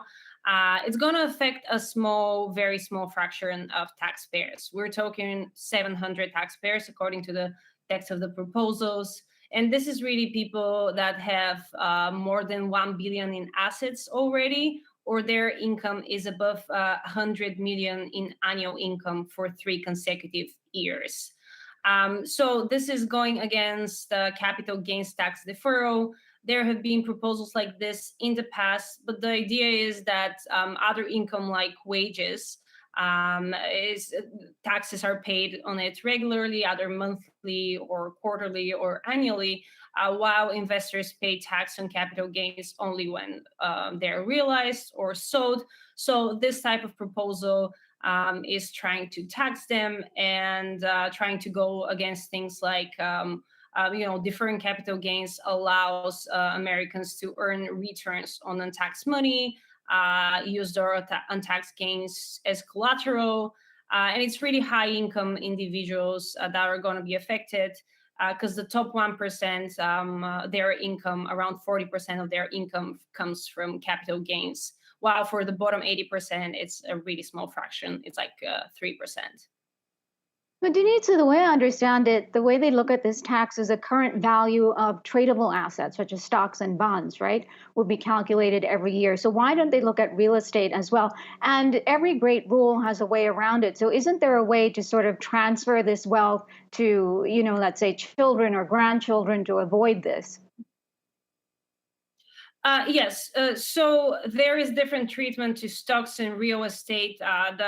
This proposal will treat stocks with an annual tax on the gain in the value of the asset, and this will start in 2022.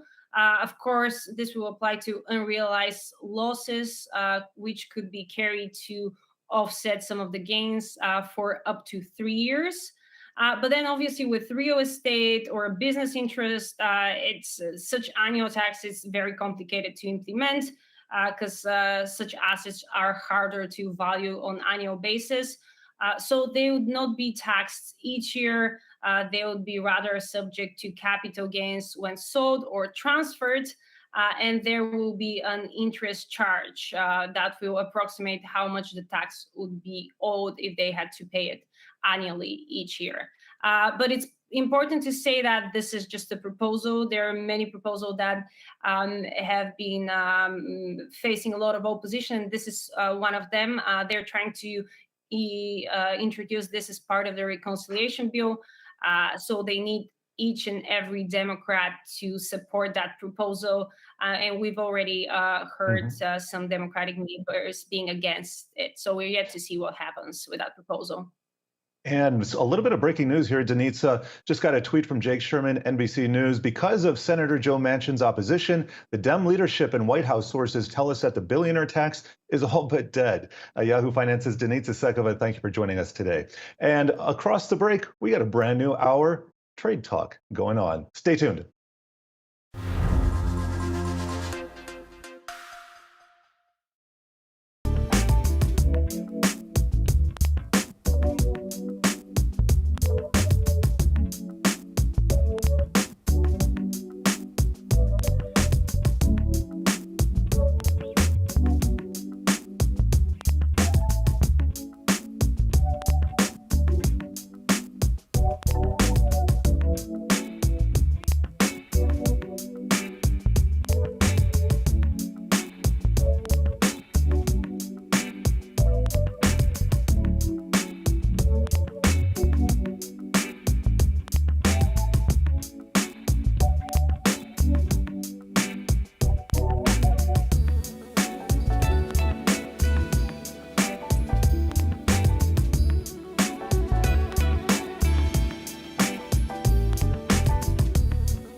Earnings continue to roll on as more than a third of companies report, more than 80% topping earnings expectations. But will the wild ride in equities continue amid soaring inflation and as yields dip?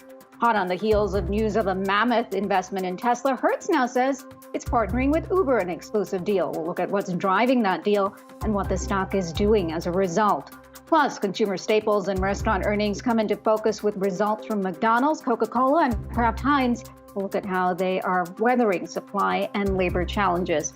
Welcome back to the show on this busy market day. I'm Karina Mitchell, joined by my co-anchor, Jared Blickery, in for Alexis Christoforous, and it continues to be a big day for earnings. Oil making some news as well, as Iran says that it will revive those nuclear talks.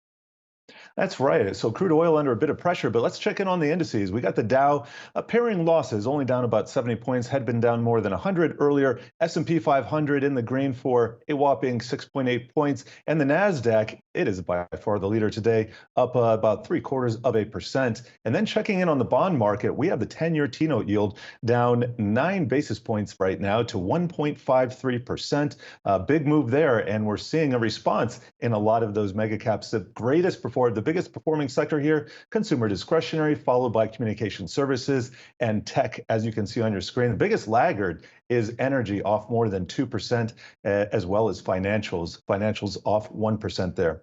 But we want to get more in the markets here. And for that, we're going to bring in Yahoo Finance's Ines Ferre. And I know you've got your eye on a bunch of trending tickers. First is an earnings story, General Motors. What's behind the move, which happens to be down today? Yeah, that's right, Jared. Well, General Motors is down about 3%, despite the company beating on the top and the bottom line. In fact, it was quite a big beat for the bottom line, with earnings per share coming in at $1.52 versus what the street was expecting, a consensus of 97 cents a share. The company did boost its full year earnings guidance. Now, as far as commodity prices and logistics costs, those are increasing. And the company, though, saying that it is because of strong prices, it's able to offset some of those costs.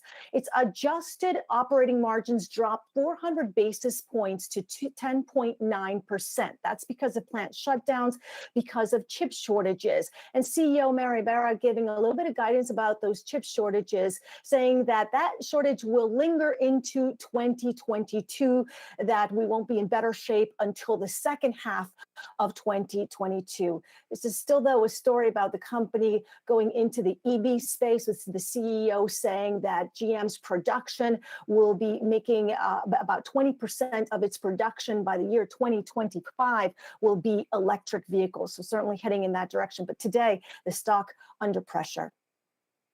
And Inez, after all that crypto enthusiasm in the first part of the year, Robinhood, tanking today, down double digits as crypto trading declines.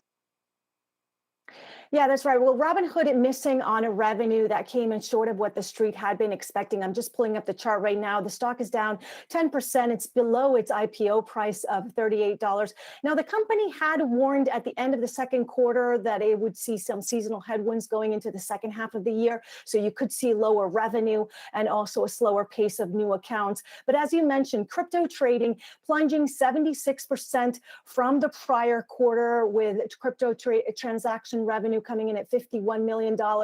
Now, it's still 10 times more than it was for the same quarter last year, but certainly a slowdown from the second quarter. And the bottom line is that crypto is becoming increasingly important for Robinhood, the company announcing recently a new crypto wallet that's coming soon.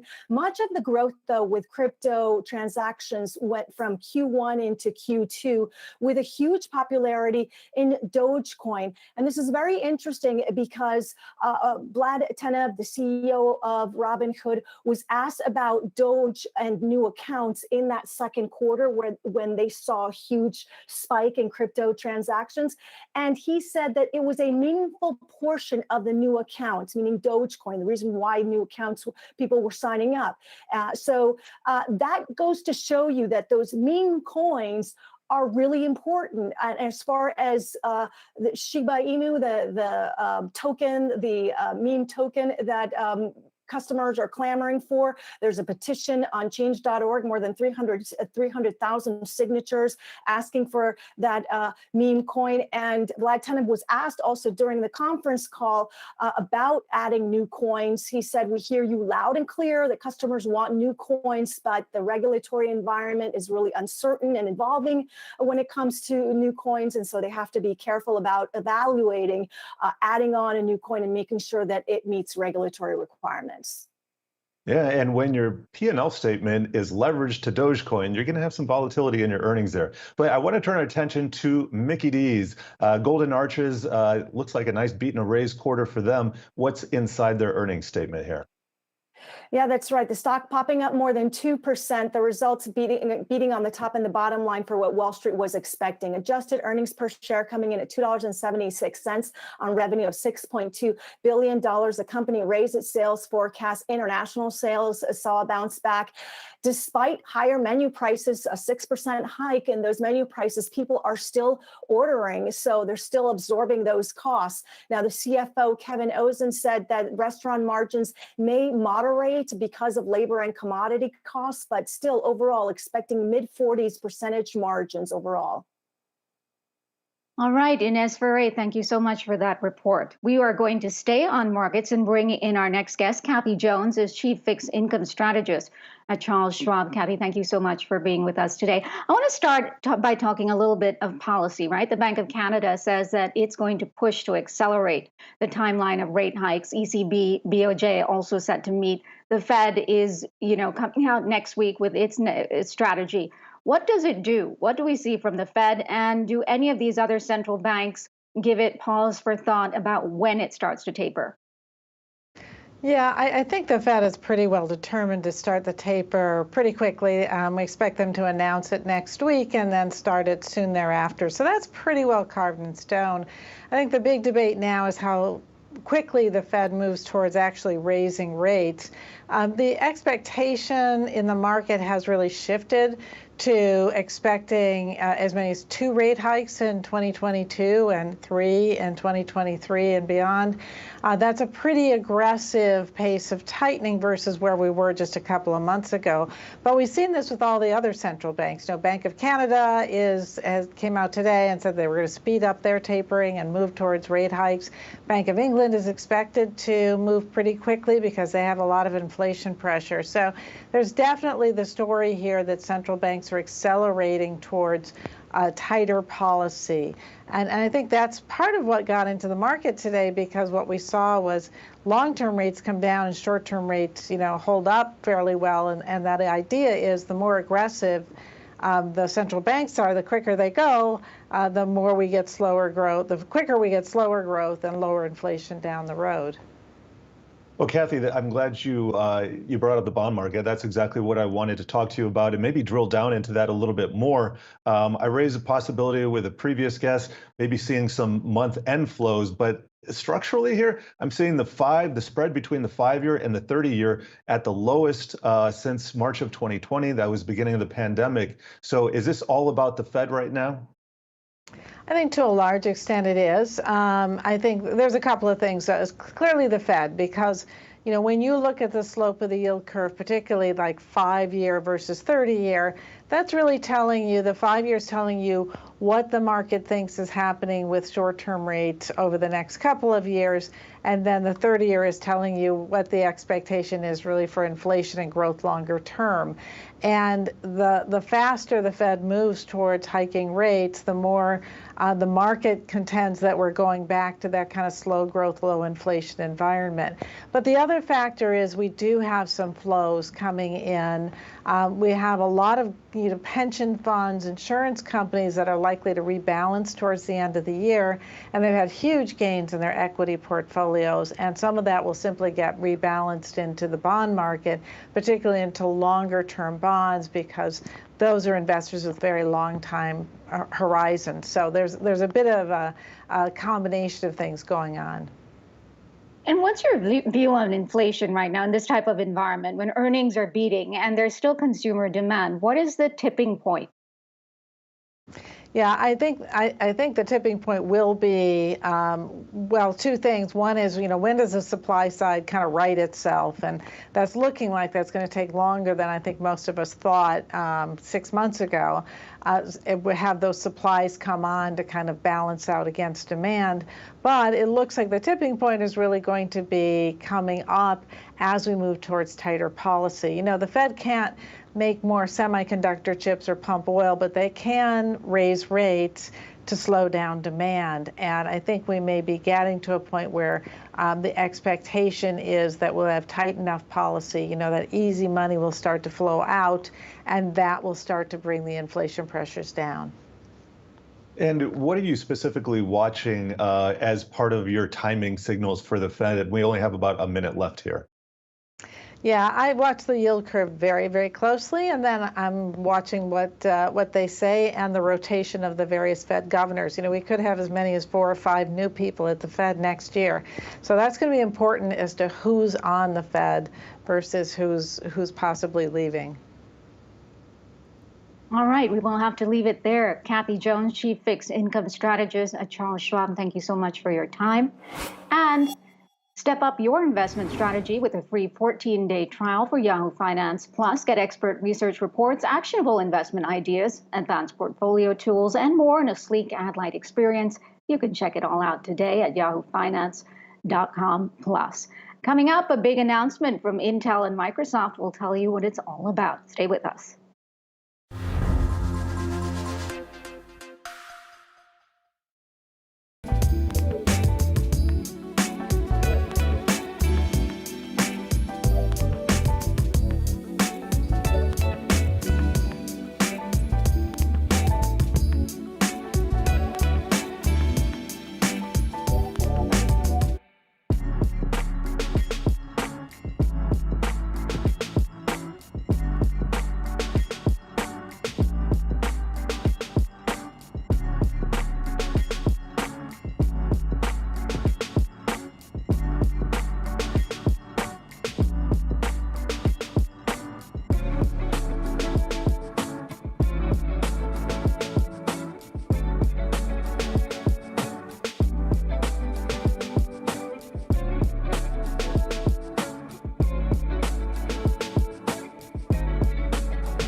Welcome back.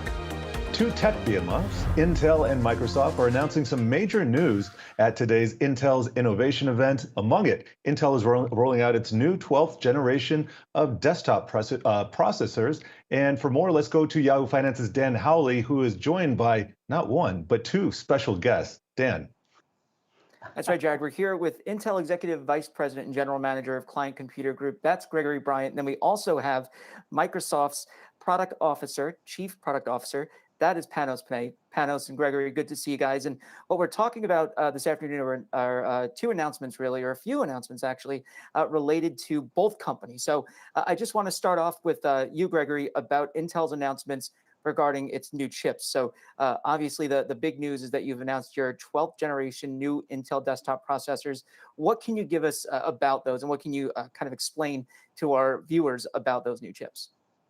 Yeah, hey, Dan, thanks a lot for having us on. And I would just like to say, hey, we're here at Intel On, which is our big developer forum in San Francisco. And, you know, Intel's back. We're re-engaging with the ecosystem and with all the developers out there. We had a ton of announcements around software and APIs and great things for developers, along with our partners at Microsoft. And then you're right, we announced the launch of our 12th generation core processor, our desktop family first. We're going to start shipping our notebooks next month.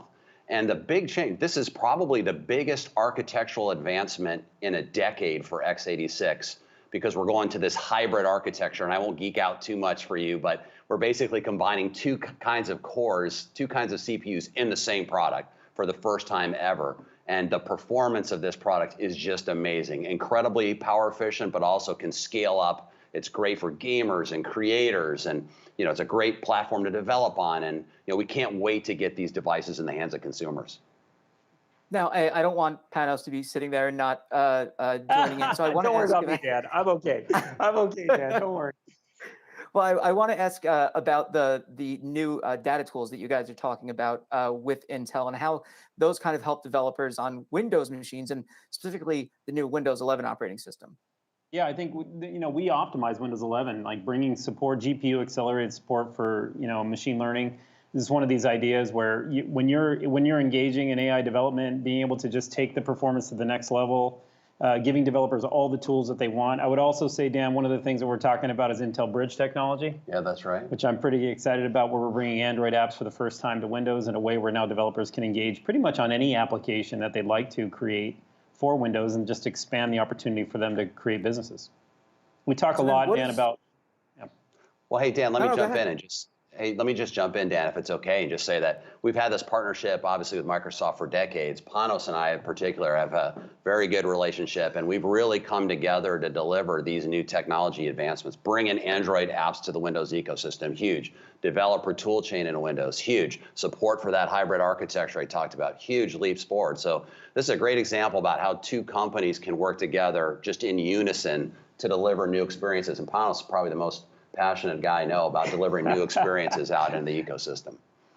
Yeah, Panos and I have talked definitely before about that. I want to talk, you guys have mentioned games, and obviously during the event that you were holding earlier, there was a lot to do about gaming, and I want to know how much that plays into this relationship. Obviously, when it comes to PC gaming, it's basically Windows or nothing. There's others out there, but they don't really have the market share. What do these new chips mean for Windows specifically when it comes to gaming, and what will gamers be able to get out of this?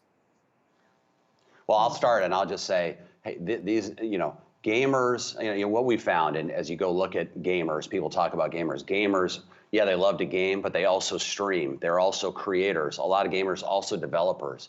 So to give that community the performance that they need so they can do all of those things without compromise. And that's the big theme that we've had together is how do we enable gamers, streamers, creators without compromise? You shouldn't have to choose, shouldn't have to choose what you need in your system. And that's really how we've teamed up and what we're delivering together. And think about, we talked about DirectX before, but think about DirectX on Windows lighting up on a generation, of Intel processor like the Alder Lake Core. That is the under the covers work that just happens every day. The teams are optimizing because gamers is really, along gamers and developers, like this is our audience for these specific products. We build this product for them. Those optimizations like that, those details are what matter to get that end-to-end experience perfect that we talk about quite a bit. I got the new Call of Duty's coming out. I'm going to need, that extra special oomph to get in there, I can't see as well turn as a Age of corner. Empires. Well, we like to say too, Dan, like gamers have an insatiable appetite for performance. It's just never stopped, and it's one of the things that drives us. We get direct input from the community and helps us drive products, and that's why we're showing the performance of these new chips and on Windows. And I just want to throw out there, the chip shortage, obviously, that's one of the bigger stories that we've seen through the past year. These chips are coming to desktop first, then we'll see laptop. Gamers are on desktops as well as laptops, but mostly on desktop, and so are developers. I guess when you look at what this impact or the impact that could have on these new products from a Windows perspective, from an Intel perspective, what do you guys see? Well, if you just zoom out to the industry picture, demand for the PC and these products is incredibly strong and robust. And despite some of the constraints that exist in the ecosystem, and I think that's important to recognize, it's incredible the demand. The COVID pandemic has really just accelerated a lot of trends that had existed prior.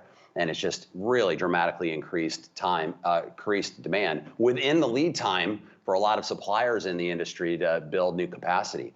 So, we think demand is going to stay very strong. We think demand for PCs this year will be up double digits despite the constraints, which is kind of incredible. It is incredible. And we think next year will actually be very solid again, up next year despite constraints. And we think over 22, the constraints will start to alleviate a little bit, but in spots could persist even into 2023. But I think we've worked very hard together. We're out talking to all of our ecosystem partners, all the component suppliers, to get them to invest in the capacity now to get more components online as fast as possible, so we can support this increased demand. I think, Dan, as you know, we also rally the entire ecosystem when it comes to the OEMs, our suppliers, our supply base, every single partner that we have.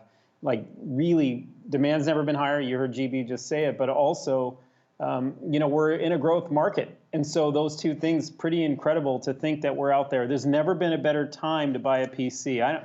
I don't want to oversell it, but I will tell you, there just is not a better time. And if you can get out there and grab one now, it's a good time to do so. I just want to throw you guys one more question. We're talking about gaming, obviously graphics, but Intel is working on its own graphics technology, its own ARC system that's going to be a discrete chip. Where do you see that coming around? And do you think that's going to be a big draw for Windows users as well as Intel systems? Yeah, absolutely. I mean, we're excited to get into the discrete graphics business. Lisa Pierce, our vice president and GM, was actually at Intel Innovation today showing off some of the performance and capability of those discrete GPUs for, not just for consumers, but also for developers. And obviously we're getting very, very close to production launch. So, she's given a little sneak peek, but, stay tuned. I think you're going to expect to see some great things and some great performance, and obviously very important business for Intel, for developers. And I think, again, offering openness, choice, and I think that's what we're all about. That's in our DNA. So getting in the GPU business is going to help us accelerate that. All right, Panos and Gregory, thank you so much, guys. Gregory, I should say GB. Jared, back to you. Yeah, good to know that it's never been a better time to buy a PC because I am in the market for one. Yahoo Finance's Dan Howley, thanks for that special interview. Coming up after the break, we have a talk with the Rent the Runway CEO, which just listed on the NASDAQ today. After this.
Welcome back. Well, Rent the Runway is the latest IPO to make a public debut, trading on the NASDAQ under the ticker RENT. The stock was up by about 11%, now lower by 3%, so under its initial debut price. But we caught up with CEO Jennifer Hyman about the big debut and her plans ahead. We are just so proud on this milestone day. You know, we started our business with one dress for one single situation and have expanded into this closet in the cloud that women now use for every situation. And our customers use us 83 days per year. So how we're looking to grow is really offering her the very best customer experience, the very best assortment, so she uses us more days of the year, and growing our subscriber base. And we have 2.5 million former Rent the Runway customers who have rented for a special event, who are really our productive funnel into subscriptions. So that's one funnel of growth. And of course, the other funnel is all of the organic virality of our business. Every single subscriber refers 10 of their friends to our service because they love the experience, it's visual, and it really transforms how they feel about themselves every day. And you guys, of course, also offer some perks when people refer, which does not hurt matters. Looking at your subscribers here, we're just showing the subscribers as of September 30th. That's active subscribers of about 112,000. It's still lower than it was at the end of 2019, which was nearly 134,000. Do you have any goals there of active subscribers you want to get to and need to get to over the next few years in order to also get closer to profitability? Yeah, so we're really proud that our subscriber growth on the active basis has been up 104% in just the first 7 months of our year. We have been experienced continuing momentum throughout the year. And what is amazing is that women did not have to return to the office in order to return to Rent the Runway. 90% of our customers continue to work from home, and we're seeing that our total subscriber count is actually back up to 97% of where it was at the end of 2019. So we think that we will continue to scale beyond those 2019 levels. One of the exciting things about the subscriber base is who they are right now. It is a subscriber base that's more geographically diverse. She has more diversity in her household income, and she's using us for a more diverse set of occasions. So 50% of her use case now is for casual, everyday occasions. And that gives us permission to really expand with our subscribers to really her everyday life. Something that's interesting about the business model that has shifted is that you guys are effectively yourselves renting clothing to then rent out. In other words, you're not purchasing most of the clothing that you're renting out outright. You are consigning that clothing. What drove that change, and what is that doing for the business model? Yeah, so we've transformed the way that we acquire our rental product, and one of the ways that we acquire rental product now is we partner with our 750 plus designer brands, and we share revenue on the performance of that clothing every single time it goes out to a customer. So it empowers our brand partners to actually, over time, make more than they would have made. It obviously enables us to expand our assortment with far less capital intensity and far less inventory risk than we've ever had before. We also have partnered with our most popular brands to build exclusive collections on our platform that utilize our data, so they have the highest longevity, they have the highest desirability, and therefore the highest ROI of any products on our site. So now the majority of our products are acquired in these cost-efficient, capital-efficient ways, and that's dramatically enabled us to expand and drive towards profitability of the business. One of the challenges for Rent the Runway, even pre-pandemic, was fulfillment, was supply chain, was getting the stuff to people and then getting it back to Rent the Runway. That was something that was a challenge for you all going back to 2019. Even earlier this year, you all switched your fulfillment provider from FedEx to UPS. And that's a switch I believe you've made several times over the lifetime of the business. What drives those changes, and how do you get your arms around that delivery issue?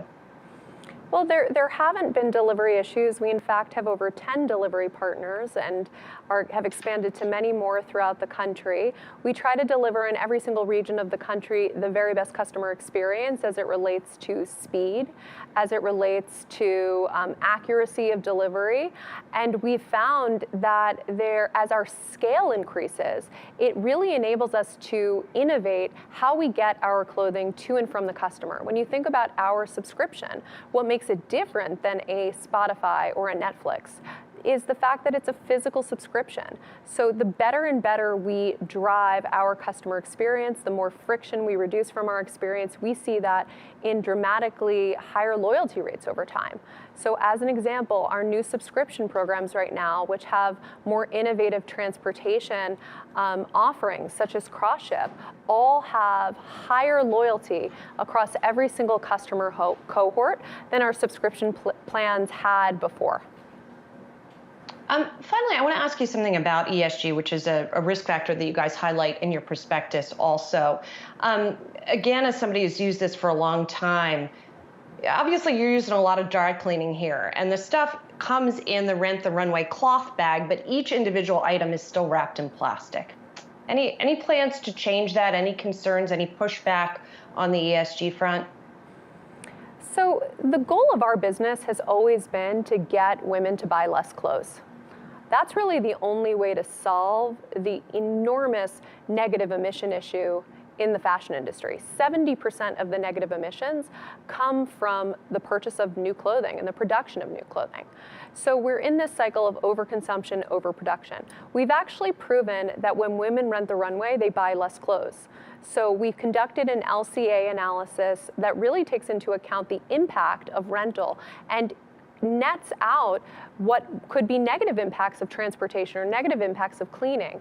And we have found two things. Number one, that we've displaced the production of 1.3 million units over the past decade, which means that because of Rent the Runway, this clothing didn't have to be produced in the first place, which is really the heart of the problem. And second, on a per rental basis, it is more sustainable to rent than to buy across water usage, energy consumption, and CO2 consumption. So we are very proud that our sustainability goals and our financial goals are perfectly aligned.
Welcome back.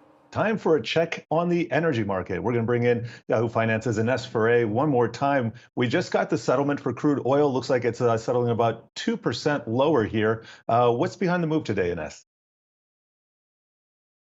WTI settling at $82.66 a barrel. U.S. crude stockpiles, those increased 4.3 million barrels last week. That's a bigger jump than what economists had been expecting. This is compared to 400,000 a barrel drop in the previous week. Now, Brent crude has been rising for the past 8 weeks. Today, it's been down more than 2%. WTI has been rising for the past 10 weeks. Today, down about 2.4%. And one analyst saying that prices have just looked overbought. So it's possible that some profit taking is what you're seeing here. This would be healthy for the markets. That's according to one analyst. Jared. Thank you for that, Ines. All right, we want to stick with the markets. We got big earnings that we have not only on deck, but also that have already occurred. And for that, we are going to bring in Sarah Wyatt, S&P Global Ratings Retail Sector Lead. Thank you for joining us, Sarah. Great to have you here. Let's begin with McDonald's. Some pretty positive price movement for them today, beating a raise. What are you looking at inside the report today? Well, we're focused on in terms of restaurants in general, we're really focused on the challenges that the industry is facing along with retail, which is in the supply chain and inflation.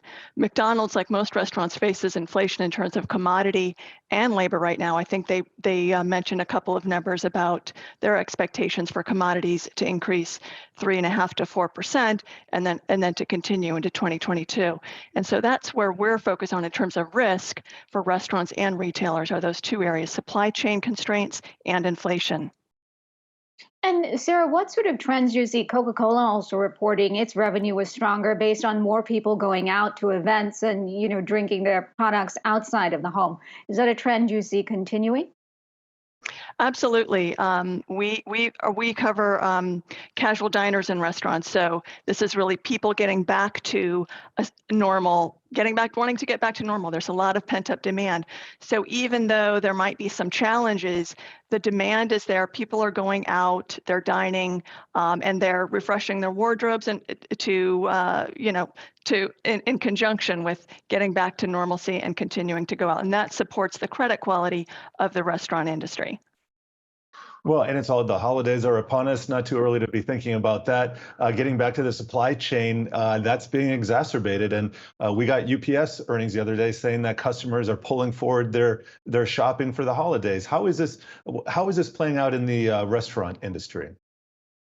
Well, we've heard that as well. I mean, in the restaurant industry, that you can't really pull forward dining out, but we do expect it to be a good holiday season for both restaurants and retailers broadly. What do you see as far as inventory for things like seasonal items and hot ticket items? Do people have to go out and buy them super early? Will there be enough? And what are we thinking about when it comes to seeing how much consumers are having to pay for it? Because we've seen reports from Unilever, from McDonald's, all of them, Kraft Heinz, even passing on the prices to the consumer. So what sort of prices are we looking at? Absolutely. I think we should expect price increases. In fact, in the recent consumer sentiment, there was a very high expectation of price increases. So consumers they know it, they expect it, and they have a nice financial situation right now with over $2 trillion in excess cash savings that enables them to continue to be less price sensitive to those increases that we are to expect in retail and restaurants.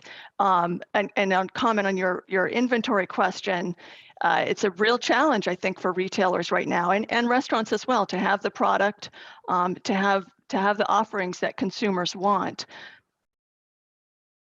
Well, and just kind of talking about those price increases, if the consumer is able to tolerate them now, where's potentially the breaking point? How does this become a headwind to markets and to earnings in the future? Yeah, I think that's really what we're focused on. I mean, as I was saying, the consumer is very financially healthy right now with all the excess savings, pent up demand. That gives retailers and restaurants and it leaves them in a good position and better able to withstand some of the headwinds in their own costs and the supply chain constraints. But the big question is, just as you say, how long does that last? When does that excess savings run out, and when do consumers become more price sensitive? We think through 2022 that financially healthy consumer will be there well into 2022. But it's a big question, and it's something that we're focused on. And does that apply across different sort of sectors? Are people willing to pay more for everything, or are there certain products that you think sort of stand out and people will shell out more for them, where there are others where they'll say, we need to cut back now? I think it can vary. For instance, the housing market, recent numbers of sales of existing homes being up, that supports household furniture, white goods, durables, that supports that area. But then apparel's always risky. And to the extent that it can't reach the shelves or reach the customer in time because it tends to be seasonal, there could be a risk there. Well, we thank you for your insights. Sarah Wyeth, S&P Global Ratings Retail Sector Lead. Coming up, do you go into a stark raving rage every time you see one of these leaf blowers? Well, guess what? Rick Newman is about to unleash. You're not going to want to miss this after the break.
Welcome back. Well, with the start of fall comes a need to make sure those leaves on the front porch get cleared away. But how you go about getting rid of them is raking up some controversy. Here to explain it all is Yahoo Finance's Rick Newman. I have to tell you, our producers have been anticipating this story all morning long. I don't get it. What is all the noise about, literally and figuratively?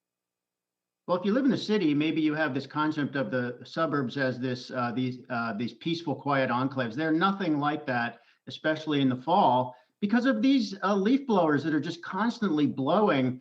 Some people like me, this is the scourge of the suburbs. People get in fights over people using their leaf blowers because this is 110 decibels in some cases. It's as loud as a rock concert. And they're just going all around you. So I've been complaining to my neighbors about this for years, and it drove me so crazy that I finally decided to do something about it this year. I told my neighbors that when they or their landscaping crews start blasting their leaf blowers, I'm going to respond by putting my 70-watt guitar amplifier outside and playing hip hop music or heavy metal at them for at least as long as they blast their leaf blower at me. So my neighborhood is probably a little bit louder than it used to be, but for once I'm making some of the noise in response to them, and it makes me feel better. I'm not quietly stewing anymore. I am raging at the machines and letting everybody know it. Rick, I had an intelligent and thoughtful question to you about the environment, but instead, I just want to I want to dig into this a little bit more. And what else are you complaining to your neighbors about, and what kind of change are you affecting in your neighborhood?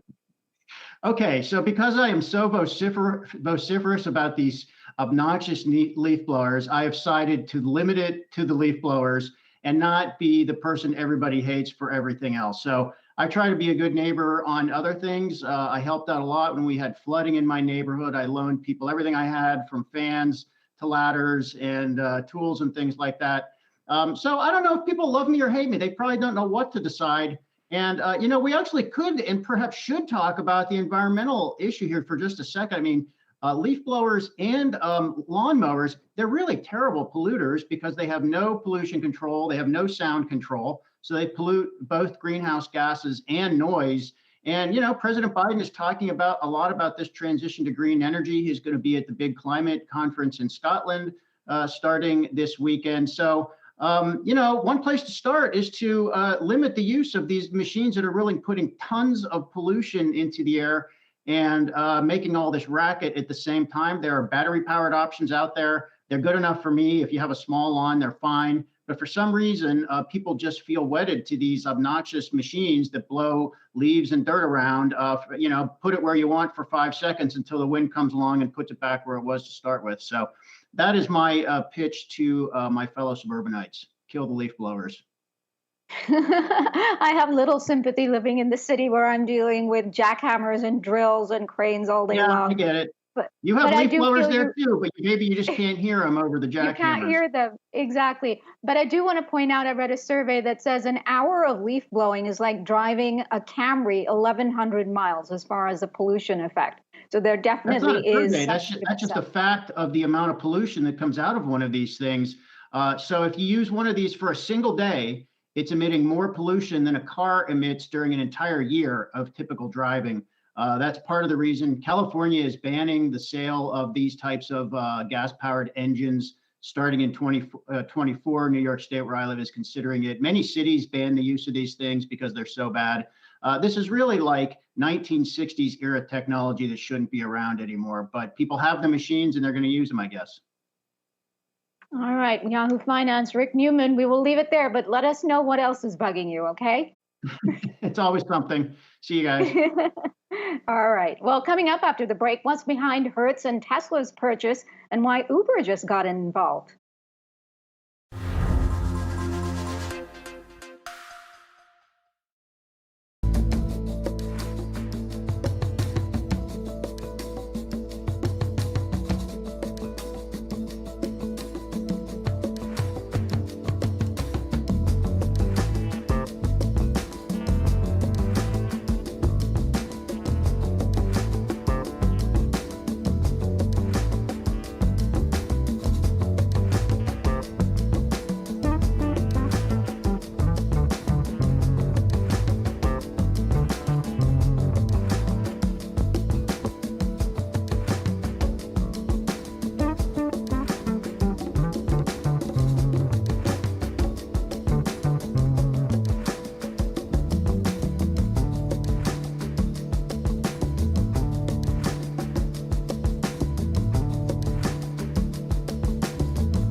Welcome back. Hertz sidling up to Tesla, putting in an order for 100,000 of the electric vehicles. Total purchase price of $4.2 billion, which Elon Musk says he may probably discount, but there's also up to 30% of government subsidies that could help finance the cause. Here to break it down for us is Yahoo Finance's Emily McCormick. Emily, what are the details here? There seems to be a lot to sort through. Absolutely, Jared. And we have to remember that earlier this week when Hertz made that announcement about that purchase of about 100,000 Teslas for delivery at the end of next year, that did send Tesla's market capitalization above the $1 trillion mark for the first time ever. But now a number of analysts and media outlets are pointing out that this Tesla Hertz deal that helped catapult Tesla's market capitalization is also a mutually beneficial deal for Hertz as well. Now, as you mentioned, Hertz is reportedly paying Tesla a hefty $4.2 billion for those Model 3s to add to its rental fleet. That comes out to an average selling price of about $42,000 per vehicle. But when you consider the potential cost savings that Hertz could see if the reconciliation spending bill in Congress gets passed with its electric vehicle tax credits as planned, that is something that could help offset some of these costs. And this is a detail that the Wall Street Journal actually pointed out in an article earlier today. The Outlook estimated that the Teslas that Hertz bought would likely count as a qualified commercial electric vehicle for that tax credit, and that 30% credit could save Hertz about $1.26 billion. Now, in addition to that, Hertz also announced earlier this week that it's planning on installing electric vehicle chargers to go alongside that expanding fleet of electric vehicles. And that House spending bill also extends a 30% tax credit for EV charging stations through 2031. So again, this is another front where Hertz is actually going to be able to see some benefits and some offsetting of this purchasing price for this infrastructure on the EV side, as well as the Model 3s themselves. Now, we should also note that a number of other media outlets have been pointing out that the Tesla and Hertz deal is a win-win situation. We saw Nicholas Colas of DataTrack pointing out in a note earlier this week that 100,000 vehicles, Tesla now has about 10% of its production capacity accounted for the next 12 months, which is helpful when it tries to plan production and find cost efficiencies in this production. And moreover, it also serves as a sort of marketing tactic for Tesla, since if people with Hertz are actually renting these Teslas, it might actually incentivize them to want to buy a Tesla Model 3 or other Tesla vehicle themselves. So, of course, potentially something that could be a win-win situation here, at least on the Hertz side of this. We will have to see if that reconciliation spending bill passes with those electric vehicle tax credits as planned. But if that does become the case, it is something that could be a big benefit here for this company, guys. And then, Emily, really quickly, tell me what is in it for Uber drivers and this partnership with the Carvana as well? Well, that's right. And we actually just got some new news out from Uber this morning. The company saying that Hertz will make up to 50,000 Tesla vehicles available to Uber drivers who want to rent the cars by 2023. So Hertz has already been working with Uber to offer vehicle rentals for the past 5 years. But actually starting this Monday, Uber drivers are going to be able to rent Teslas through Hertz rental program a couple of markets. So Los Angeles, San Francisco, San Diego, and Washington, D.C. And then that deal is also going to be expanding nationwide in the coming months. So again, this is potentially something that would benefit Uber. We did see that stock up earlier, though it has reversed course and is now trading lower. And also something that could be a big potential benefit to Uber drivers, since there are those cost savings associated on gas and fuel prices with driving an electric vehicle. So again, a number of companies are now getting swept into this deal between Tesla and Hertz, and a number of companies are going to be seeing some upside from this. The orders keep pouring in. You got to wonder, when is Tesla going to become a $2 trillion stock like Alphabet might just do today or tomorrow? Yahoo Finance's Emily McCormick, thank you for sharing that with us. All right, we want to take a look at the Wi-Fi Interactive and get a check on the markets right now. We're seeing the Dow under a little bit of pressure. You can see it's down about 108 points right now, pretty close to session lows. S&P 500 just barely positive, and the NASDAQ holding on to most of its gains, up 68 basis points. Russell 2000, by the way, in the red for over 1%. Now, looking inside the market, we did see a huge drop in the 10-year T-note yield today. And combined with those Microsoft and Alphabet earnings, we are seeing the mega caps really outperform today. Not so much Apple, but check out Microsoft in the lower left. That is up nearly 5%. Alphabet up over 5%. Tesla up 2%. And it goes on. Now, checking in on the sector action, we're seeing consumer discretionary, tech, and communication services. All of those are in the green here. They are the only outperformers. And guess what? They also house all those mega cap stocks. To the downside, we're seeing energy, the worst off, down over 2.5%. That's XLE, followed by XLF. That is the financial sector. And let's just take a peek inside what's going on here. A lot of red on your screen here, except for one exception. Royal Dutch Shell up nearly 2%. And this is on a report that Dan Loeb and his Third Point Fund have taken an interest in Royal Dutch Shell and maybe want to split it into multiple companies here. So something that we will be tracking here today. And then looking in at the travel sector, kind of a mixed board. We got Hyatt and Hilton in the green for about 3% and 2.5% respectively. So the hotel is doing well today, but the airlines a little bit in the red. United and American both down over 1%. Well, coming up, we have Shannon and Adam taking you into the final bell. So long from us, and enjoy the final hour of trading and beyond here at Yahoo Finance Live.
The Dow slipping from its record, on track for its first loss in 4 trading days as investors digest another round of earnings. The S&P trading just above the flat line as the Nasdaq holds on to gains is boosted by a jump in Alphabet and Microsoft. And of course, that move in both of those stocks coming after the strong results that we got after the bell yesterday.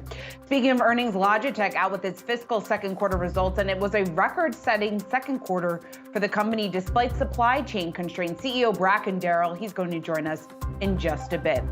And GM easily beating the street's expectations, and Ford is on deck after the bell as the auto giants ramp up their efforts to catch EV leader Tesla. But will a potential lithium shortage threaten EV adoption? We are going to hear from Piedmont CEO Keith Phillips. Welcome back to Yahoo Finance Live. We've got an hour to go until the bell. I'm Shauna Smith. Let's take a look at where things stand, because we are looking at a mixed picture in the final 60 minutes of trading. The Dow off just around 100 points. S&P just flipping into negative territory as we start the show. The NASDAQ, though, holding on to gains. It's been the outperformer all day, up just around 0.6%. And Nesferre is standing by with a closer look at some of these movers in the final hour. Ines. And Shauna, taking a look at some of the mega cap names, we're seeing new highs for Microsoft. We're also watching Alphabet, which is touching new highs after its quarterly results.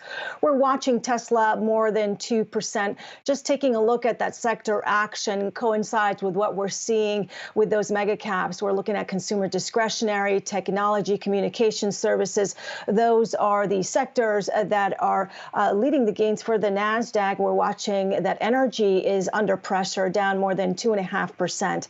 Then looking over on the Dow, of course, the best performer being Microsoft, but the biggest laggard today being Visa, down more than 6%. Visa reported its quarterly results yesterday after the close. Its revenue outlook for 2022 disappointed the street, but then you saw this leg lower here. This is after a Dow Jones report saying that the DOJ is looking into Visa's relationship with fintech companies, and that's why you're seeing the stock take a bit of a leg lower.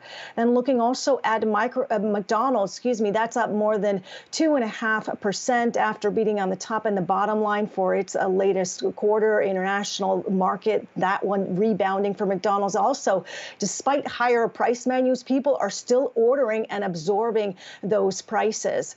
Then looking over at the EV space, we had mentioned Tesla seeing some gains, but we're also watching General Motors down more than 4%, beating estimates, but the chip shortage, according to CEO Mary Barra, won't get fully better until the second half of 2022.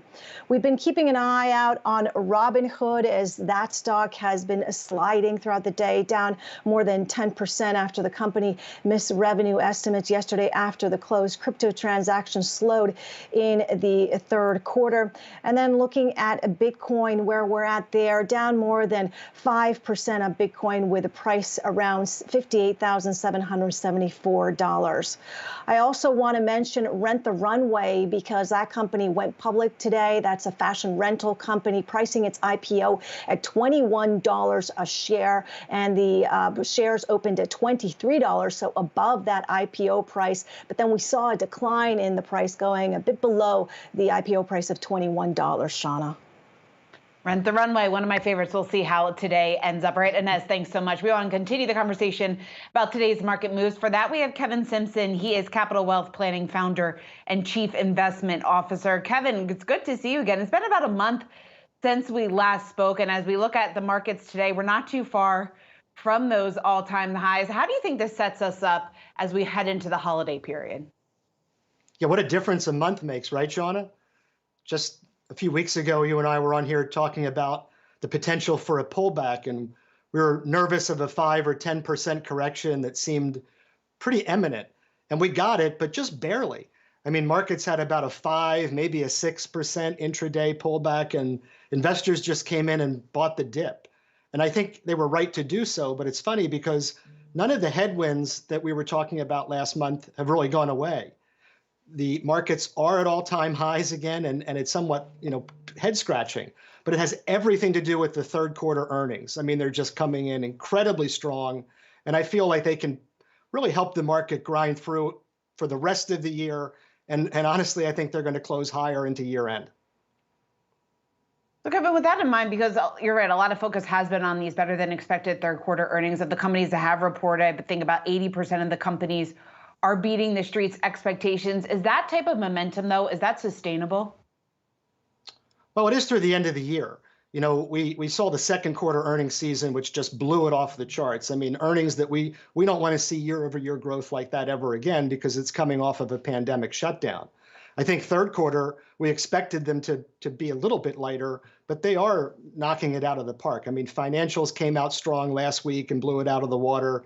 This week, we're getting a mix of a lot of different companies, all of whom are just showing really, really great numbers, whether it was Facebook earlier or Google today. Two stocks that I own, Microsoft, and which you've covered really well, and McDonald's had record earnings today. We'll get Amazon and Apple tomorrow, so we'll see if the trend continues. But this isn't a long-term surge where free monetary policy is just going to push markets higher into perpetuity. You know, trees don't grow to the sky, and I'm looking at this as where can the markets trade over the next few months into year end? I certainly think they can trend higher, but a year from now, it may be a much different story, Shauna.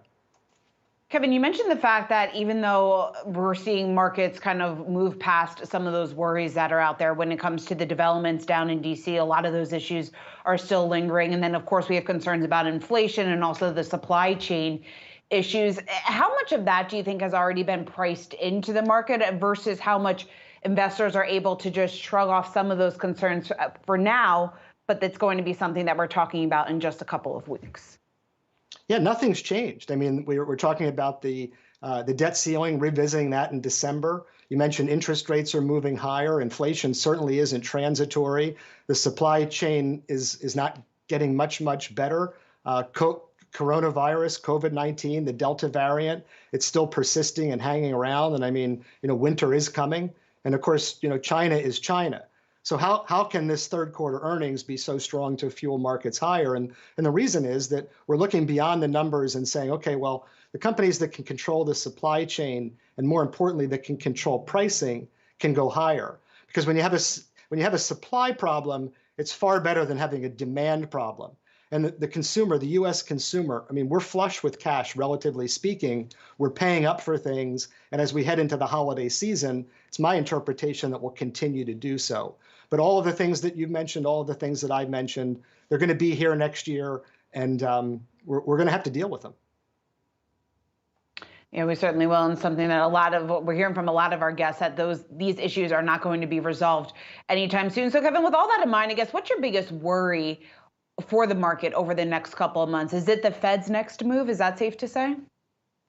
Well, Sean, I worry about everything. I mean, that's my job as a portfolio manager to be concerned and worrying about every possible angle.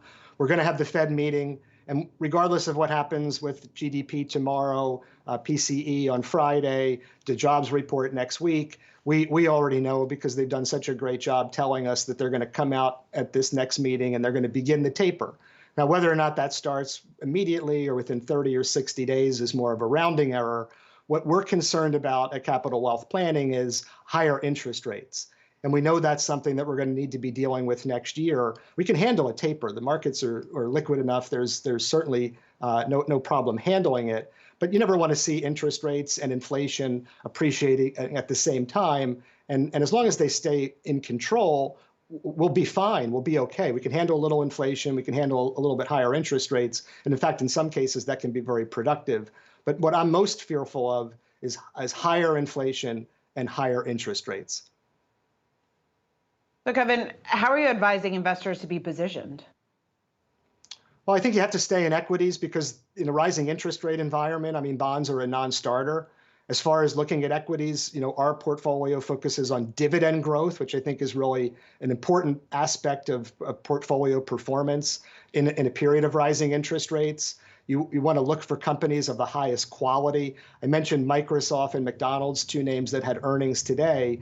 But if you look at just even McDonald's, for example, and you take the past 4 quarters, they had $1.70 a share, $2.05 a share, $2.37 a share, today $2.76 a share per quarter. If you invest in companies that are increasing earnings, and P.S., by the way, McDonald's will pay a dividend next month that's also higher than their last quarter dividend, who's also increasing dividends for the right reasons, these stocks can perform very well moving forward. So we're really focusing on quality, Shauna. All right, Kevin Simpson, always great to speak with you. Capital Wealth Planning founder and chief investment officer. Coming up, we have some breaking news out of D.C., some new developments here that the billionaire's tax proposal is reportedly out of President Biden's spending plans. We're going to have more on that when we come back.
Getting to the latest down in D.C., we are getting word that the billionaires tax proposal could be out of President Biden's economic agenda. Jessica Smith has the latest on that for us. Jess?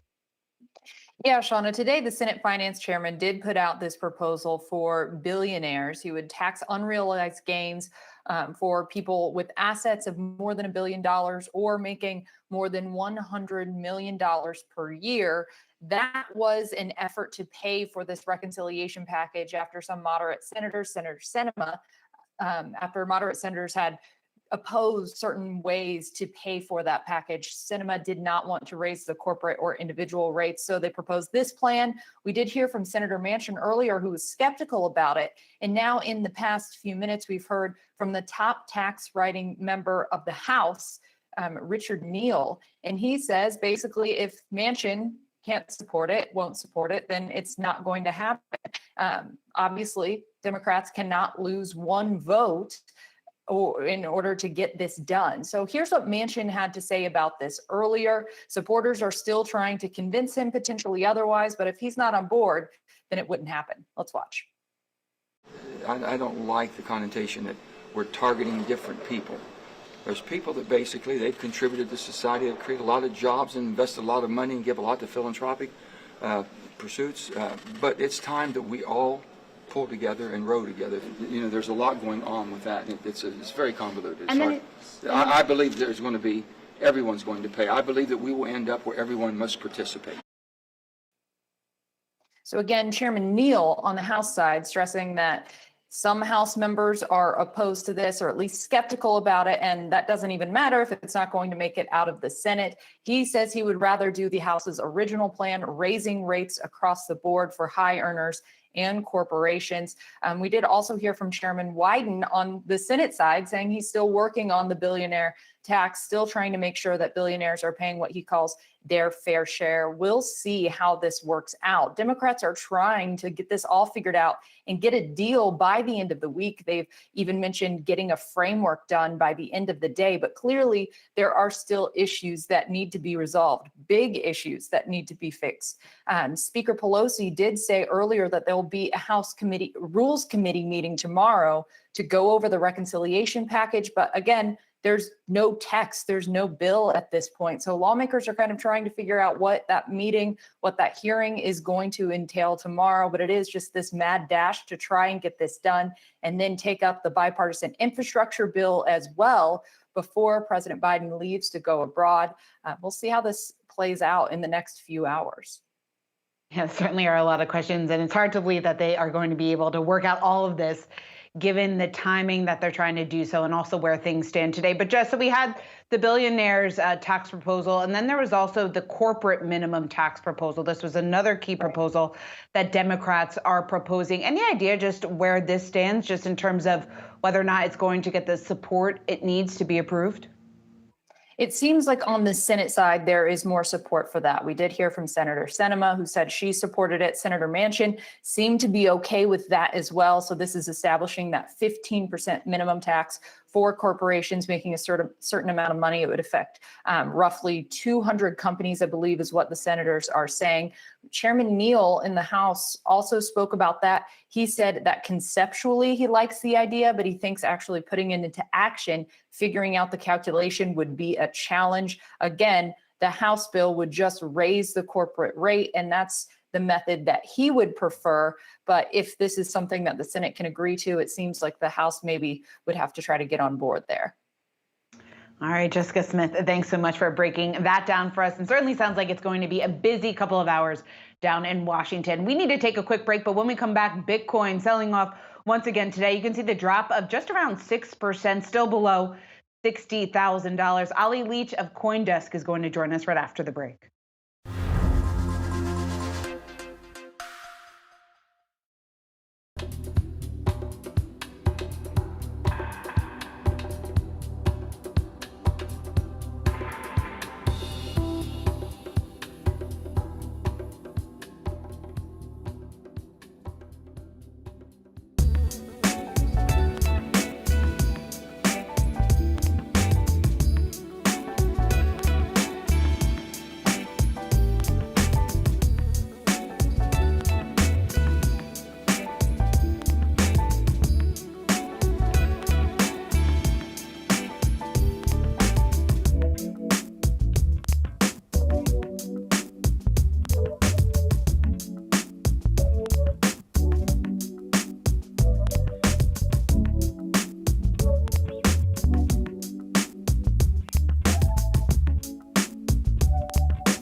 Bitcoin selling off today, falling below 60,000 to its lowest level in about a week and a half. So we want to talk about the decline that we're seeing with Ali Leach. He's CoinDesk's Learn editor. And Ali, I think people are kind of just scratching their heads trying to make sense of the action that we're seeing in Bitcoin, because there was so much hype after we got that first Bitcoin futures ETF, although it seems like investors are cooling to the idea at this point. Any idea what's going on today? Yeah, sure. So, I mean, by all accounts, it seems like we've kind of finally left that Bitcoin honeymoon period that we were in. Prices, like I said, have gone down under the 60K mark for the first time in 10 days. And, you know, looking at the data, we can see that a lot of this seems to be pointing towards over-leveraged investors. As we broke back over 64,000, the previous all-time high, we went into price discovery. I think, you know, it's fair to assume a lot of people started piling in, over-leveraging their long positions. And when institutional investors see this, you know, they see the markets frothy, they take some money off the table. And when enough of them do that, we see these high liquidations. We see the market then, you know, decline. We're seeing that actually the liquidations accelerate the downside action. And that's exactly what's happened. If we look at the leverage ratio, which kind of shows the degree in which most average investors are leveraging right now, it's the highest we've seen in over a year since last November. It's up at 0.19, which again, doesn't really seem big, but it really is across the board. So it definitely seems to be pointing towards that. I guess also, you know, some attention is shifted towards, from the retail market, I guess, towards Shiba Inu coin. Obviously, that's doing particularly well right now. So that could be taking some attention away from that side of things. And institutions are also getting involved in that coin as well in a big way. So yeah, a few things right now. It's interesting that you bring up the Shiba Inu coin, because I'm still trying to wrap my head around all this, why people get so excited about these meme coins. I guess from your perspective, is it legitimate? Yeah, I mean, if you Google Inu coins right now, you can see there's about 100 now, which gives you a kind of idea and the scale of how many people are trying to buy into this hype. And these companies are trying to get into it. If you compare it to Dogecoin, actually, I would say it is legitimate. It's actually trying to provide more utility to its users than I would say Dogecoin ever did, really. I mean, you look at ShibaCoin, it has its own decentralized exchange called ShibaSwap. It actually has two other tokens inside the ecosystem called Leash and Bone. I wish I was making that up, but that's just what it is. And what you can do with that is actually they have a number of DeFi features. You can stake these coins, you can provide liquidity, and we're not talking small interest rates either here. We're talking between, I think it's 280 and 1,899% APY returns on if you stake these coins. There are caveats to that, and you have to lock up and things like that. You know, we published a guide on this, but I'd encourage people to do their own due diligence. But for sure, you know, it's providing something that Doge never did, which was like a kind of baked in utility. Obviously, the community gave it some life, but this is actually coming from the team themselves, which is interesting to see. It is interesting. Of course, when you get a move like that, I think a lot of people take notice. Ali, I want to bring your attention to a Wall Street Journal story today that was talking about how, because of the crackdown that we're seeing over in China, the U.S. is now becoming the new global hub for Bitcoin mining. When it comes to this, I guess, why is the US then potentially a top choice? Because there are a number of other countries where Bitcoin miners could turn to for this. Yeah, absolutely. I mean, we're seeing, I think it's now 75% of miners are now shifted to the US, which is really interesting because, I mean, go back 2 years and that's the amount that the hash power was doing in China.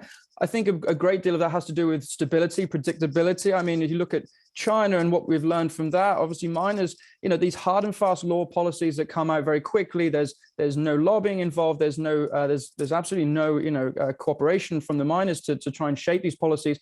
So I think they've come to the US, that the energy is a lot more renewable energy. Obviously, that sector is trying to become greener, but it's this stability, it's predictability. Obviously, the policies take a lot longer in the US because it's democratic. They have more say in that sort of landscape, I think. And also, it's just an opportunity for them to become more renewable. It's obviously putting more pressure on the regulators in the US now that they have so much mining taking place in the nation, that they're obviously going to have to make sure that it does stick to its guns on being renewable. And the Bitcoin Mining Council, led by Elon Musk and Michael Saylor, they're obviously going to have a big role to play in this and shaping this kind of sector as it moves forward now after we've left China. And Ali, our colleague Brian Chung, he talked to SEC Chair Gary Gensler earlier this week at Yahoo Finance's All Market Summit. And once again, we heard Gensler kind of reiterate the fact that he's worried about, or he has concerns, I should say, about investor protection. He once again referred to the crypto market as the Wild West. What do you think of those comments? And I guess to put it in perspective for us, because a lot of investors were very encouraged by the fact that we saw that first Bitcoin futures ETF last week, and that could potentially lead the way to a Bitcoin spot ETF. When we hear Gary Gensler make these types of comments, I guess, do you think that's still the case? Are we likely going to see a Bitcoin spot ETF here in the US? Yeah, I think so. I mean, it's a little bit disheartening, obviously, to hear him still have that view, given, so many financial products are coming out now, not just in the US, but obviously in Canada, we've had ETFs there already. And also in Europe, we've had the Jacobia asset management ETF launch. So, it's not so much the Wild West it was before. And in fact, if you look across the board now, regulations are, more than we've ever had before. More institutions are more comfortable to invest in this space. I think it shows the level of maturity and legitimacy that the market's starting to have.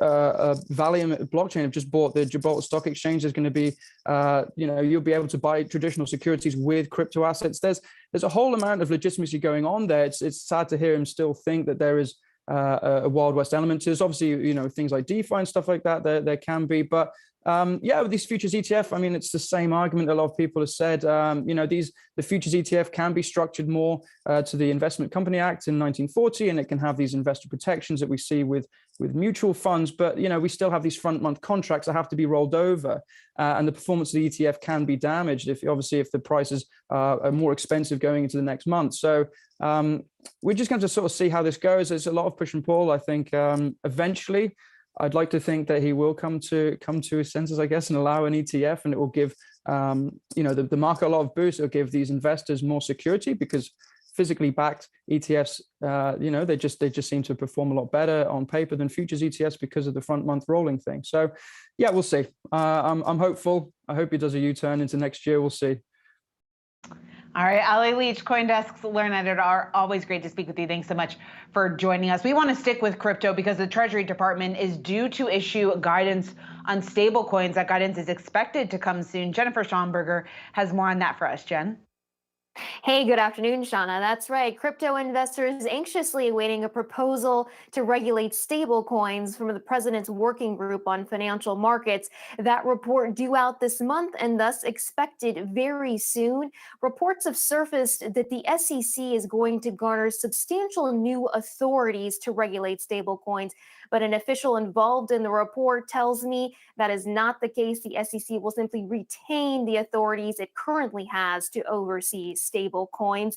Now, we do know that regulators have been considering regulating stable coins using bank-like regulations, regulating them as bank deposits. Money market funds have also been on the table. SEC Chair Gary Gensler has likened stable coins to poker chips used in a casino and has said that stable coins should be classified as securities. But the Digital Chamber of Commerce, one of the largest lobbying groups in the crypto industry, sent a 17-page letter to regulators this week recommending that stablecoins not be regulated as securities nor money market funds. Instead, the industry says stablecoins are a payment instrument that should continue to be regulated under money transition licensing laws. Perianne Boring, founder and president of the Chamber of Digital Commerce, told me, quote, "We have concerns about what we have seen and heard from the PWG so far. We think the notion that stablecoins pose systemic risks is gravely misguided." Rapid growth of the stablecoin market is over $130 billion right now, up from $37 billion at just the beginning of this year. And that's putting federal regulators on watch over systemic risk. Regulators are concerned about a potential run on stablecoins, but Perianne Boring of the Digital Chamber of Commerce says that U.S. stablecoin issuers, which excludes Tether, are largely backed with cash and liquid assets, and she does not see major risks there. So, Shauna, all eyes on this report when it comes out and what it means for investors in crypto. Back to you. All right, Jennifer Schonberger, thanks so much. We are going to take a quick break, but when we come back, an FDA panel recommending Pfizer's vaccine for children's ages 5 through 11. We're going to talk about what this potentially means in order, I guess, just in terms of the fight against COVID. But Dr. Ben Weston, he's the medical director of Milwaukee's COVID-19 Emergency Operations Center, and he's going to join us right after the break.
Got about 28 minutes to go until the closing bell, and we're looking at a mixed picture with the Dow and S&P under pressure. The Dow falling for the first time in the last 4 trading days, now off nearly 200 points. So we're seeing some of the selling accelerate here in the final hour of trading. The S&P now off nearly 0.3%. The Nasdaq is holding on to gains. You can see the Nasdaq up 42 points. Microsoft and Alphabet, two stocks outperforming many of their peers following those strong results that we got after the bell yesterday. Let's turn to the latest on the COVID-19 pandemic, because we got news out that Pfizer's COVID vaccine for kids will likely get approved. The FDA panel suggesting that Pfizer's COVID-19 vaccine should be approved for kids ages 5 through 11, something that we have been waiting for now for quite some time. So for more on that, we want to bring in Dr. Ben Weston. He's a medical director at Milwaukee's COVID-19 Emergency Operations Center. And Dr. Weston, me included, I think a lot of parents are very excited that we're starting to see at least some children qualify for the vaccine. So now we have the FDA recommending its use. When will we likely see this age group actually be eligible for the shot? Yeah, thank you for having me back. I'll include myself in that group of excited parents. Yesterday was a big day. It's nice to see this step forward for these younger kids. So I think the next step is going to be the FDA's formal emergency use authorization. That should come any day now. And then next week, we'll see the ACIP, that advisory committee to the CDC, reviewing it. I would anticipate, I think most would anticipate, that'll be a positive review. And we could be seeing shots in arms for that 5 to 11-year-old age group as soon as the end of next week. Doctor, what's your advice to parents? Because some are still hesitant to give their child the shot. What would you say to them? Well, I would say two things. I would say, first of all, these vaccines have been given to billions of people around the world and hundreds of millions of people in the United States. So we know that these are safe vaccines. We know they're effective. The second thing I would say is specific to that 5 to 11-year-old age group. The studies have been done. The experiments have been done. This isn't experimental anymore. We saw an effective vaccine and we saw a safe vaccine. There's going to be some side effects. There's going to be some sore arms. There's going to be some headaches, some body aches, some low-grade fevers.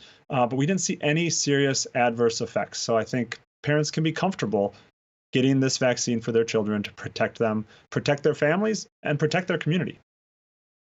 Well, speaking of vaccines, we got some news out from Novavax. Shares are getting a bit of a boost today, up just around 6%, but the company filing for its first vaccine authorization in the UK. Our colleague Anjali Kamlani spoke to the CEO, Stanley Irk, earlier about this. Let's take a listen to what he had to say, and then I want to get your quick reaction.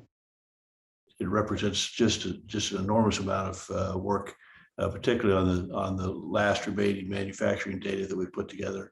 And it allows us to prepare for not only this filing, but also for global filings with various regulatory agencies in Europe and Australia and Canada and other places in the US. And so it's a big day for the company. So Eric, they're saying that Novavax plans to have its US package ready for filing by the end of the year. Is that going to make much of a difference in the US since we already have Johnson & Johnson, Moderna, and Pfizer? Well, it is a different type of vaccine. It's a protein-based vaccine, so it's a different mechanism. But the short answer is, I don't think this is going to make a big difference in the United States. I think the folks who've wanted to get vaccinated eagerly have gotten vaccinated. There's some folks who are very much against it still, but there's a lot of in-between people who still have questions. I'm not sure this is what will tip the scales. Now, that said, I think this is still a really important vaccine. We still have billions of people around the world who are unvaccinated. And having one more vaccine available, one more vaccine widely disseminated, will be critical to everyone in the world, even if they're not in that exact country. Doctor, you're based in Wisconsin. I was reading the numbers. Cases are rising, nothing like they were at the peak, but still it's a slightly concerning trend. What are you seeing? What's the current situation like at your hospital? You know, it's concerning every time we see those little bits of upticks. And we do see a little bit of an uptick right now. Hopefully it won't be sustained. Our hospital capacities have been comfortable at this point. We've seen a declining number of patients in the hospital. So I'm hoping this is just a little bit of a shoulder on our downward trend, but we'll continue to watch it closely and see where it goes. Are you preparing for potentially seeing another wave this winter? Well, I mean, we know that in Wisconsin, I'm looking out my window here. It's getting colder and colder outside. And when it gets cold in Wisconsin, people don't want to hang out outside as much as they used to. So this virus spreads more indoors and enclosed spaces. So I think we should be cautious. We enjoy the downtrends, of course, but we know that historically over the last 20 months, every downtrend is followed by a bit of an uptick. So we'll continue to work on our vaccination numbers and continue to work on our mitigation strategies, our masking, our distancing, and as much as we can in the winter, our open air and ventilation. And because, Doctor, when we look overseas, we're seeing a couple more lockdowns over in China. And I think a lot of people, once they see headlines like that, they wonder if we could potentially see that again here in the US. I know we're a long ways off when we take a look at the numbers now, but do you think that's something that the administration potentially should or will consider if we do see a large spike in the number of cases? We've seen a variety of approaches on how different countries approach the pandemic.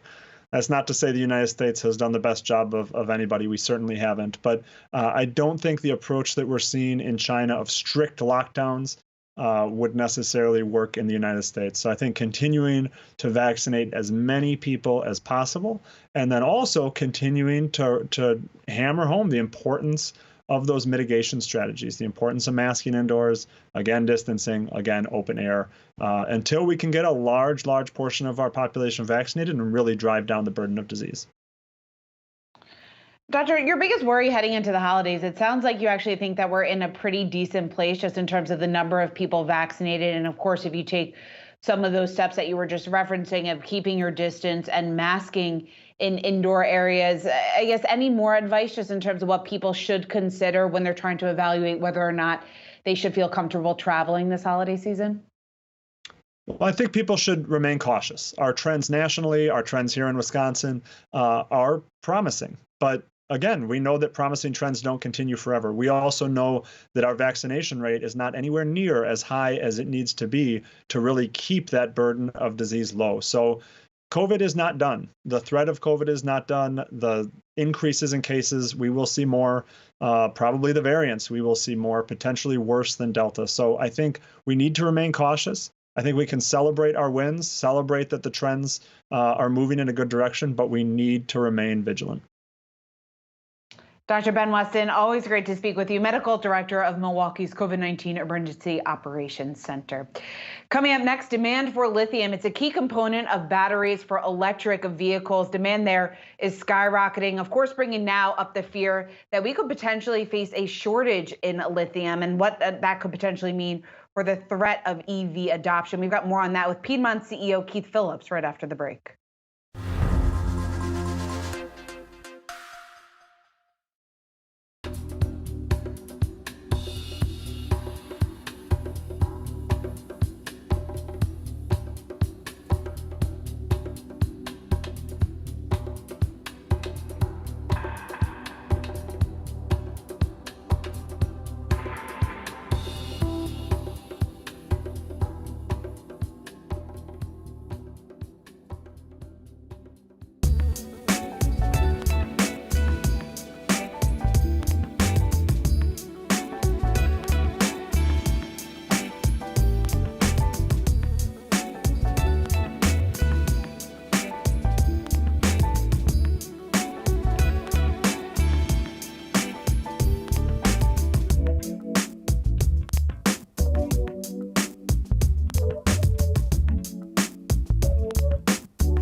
Demand for lithium is a key component in batteries for electric vehicles. It's skyrocketing. The price of lithium-based chemicals is soaring as a result. So this brings up the question about what this means for the future adoption of EVs. So for more on that, we want to bring in Keith Phillips. He's the CEO of Piedmont. And Keith, it's good to see you. Ford, GM, Stellantis, they all have shifted their strategies to focus on electric vehicles. Now, of course, we face this potential shortage in lithium, which is a key component for the batteries that we need for these EVs. What does this mean for future adoption? It's a great question. I think we'll be fine. But first of all, thanks for having me. I think you're right. Ford, GM, and Stellantis are all in. The Germans are all in. Other car companies around the world are all in on electrification. These are better cars. They're smoother, quieter, faster. Everyone's going to want one eventually. And for each electric car, you need a battery. For each battery, you need lithium. There's plenty of lithium today for the market at the current size it's at, but with EV demand growing over 100% this year and expected to grow 30, 40, 50% a year per year for the next several years, I think we'll undoubtedly see shortfalls. You have seen lithium prices more than double this year. The good news is that'll make it easier for some people to bring their projects online, and that'll bring supply with it. And I think manufacturing prices for EVs generally, and the costs are falling enough that the car companies can adapt to slightly higher lithium prices. I think we'll be fine. And Keith, that's where your company comes into play. I know you have a plan here in order to address some of these supply shortages. So how does your company play into this and hope to potentially solve this issue? Well, we plan to become America's biggest lithium hydroxide producer. That is our goal. Right now, the country produces very little lithium of its own. Basically, 99% of the world's lithium raw material is produced somewhere else, mostly Australia, Chile, and Argentina. And 90% of the lithium hydroxide production, the chemical you need in longer range batteries, occurs in China. Very little occurs in the US. So the US market today is growing fast. We think we'll need 30 or 40 times more lithium by 2030 in this market if we want to be self-sufficient. We aim to be the biggest producer here, and we're doing it by developing a very large project in North Carolina. And interestingly, all of the world's lithium came from North Carolina from the 1950s to the 1980s. There were two old mines that are now depleted. It's a very large mineral belt about 30 miles west of Charlotte, really an ideal place to be producing. So we're going to produce spodumene concentrate and lithium hydroxide in North Carolina. We also intend to do the same in Quebec, up in Canada. And we've got an investment in a very attractive asset in Africa as well, in Ghana. And we hope to bring that material over to North America to be converted as well. So our company's kind of grown rapidly in terms of our mineral resources. We intend to keep doing that. And we know the market's there. We're confident that domestic car companies and their battery suppliers will want domestic raw materials, and we want to be there to fill that demand. So Keith, the batteries is one part of this equation. Then, of course, one of the other issues that's plaguing the adoption of EVs is the lack of infrastructure. Of course, we don't have nearly the number of charging stations. That's just one example there, just for people in order to, I guess, if these automakers are able to reach their goal. That's one potential issue that we face. How big of a challenge do you see this being? And do you think the Biden administration needs to do a little bit more to address this? That's a great question. First, I think the Biden administration is doing a great job putting this front and center. I think they're very focused on it. That's great. Having said that, this is a capitalist economy. There are a lot of private sector people already doing this. GM today, I think, or yesterday, announced commitment to help build 40,000 different chargers across the country. Tesla has a large charging network. People like ChargePoint, Blink Charging, et cetera, are building thriving networks. So I think you'll see, I think charging infrastructure will grow as it's needed. I drive a Tesla myself. And I think what you find is 99% of the trips are fairly local. It's very easy to charge at your garage if you have one, or nearby, and the charging really isn't a big issue. It's more of an issue on a long extended trip, which happens periodically. But I'm confident, as demand grows and all the resources that are currently dedicated to the automotive parts supply chain, repair shops, et cetera, those are going to be distracted or deflected toward electrification.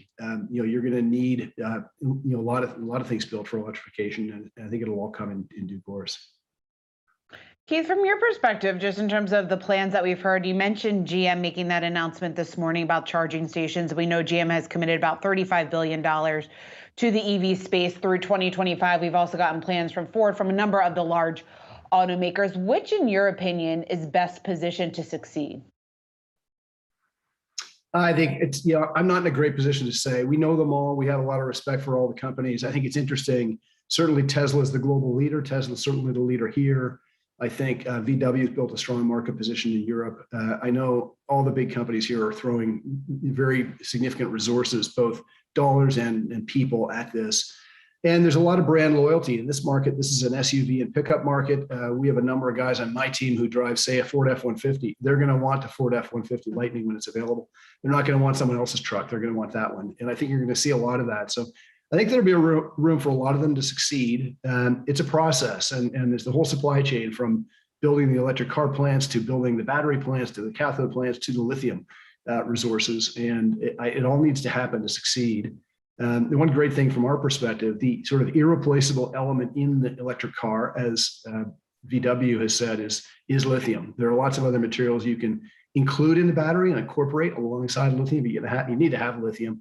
There's very little domestic production. We're very excited to be able to help address that problem. Keith Phillips, the CEO of Piedmont. Always great to speak with you. Thanks so much for joining us.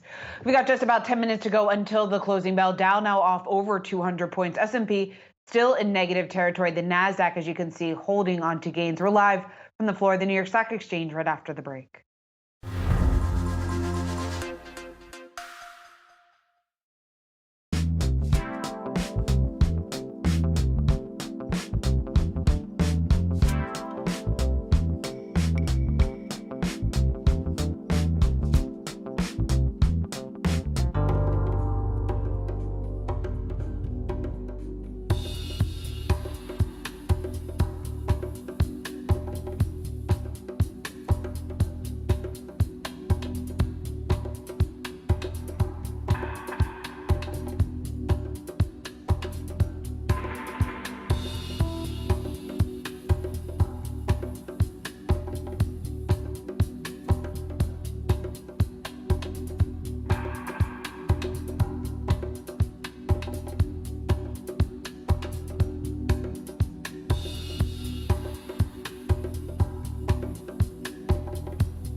Dow off just around 200 points. Biggest laggards in the Dow, Visa, Dow Inc., and JP Morgan. Jared Blickery has more on some of these movers into the close. Jared. Yeah, a little bit of weakness, selling accelerating into the final hour of trading, just about 7.5 minutes away here. I'm seeing only consumer discretionary solidly in the green, tech just barely in the green. And you got to wonder what would be happening if Microsoft and Alphabet had not been contributing so heavily to the day's gains. Those mega caps really putting the performance out there. For that matter, so is Tesla. But I think today's action is really telling in the bond market. We're seeing the 10-year T-note yield down about 9 basis points, the 30-year down about 10. We're seeing the 5 relative to the 30 at the lowest level since March of 2020. That was the beginning of the pandemic. And so I think the market is pricing in lower growth. We know the Fed is probably going to announce it's almost certainly going to announce its tapering measures at next week. But if the market, if it's a little bit too much too early, or if the Fed has to raise rates too soon, the end point, that end target for the federal funds rate, for the Fed funds rate, probably not going to be as high as it would otherwise, explaining the drop in yields. Perhaps we're also heading into the month end, and there could be some rebalancing in play here, as we saw at the beginning of the day. I think the S&P and Dow were each up about 5% or so. Also telling is the action in crude oil. I'm going to be watching that tomorrow. Looks like some progress on the front between Iran and the EU. That's probably not going to lead to any lifting of sanctions for several months. And even then, it's hard to imagine that Iran is going to dent the market that much, even with a few million barrels per day. OPEC Plus deciding that long ago that it wanted to keep a tight supply market. What else are we watching here? Besides interest rates, crude oil, got to talk about some of the action in Bitcoin, because we're seeing price hover below 60,000. We did have that break to the upside and to record highs, but as we saw back earlier in the year, coming back down and not really achieving that liftoff. So where's that next momentum to the upside going to come from? Well, didn't happen from Robinhood earnings, that's for sure. So a little bit of disappointment there about the big drop in crypto.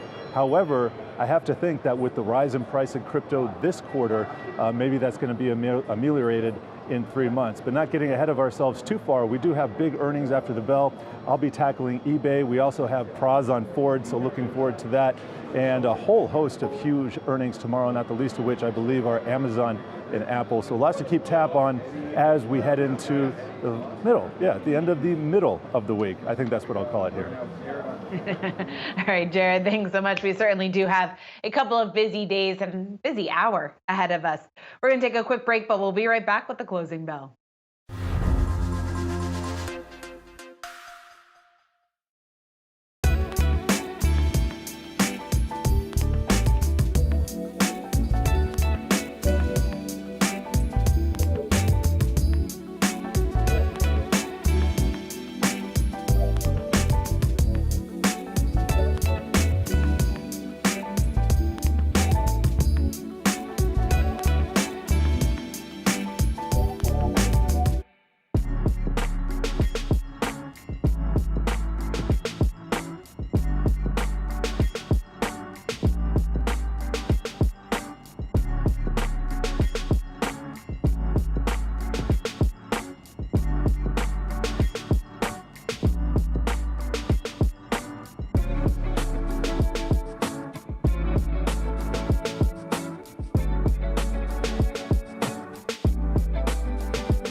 Just about 2 minutes here until the closing bell. You're looking at losses accelerating into the close. The Dow now off nearly 250 points. S&P off just around 0.5%. NASDAQ is holding on to gains. We have Sean Cruz, TD Ameritrade Senior Market Strategist, and Simona Makuta, State Street Global Advisors chief economist here to help us break down the recent action that we're seeing, what we could expect going forward. Sean, first to you, just how would you sum up today's action? Because we're seeing this selling into the close, but yet we're still seeing the outperformance from some of those big tech names. Yeah, and I think that really is what has been holding this market up throughout the day. And Jared alluded this in the last segment, and that was if you really look across the spectrum, and I was looking at the S&P 500 earlier, in particular, on that heat map, there was a lot of red and then maybe 3 or 4 blocks of very bright green, but those were very big blocks, means they have a higher weighting. And that was really masking a lot of weakness in this market. So I think it makes sense that going into the end of the week, probably going to see some adjustments, some repositioning, that there may be some choppiness, some volatility as we get rebalancing, and also maybe some of that overall weakness in terms of breadth of the market really starts to take hold. All right, Simona, we're going to get to you in just a second after the close, but we quickly want to take a check-in here of where things stand in the final minute of trading. Again, the Dow off 251 points.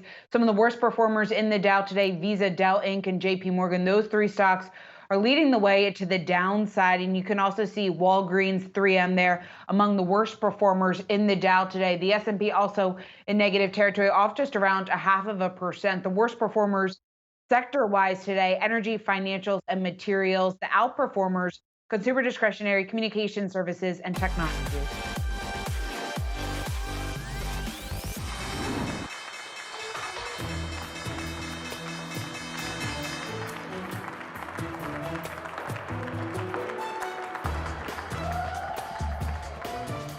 And that does it for today's trading action. Again, the Dow and S&P both slipping from record highs. The Dow closing in the red for the first time in the last 4 trading sessions. The S&P off just around 0.5%. The Dow closing off 265 points. The Nasdaq just basically on the flat line, barely above, up less than a point. But let's bring back in Sean Cruz and Simona Makuta for a little bit more on what we're seeing. And Simona, we're seeing investors at least be able to look past some of the softening that we're seeing in data, or the slowdown, I should say, that we're seeing in the econ data during the third quarter. Anything that's worrisome to you, or do you think that consumers and the economy still remain on track heading into the end of the year? I think we are still looking at a very solid economic backdrop. And in fact, I think the market's right to look through some of the third quarter weakness. Remember, a lot of what we've seen lately in terms of the softness in the data is not really a destruction or disappearance of demand. It's simply a matter of supply chains that are forcing demand into the future. So I think it's the right interpretation of where we are in the business cycle. There is still a lot of strength ahead of us. There is a lot of money waiting on the sidelines in consumer savings and checking accounts. That I think bode well for 2022. So I'm still quite positive on what is likely to come in the next 6 months in terms of growth prospects for the US economy. Sean, where are you seeing the most opportunity right now? Because I think investors are parsing through the recent data that we've got and looking at the strong earnings season that we're having so far. We're not even halfway through, so we certainly have a long ways to go. But where are you seeing the most opportunity today? Yeah, I think there's still some opportunity out there selectively within that tech space. And if you look at it, it's going to be a little bit more of a stock picker's market in here. It's not going to be enough, I think, to just go in and try and follow an index, say like the NASDAQ 100, because you've actually got a pretty big mix of the tech world in there. But I think some of these companies that are providing these services are going to be the companies where you want to go in, find the companies that are getting traction, as a lot of these big corporations are starting to get more and more into the digital and cloud world for their operations. There's going to be some companies that are going to probably take some pretty big market share there, and that bodes well for the company moving forward. Simona, do you think inflation, is it going to be more persistent than we initially thought? And I guess, what does that mean just in terms of what we could expect growth-wise? Well, I think it's already proven more persistent and more intense than we anticipated in early 2021. I think this backdrop of elevated inflation continues for some time. It does appear as though we might be in the worst of the supply chain issues, and we should see the situation alleviate, start to improve over the next few months. but there is still a lot left ahead of us. And again, I come back to this idea, you're living in a world now where the consumer is in a very strong financial shape. I think that speaks a lot to pricing power, the ability to pass through some of these cost increases. And I'm convinced that what we've seen so far in terms of pass-through of cost is not the entirety of the cost that some of these companies had to absorb. So there is more to come. At some point, we are going to roll over. There is no question. Inflation is not going to keep going higher and higher and higher forever. The big question is, where do we settle when these big swings, the base effects sort of fade away? Are we below 2? Are we above 2? I would venture to guess it's somewhere above 2% and certainly higher than where we were settling going into the COVID crisis, at least for some time still. And Simona, building on that, and in your recent note, you said that the big story heading into next year, is going to be this story around inflation rotation. What exactly do you mean by that? That's right. I mean, there are many things that really contributed to inflation this year, right? A lot of the reopening categories, used car prices have been very much in the news. At some point, again, you move away from that and you need something else to kind of keep you elevated. And that's something else in my mind really centers around housing and shelter cost inflation. There's been a huge divergence over the course of 2021 in terms of what house prices themselves have been doing relative to what rental costs have been doing. These are two sides of the same market. People need to live. You either buy or rent. If one side of the market goes up a lot, it inevitably lifts the other. So that's what I'm waiting to see. I'm looking very closely at the evolution of rental inflation, housing inflation in 2022 to offset what I expect will be a pullback from some of the categories that drove inflation in 2021. On net is still an elevated inflation print, I think. All right, we want to get to some breaking news. Ford is out with its earnings. Pras Subramanian has that for us. Pras. Hey, Shauna. Yeah, Ford shares a little flat here, but they had a big beat on the top and bottom lines here. The numbers right now for Q3 revenue, $35.7 billion. That's beating estimates of 31.56. Adjusted EPS at 65 cents a share. That's easily beating expectations of 27 cents a share. Now, both figures are a little bit lower than a year ago, but Ford is noting improvements in revenue, earnings, and cash flow driven by, quote, significant increases in semiconductor availability and wholesale vehicle shipments. They say that chip availability remains a challenge, but noting a market improvement from the second quarter. Guidance for the rest of the year, they're increasing their full year 2021 EBIT earnings before income and taxes, $10.5 billion and $11.5 billion into that window. They also upgraded, they did that same thing last quarter to upping their EBIT guidance. So that's another positive quarter there for them. One thing we did not hear, though, is more information on the Ford F-150 Lightning, whether that's still on track for its release next year, and also an update on pre-orders. This month, we had heard that they had 150,000 pre-orders for that F-150 Lightning. We have not had an update yet. Maybe we'll hear more from CFO John Lawler and CEO Jim Farley on the call later today, Shauna. All right, Pras, thanks so much. Sean, so we're hearing about the chip shortage from Ford. We heard about it from GM this morning. GM's results are clearly showing that the chip shortage is taking its toll on the company. How are you looking at this from a market's perspective? Yeah, I think it was interesting how the market digested some of those earnings. I think if you look into the internals of some of GM's beat that they had, there were some one-off items or maybe some items that really where investors see the value out of GM, which is in the GM financial segment. I think for Ford, though, it's really going to come down to this conference call, because another thing that really drove some of that selling pressure out of GM was on the conference call, there really wasn't confidence in how they were going to handle the chip shortage moving forward, how long it was going to last. And that's the sort of thing that can really drive some concern from investors. So I think for Ford, they are doing better than GM was after these as results are coming out. But I think you still want to wait for the conference call when we hear from management on how they are handling some of these disruptions, because chip shortages aren't even really just something focused on the automotive sector. It's something across the board. So what we hear from management moving forward is going to be really important for how the stock, I think, behaves into the open tomorrow and into the end of the week.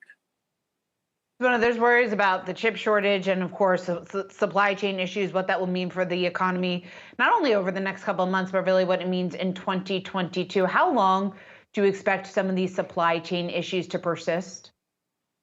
I don't think anybody can. Oh, sorry, go ahead. Go ahead, Simona. I don't think anybody can give you an exact answer. And I think what we just heard is in situations like this, I think the signals from companies, survey data in terms of macro sources are extremely valuable because they tell you the story almost before you see it in the numbers. If we are starting to see more comments from firms saying things appear to be improving at the margin, I think that's very significant and hopeful for what is likely to transpire in coming quarters. Sean, what do you think? Do you agree?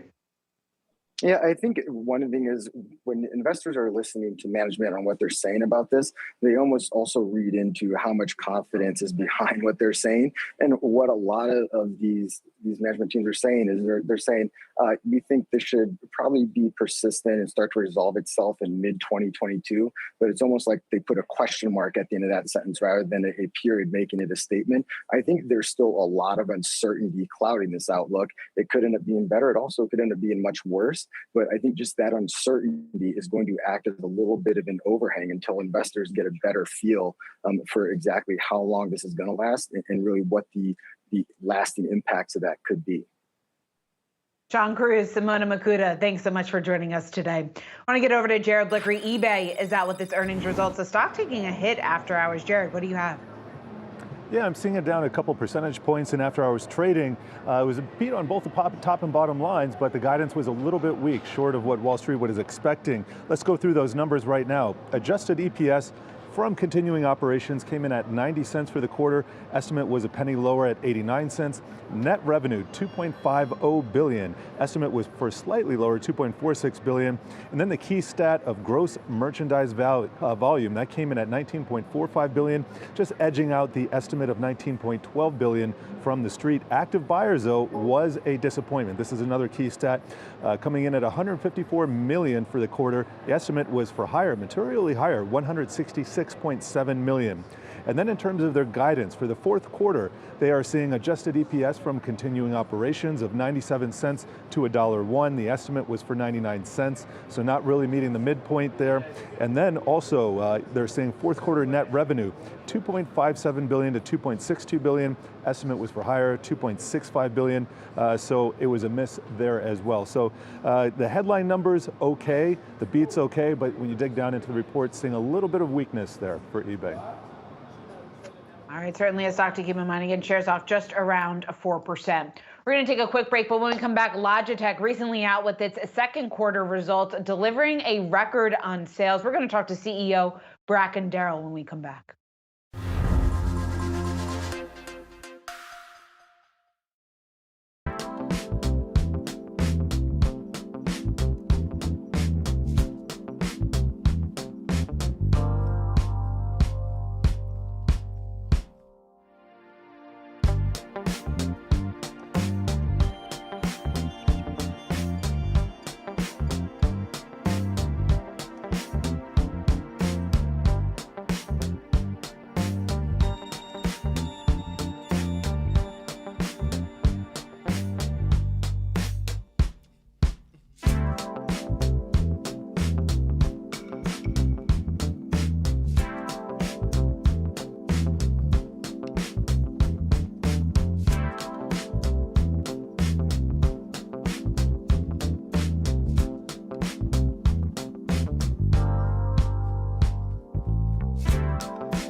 Logitech reporting record fiscal second quarter sales, growing 4% in the quarter and more than 80% from just 2 years ago. So we want to talk about this and what we could expect going forward. We have Bracken Darrell. He's the CEO of Logitech. And Bracken, it's good to see you again. You're producing very strong results. You're growing your market share in a number of key product categories. Where are you seeing the most growth? You know, our growth is pretty broadly distributed, but I guess our strongest this quarter was actually in keyboards and combos and the old keyboard. And our mice grew very strongly. Our gaming business was super strong. So we really had very, very broad scale growth. And we're growing market share across almost all of our portfolio. And you're doing this at a time when so many of your competitors are struggling. You know, many people and many companies, I should say, are dealing with supply chain constraints. I know that you're not immune to this, but you're able to navigate it. And you were actually just confirmed your full year outlook despite some of these challenges. How are you managing this headwind? You know, we have a couple of advantages. One is that while we're not immune to it, we have our own manufacturing. So we make about 50% of what we sell in our own factory. That gives us a lens of visibility that other companies might not have. We also have some long-term relationships with many of our suppliers. We're a 40-year-old company. And so that's the second one. And then the third one is we just have a fantastic, I'm sure everybody else feels 82. We have a fantastic operations team led by Prakash and Kundram. And they have done an amazing job here and in sustainability at the same time. Bracken, when you're planning for this, and I guess some of the challenges that you could potentially see over the next couple of months as a result of some of these supply chain issues, how long are you expecting some of these headwinds to persist?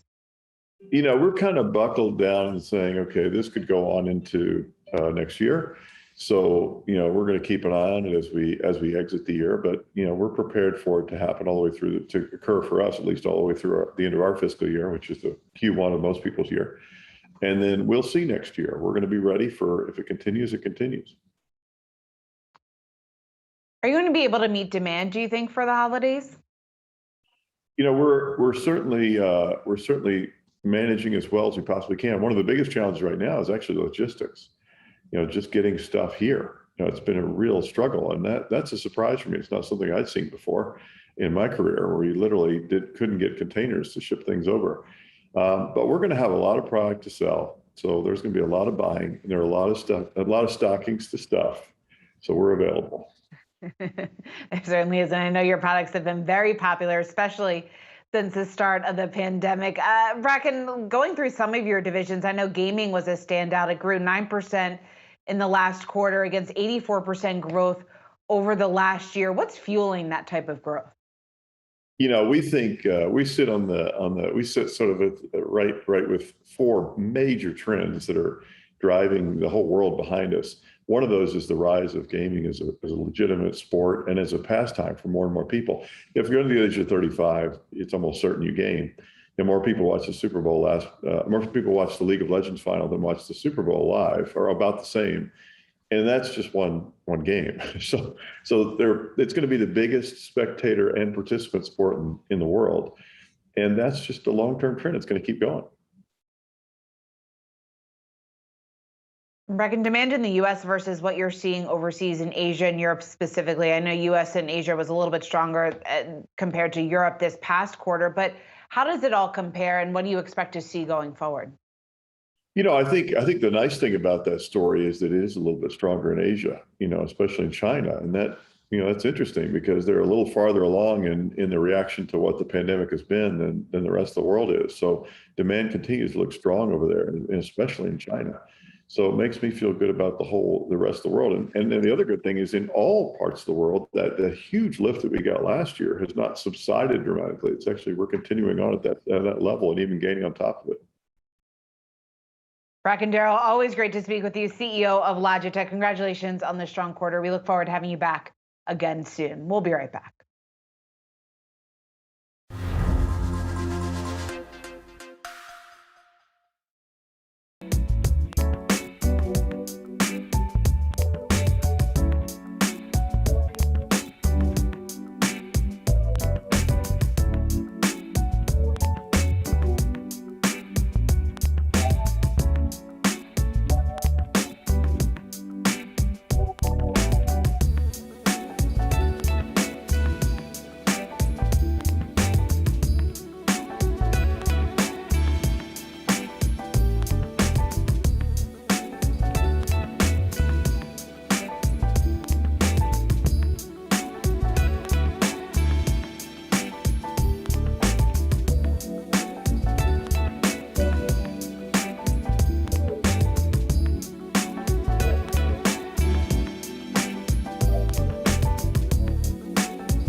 Auto chip maker Arteris making its public debut on the NASDAQ today, with shares surging on the first day of trading as a public company, closing up, you can see it on your screen, about 30%. We want to bring in Charlie Janik. He's the president and CEO of Arteris. We also have our reporter, Pras Subramanian, joining the conversation. Charlie, first of all, congratulations. I know it's a huge day for your company. The shares spiking in its public debut after pricing at the low end of expectations. What's your big takeaway from the first day as a public company?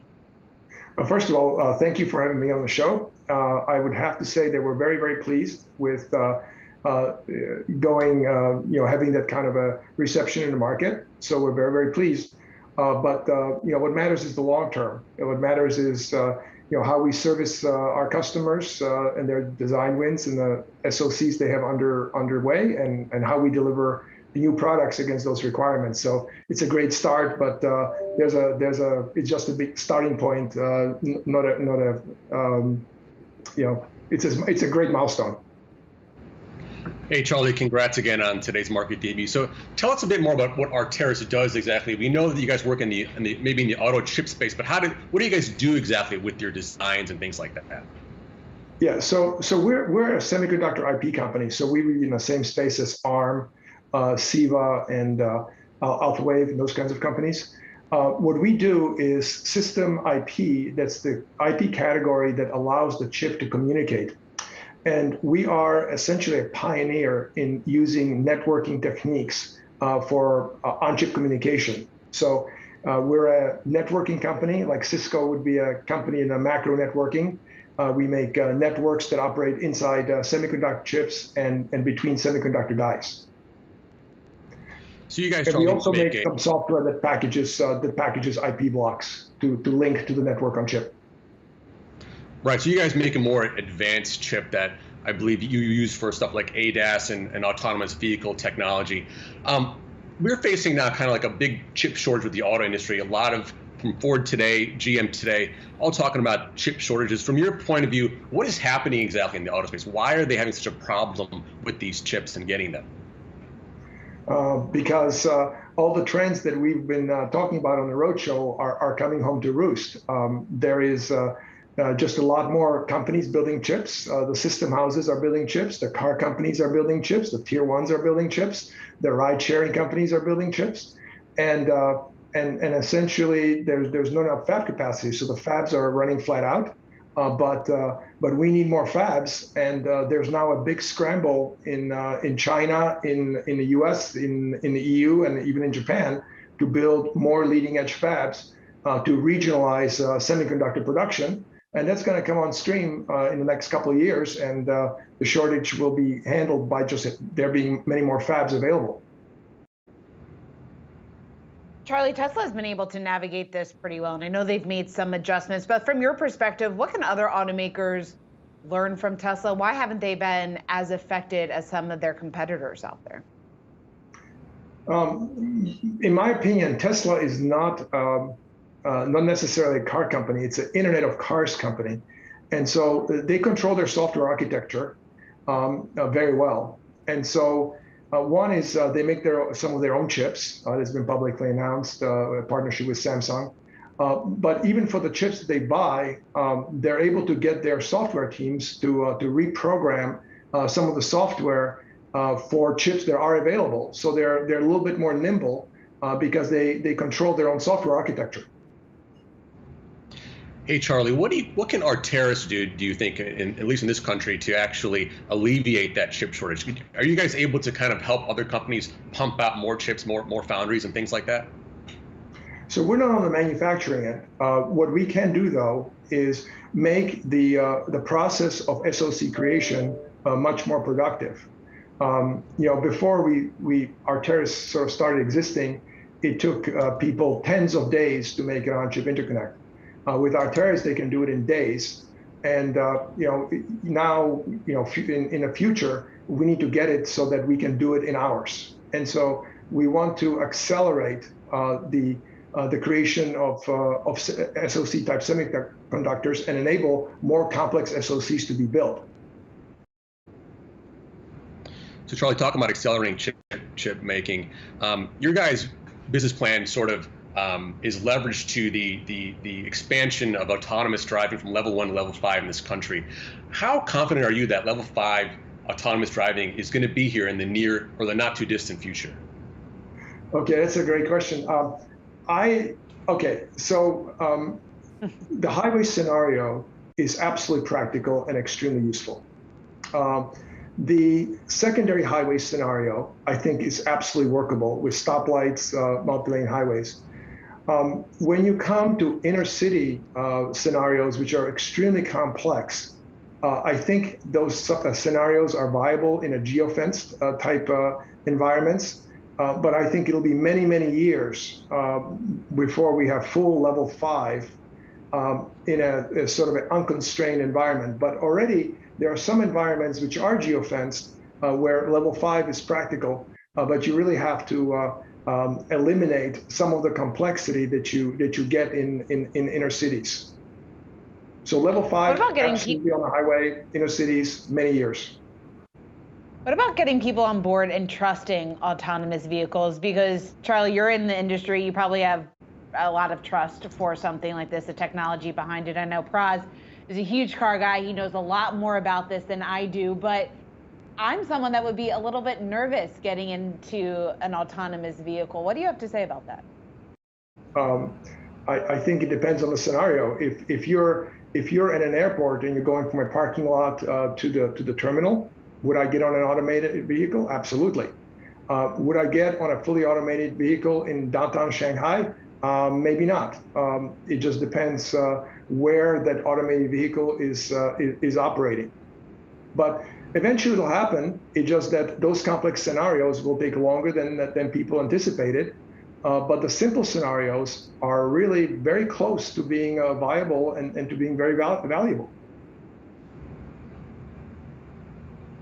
Charlie, Janet, great to speak with you. President and CEO of Arteris. Arteris making its public debut today on the NASDAQ with shares soaring 30% on day one. So Charlie, congratulations again. And of course, our thanks to Pras Subramanian as well. We're going to take a quick break, but when we come back, it's the best of Yahoo Finance's All Market Summit. We're going to hear from Penny Pennington, Edward Jones Investments Managing Partner. We'll be right back.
The S&P falling from its record highs today, closing off just around 0.5%. Also some selling accelerating into the close in the Dow today, with the Dow closing off 200 and 66 points, led lower by Visa. Now, earlier this week at Yahoo Finance's All Market Summit, Adam Shapiro spoke with Penny Pennington, Edward Jones Investments managing partner, about saving for retirement, some of her top concerns for her clients, and building trust. Let's take a listen to what she had to say. I think fundamentally, Adam, I heard a phrase, trust is the residue of promises made and promises kept. And as a financial advisor, the promise is not that the financial markets are always going to go up. That's not the promise. The promise really is fundamentally, I am here to get to know you and your family. You are a unique family with unique hopes and dreams and fears. I'm first here to get to know you. That's an empathetic process of deeply understanding a family. The second thing that I promise is to help you put together a plan that over the long term is going to take the emotion out of investing and enable me as your guide to tell you the truth over the time that we are partnering together, hopefully for generations, to tell you the truth about the ramifications of your decisions on your plan and the ramifications of the ups and the downs, the emotion of the market on your plan. So if that's our relationship, then what's going to happen is we're going to take the emotion out of investing, because frankly, that is the thing that gets most investors in the most trouble, is approaching it from a very emotional standpoint. When I feel good, I invest. When I feel bad, I retract. We know right there that that is not the way to build a durable results over time. And so that's the nature of the trusted relationship between a guide, a financial advisor, and a Sherpa. I often call it a Sherpa, someone who is helping a family up and down the mountaintops of good times and bad times in the marketplace, but also in their lives, the things that happen that help us to realize that we've got to make some trade-offs. Sometimes those trade-offs are complex about the multiple goals that we're trying to accomplish at once. I want to focus now on the part, though, that involves retirement planning, because you've pointed out that fear of missing out or following TikTok is not a strategy to plan for retirement.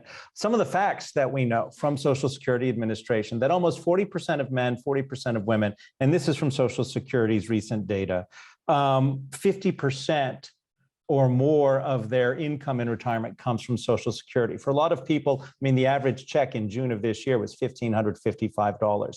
That is not a luxurious retirement. So when the 30 or 40-year-old comes into an Edward Jones office making, say, $60,000 a year, and they say, I don't have anywhere I can cut back in order to start saving for all of these things, how does the financial planner help them look differently at their expenses so that they can start saving?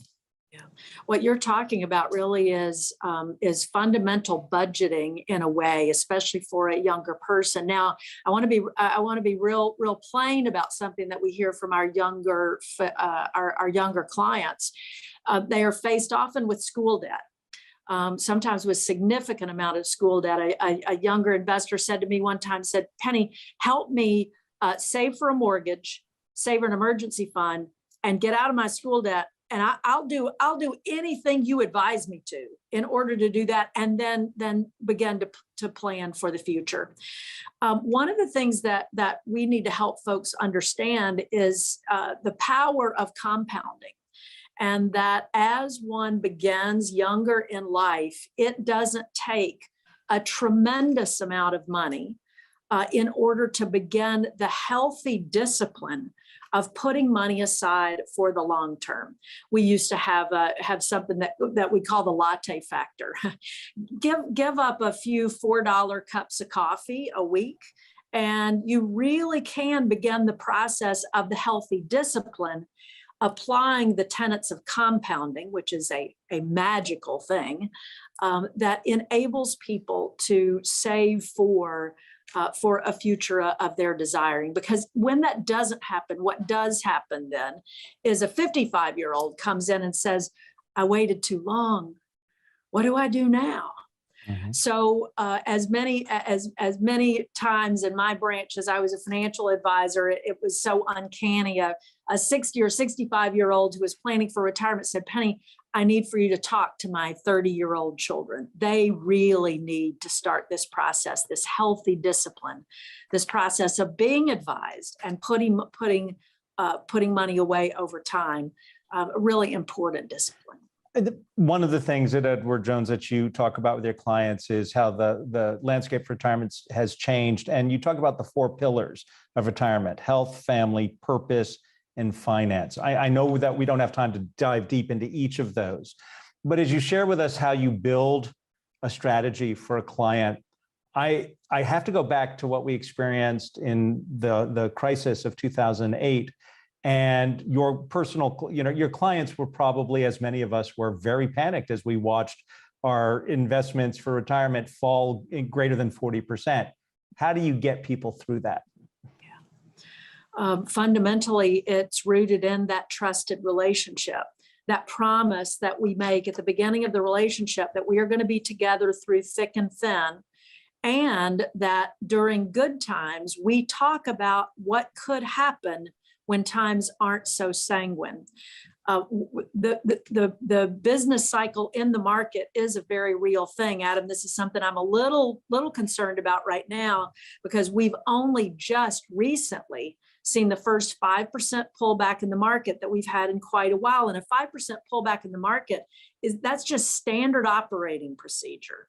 And so that relationship that's built around insights about the market and what will happen to a financial plan when markets ebb and flow, and knowing in good times the type of discipline and conversations we're going to have in challenging times to, again, take the emotion out of that process and stay the course. Diversification is very, very important. And what that means is that when the markets are really bad, you're going to have something in your portfolio that's actually performing okay.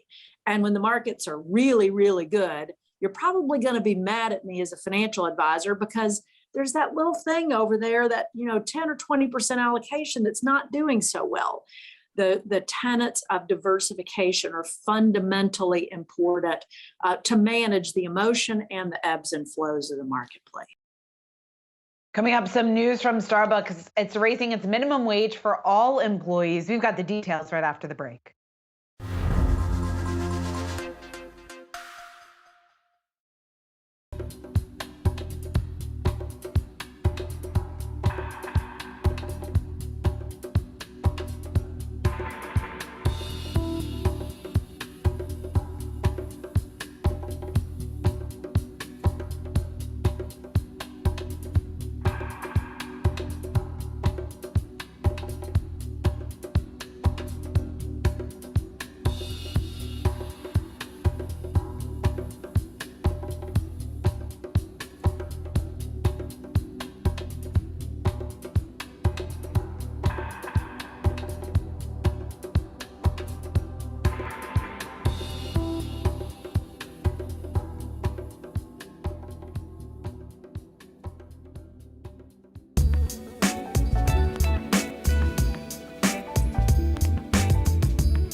We want to get to some breaking news. Starbucks is raising its minimum wage for all employees, hiking it to $15 an hour. Brooke DePalma has more on this for us. Brooke? Shauna, that's right. It's certainly a game changer, or perhaps even happening in the fast food industry. So now all hourly wage employees, or what Starbucks likes to call partners, will have a minimum wage of $15 an hour. Now that moves the average wage of Starbucks employees, or baristas, they like to call them as well, up to $17 an hour, and influxes that range of $15 to $23. Now that's up from the average hourly wage of $14 per an hour and a minimum of $12 an hour range. Now, in order to raise the floor, they must also raise the ceiling. And so what this means for employees who have 2+ years is a 5% increase. And for employees that have 5 or more years at Starbucks, they will get a 10% increase. Now, I do want to note in an internal memo that employees or partners, as they said, Starbucks likes to call them, received today from North America's Executive Vice President. Williams noted our wage increases from December 2020 and to the summer of 2022, which is when they go into tact, will mean at least a 17% increase for partners and at least 20% for tenured partners in 2 years. She goes on to say, I share all of this only to reaffirm our belief that investing in our partners is not a cost. It's an opportunity, and we intend to let our shareholders and peers know the same. Now, this is the third investment over the last 24 months that Starbucks has made in order to raise the minimum wage for its employees. But I do want to note that other companies are doing the exact same thing. Here we have Target, $15 minimum wage, Disney World, $15, Costco, $16, Ben & Jerry's going along with their local Vermont minimum wage of $18.13, McDonald's, $13, Chipotle, we just heard from them, $15 earlier this year. All note that as of today, October 27th, the federal minimum wage still lies at $7.25 per an hour. So lots of work to do all across the board, Shauna. Certainly a step in the right direction. Brooke, this might come up on the earnings call tomorrow. We're going to be getting quarterly results from Starbucks tomorrow afternoon. This stock hasn't performed too well over the past 3 months, but what is the street expecting? Yeah, Shauna. So as you noted, tomorrow after the closing bell, we will receive Starbucks earnings report, their third quarter results. And then I do want to note that the street is expecting an increase of 24% in U.S. same-store sales. Global sales also expected to rise 4.3% compared to a year ago. But despite the fact that they're not doing well over the last 3 months, so to say, year to date, they're up 6.4%, while shares are up 27% compared to a year ago. And right now, we're really in that heart of, the pumpkin spice latte season. We're seeing traffic flux to local Starbucks, but all while facing, constant labor shortages across the fast food industry. And so those, as well as inflation prices, are certainly expected to come up in tomorrow's investor call. All right, we will be covering that on the show tomorrow. Brooke DePalma, thanks so much. Speaking of coffee, it's time for our small business spotlight. And today's company is Beanie Bags. It's a maker of eco-friendly handbags that are selling its products in coffee stores on the East Coast. And it's not just handbags, they're also selling coffee beans on its site. The company is doing all this while spreading mental health awareness with every purchase. So we want to bring in Jennifer Jo McKenzie, founder of Beanie Bags. And Jennifer, it's good to see you. From my understanding, you launched this company during COVID. The company has been quite successful over the last several months. Just walk us through or tell us exactly how business is going. Yeah, absolutely. Thank you for having me. This started off as a pandemic passion project where I learned how to sew from being at home and displaced from my home in New York City. And my mother really, she just was like, we need to get you more busy, because we were all in such a place of what do we do with our life with things just being so uncertain. So I took to sewing, and it didn't really take me long to learn how to sew in a straight line. So before I knew it, I had found this material of an old coffee bag in my garage. And I was, breaking these needles left and right because it is a fairly thick and durable material. And I ended up turning them into all different sizes, which I have now. And now they're all manufactured by a big production company that is all sustainable in the US, in New York City. So it's definitely gone from the small scale to a lot larger.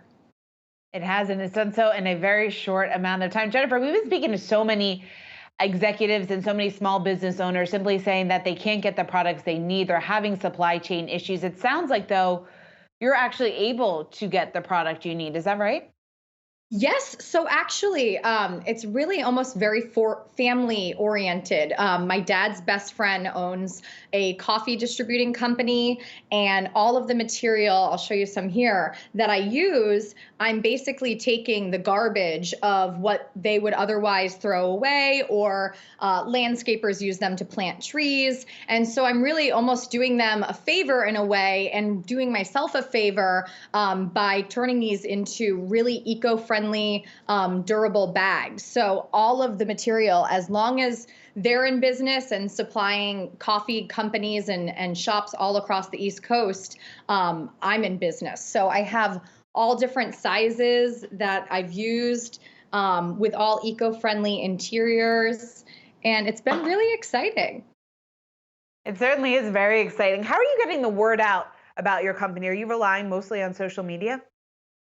I know that we all are in this day and age. My strong suit is definitely not so much the marketing aspect. So a lot of my sales come from word of mouth. My company as a whole, Beamy Bags, it really just was almost thoughts coming out of my head of what should I name it? What do I call it? So the BY stands for 2, the MY stands for mindset, and it's this whole endeavor that I even began just so that I could donate money towards mental health awareness, and I should say celebration, because it wasn't an easy past 2 years for anyone, and I think mental health awareness in general, and again, mental health celebration is something that is so exciting, and it should be, you know, spoken about on a day-to-day basis. And so, you know, starting my company, that was the whole reasoning behind it. And I've tried to spread the word, yes, using social media. And I just launched my website in July. And then I notice a lot of my success comes from in-person pop-up events. So I'll partner with different coffee shops and different stores. I'm trying to break through into a couple of hotel chains in Manhattan. So it's been, you know, anything that I can get. I'm like, the more power to me, the more I can talk about our mission, because that's really why I'm continuing to do this, is because we've seen people, you know, come back time and time again and say, oh, wow, I can bring this to the beach. I can carry all of my workout equipment, my groceries. They're super, super durable. That's the one response I get constantly. And just how unique and different they are. All the bags that I have here that I'm showing are the plain material, but they all have different prints as well from all across the country. I think everyone likes a durable handbag, and I can say that as someone who really puts their handbags to work, I guess, as you can say.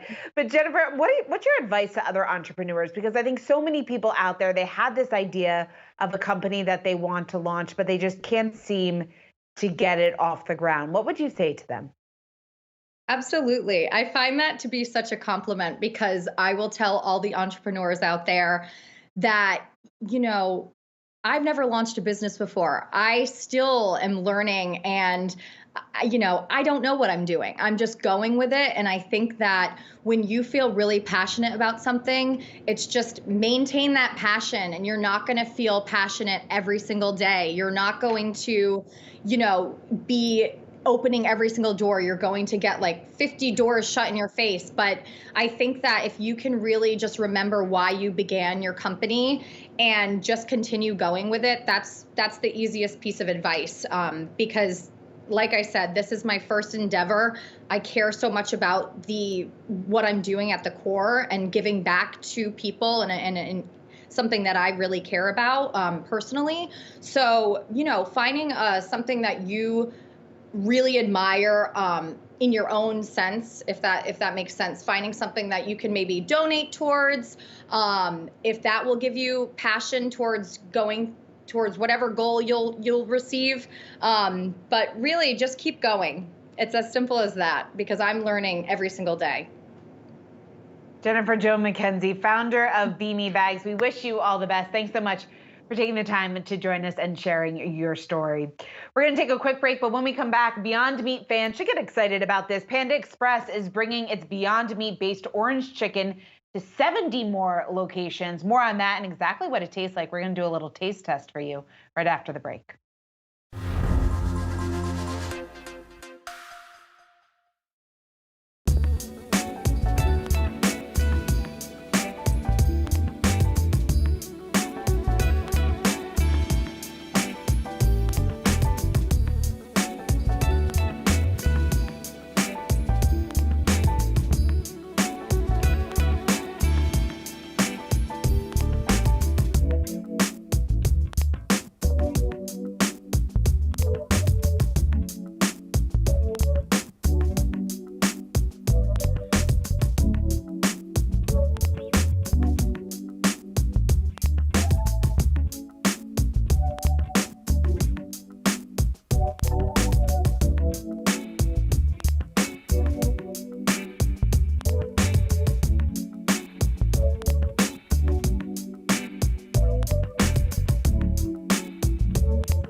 Everyone's favorite time of day, time for all the eats with Allie. Panda Express is bringing its Beyond Meat-based orange chicken to 70 locations. This is something that I think a lot of Beyond Meat and Panda Express fans are very excited about. Alexandra Canal has the chicken, or the fake chicken, I should say, with her. And Allie, give us a sense. Is it good? Yeah, I mean, it smells like chicken. It looks like chicken, but the big question will be, will this taste like chicken? The announcement was made this morning. 70 new locations across the United States, including Texas, Florida, Georgia, Illinois. And this item was a bestseller when it had its shortened limited run earlier this summer in New York and Southern California. In fact, Beyond Meat said that in their participating locations in Southern California, this sold out in just under 2 weeks. So clearly a very popular choice here. I am going to test this out. For me, when it comes to orange chicken, I feel like it's all about the sauce and the way it's prepared. I don't think I'm really going to taste the difference, whether or not it's real meat or fake meat. I'll hold this up nice and close for the camera. It does look like regular orange chicken, but let's see. I'm going to take the big bite here. Okay. The sauce is good. Sauce is sweet, a little tangy. It's a little chewy. I think Sounds like you're not that impressed with it based on your facial expression. So I'm a bigger fan of real chicken than the alternative meat versions. I can kind of tell this isn't real chicken. However, if you are someone that wants a meatless option, if you are someone that's just like, I'm having way too much chicken, way too much beef, this could be a good choice for you. It's also kind of smart, on the part of Panda Express to expand their meatless offerings. They also have eggplant tofu, super greens, vegetable spring rolls, but they clearly are lacking in the meatless department. And I think this just allows them to capture a greater customer base. But yeah, I would probably give it a 3 out of 5. If you had to rate it, Allie, if you had to give it a grade, what would it be? Yeah, I mean, I usually rank things on a scale of 1 to 5. I probably would give it I give it a 3, maybe between a 2 and a 3. Honestly, it's not quite doing it for me. But if you like orange chicken and you like the sauce behind orange chicken, I think this is a great alternative because you can definitely taste the tanginess of this sauce. 2 to 3, a harsh critic, a tough critic. I know, Here, I'm a Allie, very tough critic, so be yeah, aware, well, this everyone. isn't good news for Beyond Meat because we know Beyond Meat has been struggling, at least looking at the stock. The stock has lost about a quarter of its value over the past 3 months, took a significant last week after warning about its Q3 sales, and it doesn't seem like it's able to get things on track yet. Yeah, so the company did have that warning, blaming the pandemic for a drop in retail orders. Now, the stock is down about 60% since its January peak. And remember, Shauna, at one point, this stock was trading at $230 per share back in 2019. So if you're an early investor of Beyond Meat, you're certainly not loving what's happening with the stock right now. However, analysts have said that Beyond is still figuring out its way. Yes, retail sales are important, but these wholesale partnerships, they are becoming increasingly more important as well. Besides just Panda Express, Beyond also has provided meat alternatives to other brands like KFC, Denny's, Dunkin', Pizza Hut. They have that collaboration with McDonald's for the McPlant burger. And there's clearly still a lot more room to run here. That being said, retail sales are important for Beyond Meat. They make up the bulk of revenue for the company, generating about 74% of total sales, whereas food service sits at 26%. So we'll have to see what they say on their earnings next week, how that will turn out next month, I should say, back in forward in November. We'll have to see what they say there and whether or not they're going to address the stock drop, whether or not they're going to say that retail sales just can't recover to that point that we saw back in 2019 amid all of this increased competition. But for now, investors clearly spooked by the sales warning, but we have, Panda Express. We have this at least to cure the investor sentiment. So there you go. We'll see if Panda Express comes in and saves the day. And we've already seen a couple of downgrades. Credit Suisse actually downgrading the stock as a result of this to underperform. So we'll see what the company has next month. Let's take a quick look at where things close today as we wrap up the show. Again, a mixed picture. The Dow closing off 266 points. S&P is in the red, off just around 0.5%. The NASDAQ barely holding on to gains, and a big reason for that is the strong performance that we saw from Microsoft and Alphabet following the earnings results from those two companies. That does it for us today on Yahoo Finance. Thanks so much for watching. We'll see you right back here again tomorrow. Have a great night.